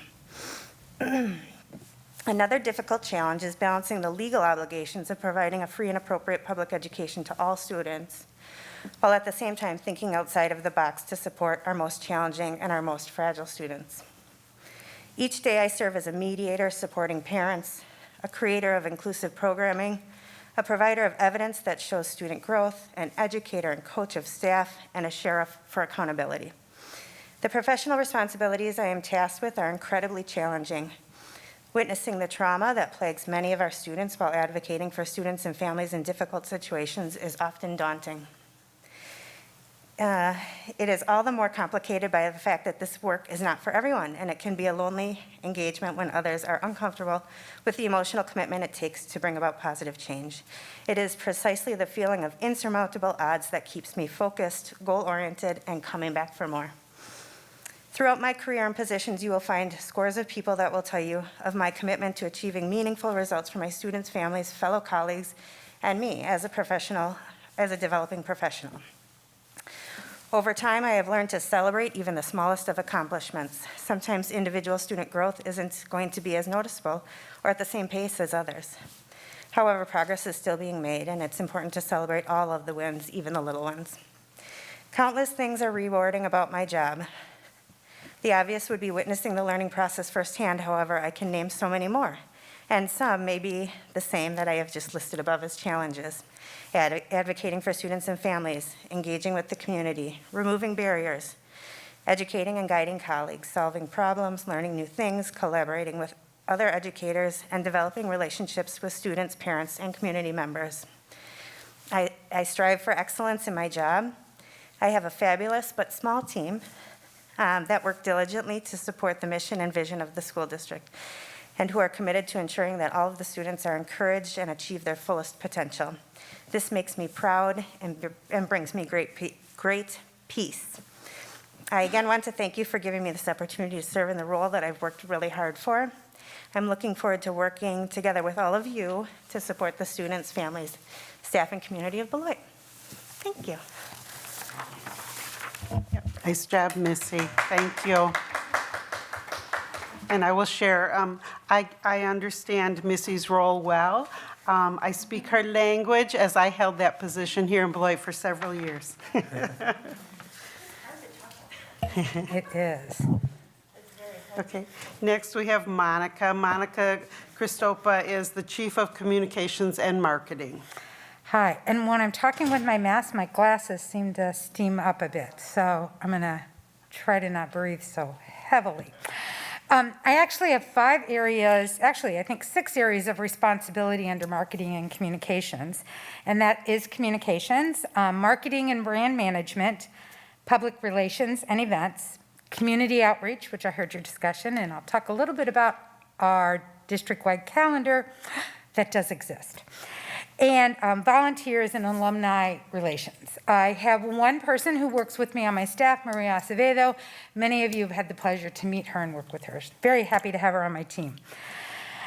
My primary focus for the School District of Beloit is to create consistent, and I'm going to use the word consistent over and over, authentic and relevant or purposeful communication for our entire district. And that's really at the staff level, student level, family level, and community level. I always start any kind of work or project, and even listening to you, I was writing this down. Why are we doing this? Who will it impact? And what is our expected results and outcome? And I think the biggest challenge for me has been trying to shift the paradigm and all the words that go with the School District of Beloit. And I'll be very frank and honest, most of that was negative. I do hear a lot, and when I accepted this position, for the thing, for YouTube, because I was going to do a little exercise, but I'll stay here and do it.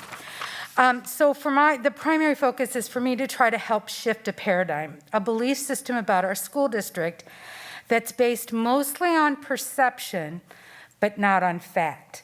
So I have a really easy exercise that I want to maybe point out how these perceptions can lead to responses that may not be correct. So I just want you to answer this question as loudly as you can. I'm going to ask it 5 or 6 times, and then I'm going to ask another question. Don't think about it, just answer it out loud, okay? Are you ready? Yeah. All right. What color is this paper? White. What color is this paper? White. What color is this paper? White. What color is this paper? White. What color is this paper? White. What do cows drink? Milk. Water. What did you say? Because, okay, oh, I can't walk away. I just like to engage. But Kyle, you had to pause for a moment, because what happens when you ask people, what do you think about the school district of Beloit? They have their answer right there. And what I am responsible for doing is helping people to take pause and to offer them other answers to the questions about the school district of Beloit. So I'm going to talk a little bit about how I do that with Maria. So for communications, we have our website, as you all know, a hub of everything. We have our School District of Beloit app. We have our Blackboard system, which all of you should be receiving those messages now. If you're not, let me know. We just sent one out about the family surveys. Our social media, we have Facebook, Twitter, LinkedIn, and YouTube. But to be perfectly honest, Facebook is our most followed form of social media. We have over 6,000 people who follow us.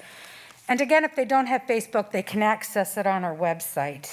Our website pages that are most being visited right now, which is not going to be a surprise to any of you, is all the distance learning sites at the schools, our COVID-19 site, Stay Connected, and Parent University, which was new this year. We post 3 times a day, consistently, 9:30, 12:30, 3:30, all kinds of message. I get a lot of content from everyone in the district, so that's nice, and community partners and all of that, but we really want to be consistent with that. Marketing and brand management, again, consistent, relevant, purposeful. I did an audit of a lot of our print materials. It was a little schizophrenic. If you found pieces out there, I don't know that someone could say, oh, that's School District of Beloit. So my intent coming in all pieces that we work on, if our logo wasn't on there, somebody should be able to say that's the School District of Beloit.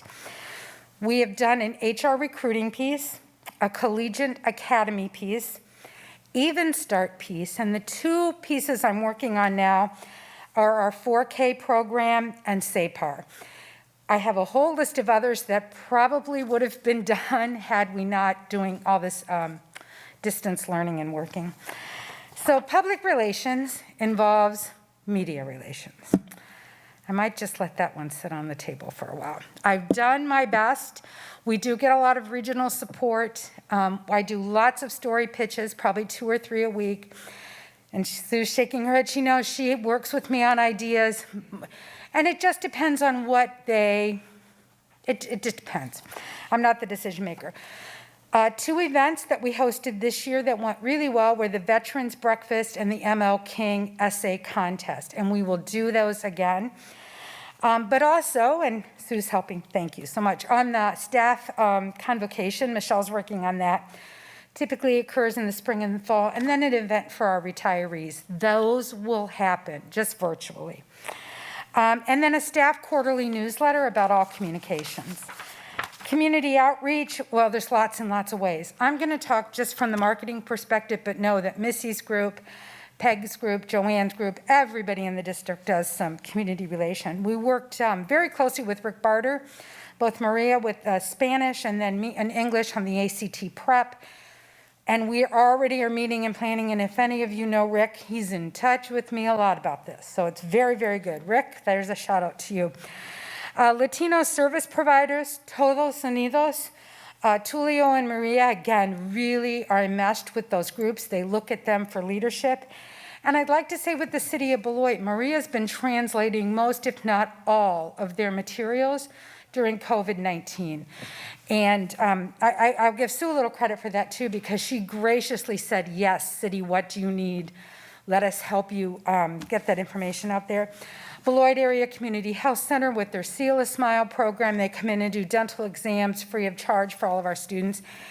And we're collaborating a little bit more from a marketing side, and certainly the State Line Family YMCA and the State Line Boys and Girls Club. We are also responsible for the before and after care programming and relationship building, which is going to be even more important as we move forward because all of you know we are collaborating with those two organizations to offer after-school programming at all our schools. Volunteer program, that's another one that falls under our area. We did an audit last year. We found some gaps and kinks in the system, so we really had to take a hard look at that. We heard from the business community, get that application online. We did. And we have it in Spanish and English. We added questions like, what are your hobbies and interests that you'd like to share? What skills do you think you can bring to our district that we can engage you with? And we set up realistic deadlines for reviews. And I'll talk a little bit more about future goals, but that's on there. And then alumni relations. Well, that was a very pitiful page on our website. So we've amped up the website. Prior to me being hired, they had a relationship with a company who did some work on finding our alumni. And then someone said, Monica, you better talk to Fran Frusen. So I am put on, I think, John, that might have been you, actually. They have the Knights of Distinction Award, and I know it's postponed for now, but being a part of that team will certainly bring that forward. So that's kind of in a nutshell what we do. One of my challenges, again, I said, is getting that paradigm shift to change. That's just going to take a comprehensive approach. A surprise in this job, I was hired September 6th, so I think it's been 8 months, was really how hard the people work here and the commitment to students.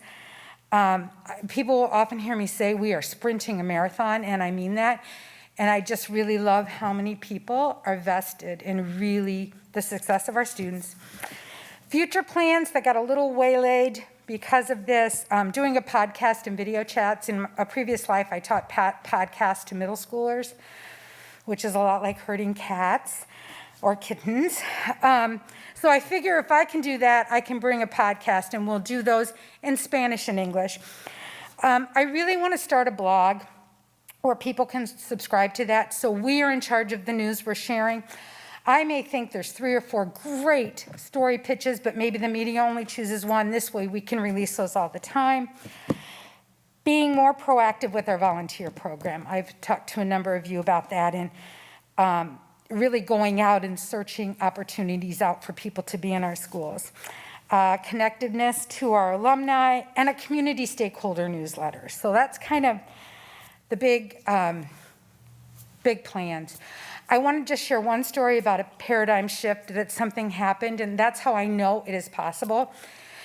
We had a news conference. We did a couple this year, and Megan was actually a part of bringing this to fruition. It's the Collegiate Academy at the high school. Sue was there and spoke. John was there and spoke. And we designed marketing pieces that looked really great afterwards. And we came back from the news conference, and I sent out an all-staff memo. Hey, this news conference is great, and here's the marketing piece we shared with everyone. And so I'm sitting at my desk, and Maria comes running in. Monica, you sent out the draft. I said, what? You sent out the draft, and when I put a piece together, I take a black Sharpie, and I just draw it out, and there's arrows, and it was nothing. I was embarrassed that anybody would have seen my draft notes and everything to the whole district. And I got a few phone calls. Monica, do you know what you did? You sent the draft out. Oh my gosh, how, whatever. And so I said, oops, and I sent out the original. Well, I got a phone call from Carla Helt. I don't know if any of you know her. And this is what she said. How fabulous that you sent out your draft. I can't wait to share it with students. I want to show them how an idea can look like this and be all messy and horrible, and what an end product can look like with hard work. I said, okay, I don't know who you are, but I have to meet you now, and I'm going to repeat this story. So I know my role is very important, and Maria working with me and me working with the cabinet to change the paradigm. And I want to thank all of you for doing the same, your work and your commitment and your volunteerism for our district does not go unnoticed by me and many other people. So, we do have an all-district calendar. It is on the front page of the website, but I had to take it down because all of our events. But we have to figure out a way to link it to the board so you can sign up for things and monitor. But the framework's all there. So we'll get that up. All right, thank you. Yeah, thanks, Monica. Nice job. Monica is always one step ahead of all of us. I wanted to comment, great job on the app. And those that haven't seen it and used it, it is really cool, something that we haven't had ever. Okay. Last but not least, Peggy Mellencamp. She's our Executive Director of School Leadership and Equity. And like Monica, I have an activity for you all. We're going to take a portion of the Ford exam this evening. But I think due to time, we'll put that one off, and I'll just share some information. So as Sue said, I'm the Executive Director of School Leadership, and the major portion of my job is overseeing 4K through 12 teaching and learning in the school district, whether it's in brick and mortar or in a virtual situation like we are right now. And one of the things that I enjoy most about my job and being in Beloit is the collaboration that we do, not only with our district leadership team, but our school leadership teams to support our students and provide high quality education, instruction, and equitable opportunities for our students. And I'll be sharing some of those areas and how we do that a little bit this evening. And in addition to serving on the superintendent's cabinet, I also enjoy the collaboration within the community and serving on several boards, such as the United Way Blackhawk Region Board of Directors, and then I co-chair the Education and Business Partnership meeting with the GBEDC. And many of the topics that I'm going to share with you this evening, and I'll go share just some highlights of a few of them, but many of these topics come to you through the board, sometimes just for information and sometimes for action. And I prefer I'll be sharing information with you, people from members of my team in the school leadership department, which I have a fabulous, I'm very blessed to have a fabulous team to work with this year.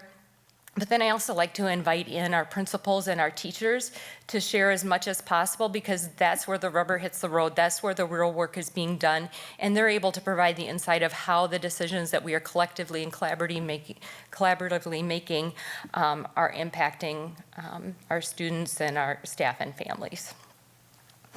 One of the main areas that we oversee in our department is data and assessment.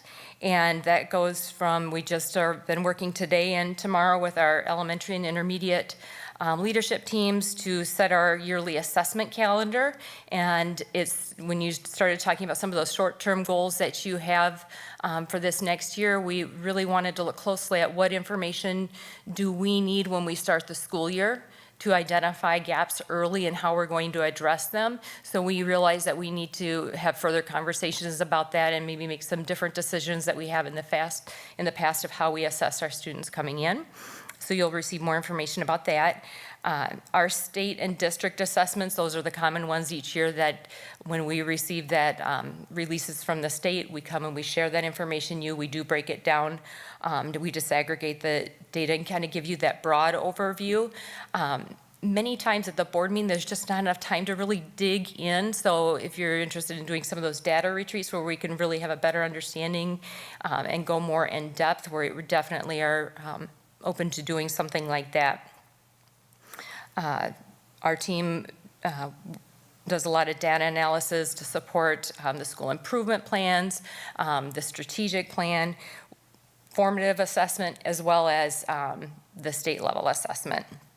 We also work with our responsible for our student report cards, grading, standards-based grading, and we know that those are some areas that we really want to dig deeper into and better align our standards and identify those key concepts and ideas that we want to guarantee all students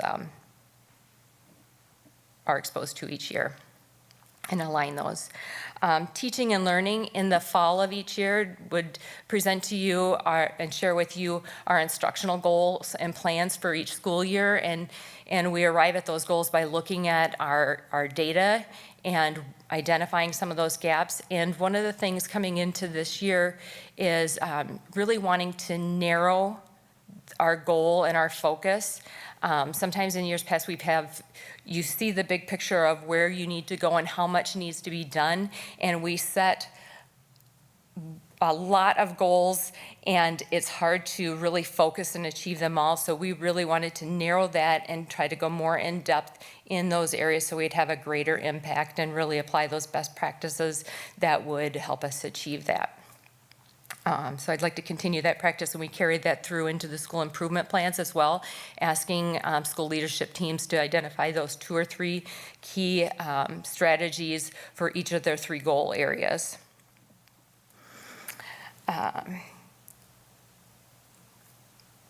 Each year, this standards, when I talk about standards alignment and standards-based report cards, the board each year formally adopts the standards, so that will be coming to you. I think in July or August, we bring that to the board. Course approvals and curriculum adoption processes we bring to you. For example, we just started our, before, it was in second semester or right before second semester, we were starting our K-5 ELA curriculum adoption. And the process that we used this year, we brought in stakeholders from across grade levels, administrators, coaches, classroom teachers, and we brought in 5 different vendors, and we had a rubric that we looked, examined those resources with. And not only for the technology needs, the vocabulary, is it relevant tests? Do our students see themselves in the books? And that's how we narrowed it down to 2 choices. And that's something that the curriculum adoption process, we have pressed pause just because under the times that we are right now and the uncertainty of where we'll be at to start off the school year is not fair to our staff to try to balance a new resource in addition to everything that we're doing right now, but that will be coming back to the board. We cover quite a bit of programming within our office, from career and technical education, the dual language immersion, multi-level systems of support, so that might be a little bit of a new terminology as RTI, response to intervention.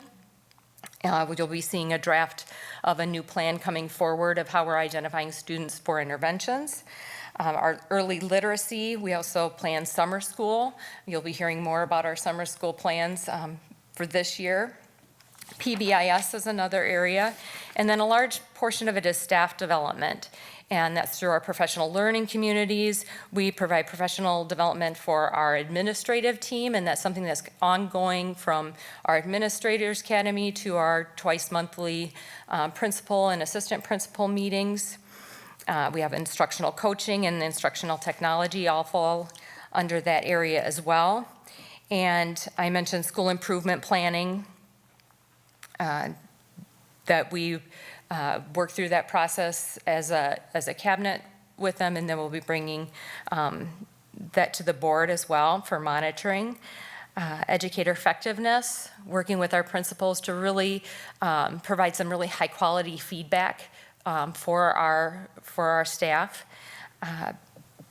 We work with our peer mentor, our mentor-mentee program, and this is an area we really want to strengthen and support mentoring programs for new teachers in our district. And one of the ways we're doing that is through the peer review and mentor grant. And we have a number of staff will be starting our 3rd cohort next year, going through it's a new teacher college training. And they in turn will also start a more rigorous mentor training program in district. We have responsible for new hire orientation and then all title funds and budgets oversight. So we really look forward to collaborating with you and sharing information with you this year. Thank you. Thanks, Peg. Nice job. I've known Peg for many, many years, and there is no one who knows as much as Peg does about gathering student assessments, analyzing that data, and developing the right pathways for student success through the delivery of curriculum. She's outstanding. So, Thank you. and thank you to all of our team members for coming to share tonight. I know that kind of thing. Okay. So that brings us to a team building activity. I feel like, how you guys feel about skipping that? Great. Okay, so I do want to take another. That's great because I hate those things, but they're necessary. Okay, it's 9:30. So I do quickly want to talk about other things that we put in your binders that you can peruse. So in tab 5. You're going to have that, we left a spot for the 100 series policies. So once those are printed, you can insert them in there. Under 6, we put a brief overview of the board committees as well as the members. 7 is an agenda setting information sheet, which I will go over quickly in a couple of minutes at the end.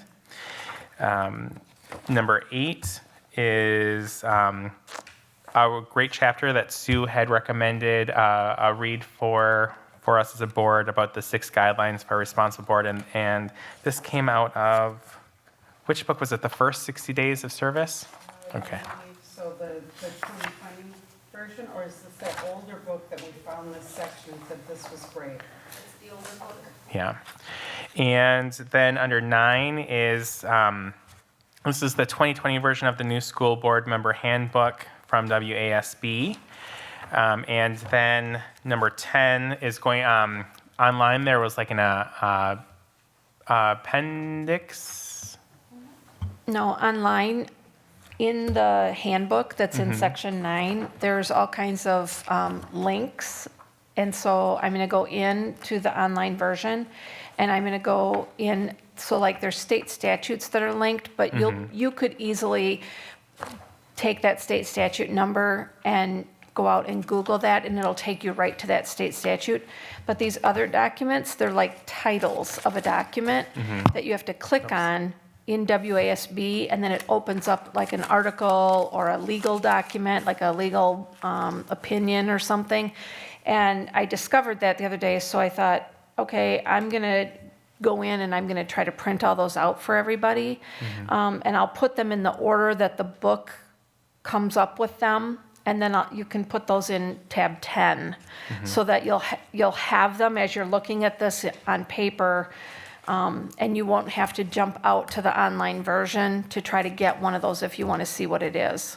Okay. If that makes sense. If you're looking at it online, anyway, you would be able to just click right on it, but I thought I would also print those so you'll have them in case you want to look at it sometime and you don't have access to being online. Okay, thank you. So that's going to bring us to the future items for discussion, and I wanted to create something. So if you go to Board Docs and you go to the library, there, it's called Future Agenda Items. And if you click that, am I open to bringing up on there? So just so people can see, or no? I don't know if you can with that there. I could try and turn this one on. Okay, no, I can't, okay. Doing Google Meets on that. Okay. So when you click on Future Agenda Items, it looks just like Board Docs where you click on an agenda item in our meeting and then all of the information. Yeah, let's try. It won't take a whole lot longer. This was so this page is to help me kind of organize and keep track of agenda items that are being requested, and it'll populate into a spreadsheet. So when you, it also helps me organize that information that's coming in, but I also put it out there as, when you talk about student achievement and really moving districts forward and bringing change, everything is laser focused. And so one of the questions on here is the purpose of, you have to select which short-term goal it's going to relate to. So, for example, if you wanted to bring up the carpet at Todd Elementary, that you think it should be blue instead of purple. Well, this is going to challenge you to think, is this really the best use of the board's time or committee's time? Does this really align with one of our goals and one of our focuses? Or, so it's going to force all of us to challenge, or, force all of us to really think about those things. Yeah, go ahead. I just want to jump in and just thank Kyle for this, because I feel like for the new board members, we never really had a transparent way to track. Like when we made a future agenda item request, sometimes like it just didn't precipitate. And just due to some I think lack of basic organization. And so I'm just really happy to see that our board is going to take a step forward with visible and accessible organization. And I think this is hopefully the first of many of those improvements. So I just want to thank you for taking the time to put this together. I told Michelle it was in my brain, and she put this together and Thank you, the Michelle. fruition. Yeah, so I can't take all of the credit. So there's the one link that's on top. Oh, do you have something? Could you just state where it's located again, please? Sure. So if you go to the library, and then, this is a good teaching moment too. So when you click on the future agenda item, over to the right, it pops up. You have to make sure you're logged in. Oh, yes. And here's the teaching, and here's a good board docs teaching point is there are 3 different categories on board docs. So public comment means anyone can see it. You don't have to be logged in, and that's where all of our public information would be.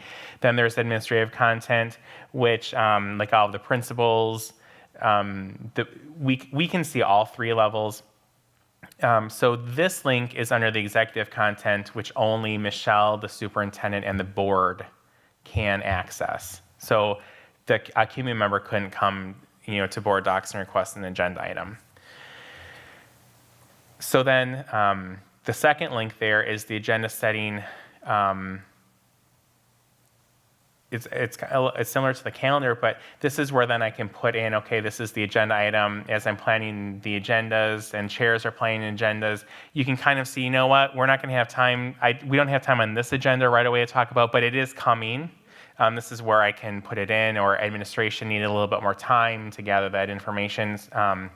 So just a way for you to know that and keep track that your agenda items aren't being lost or thrown out as we walk out the door, but there is a place if we're not able to talk about it immediately.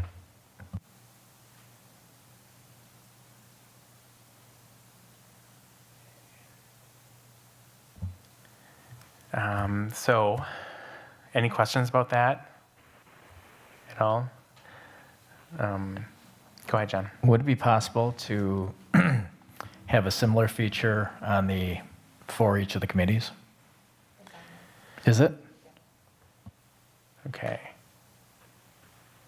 Whoops.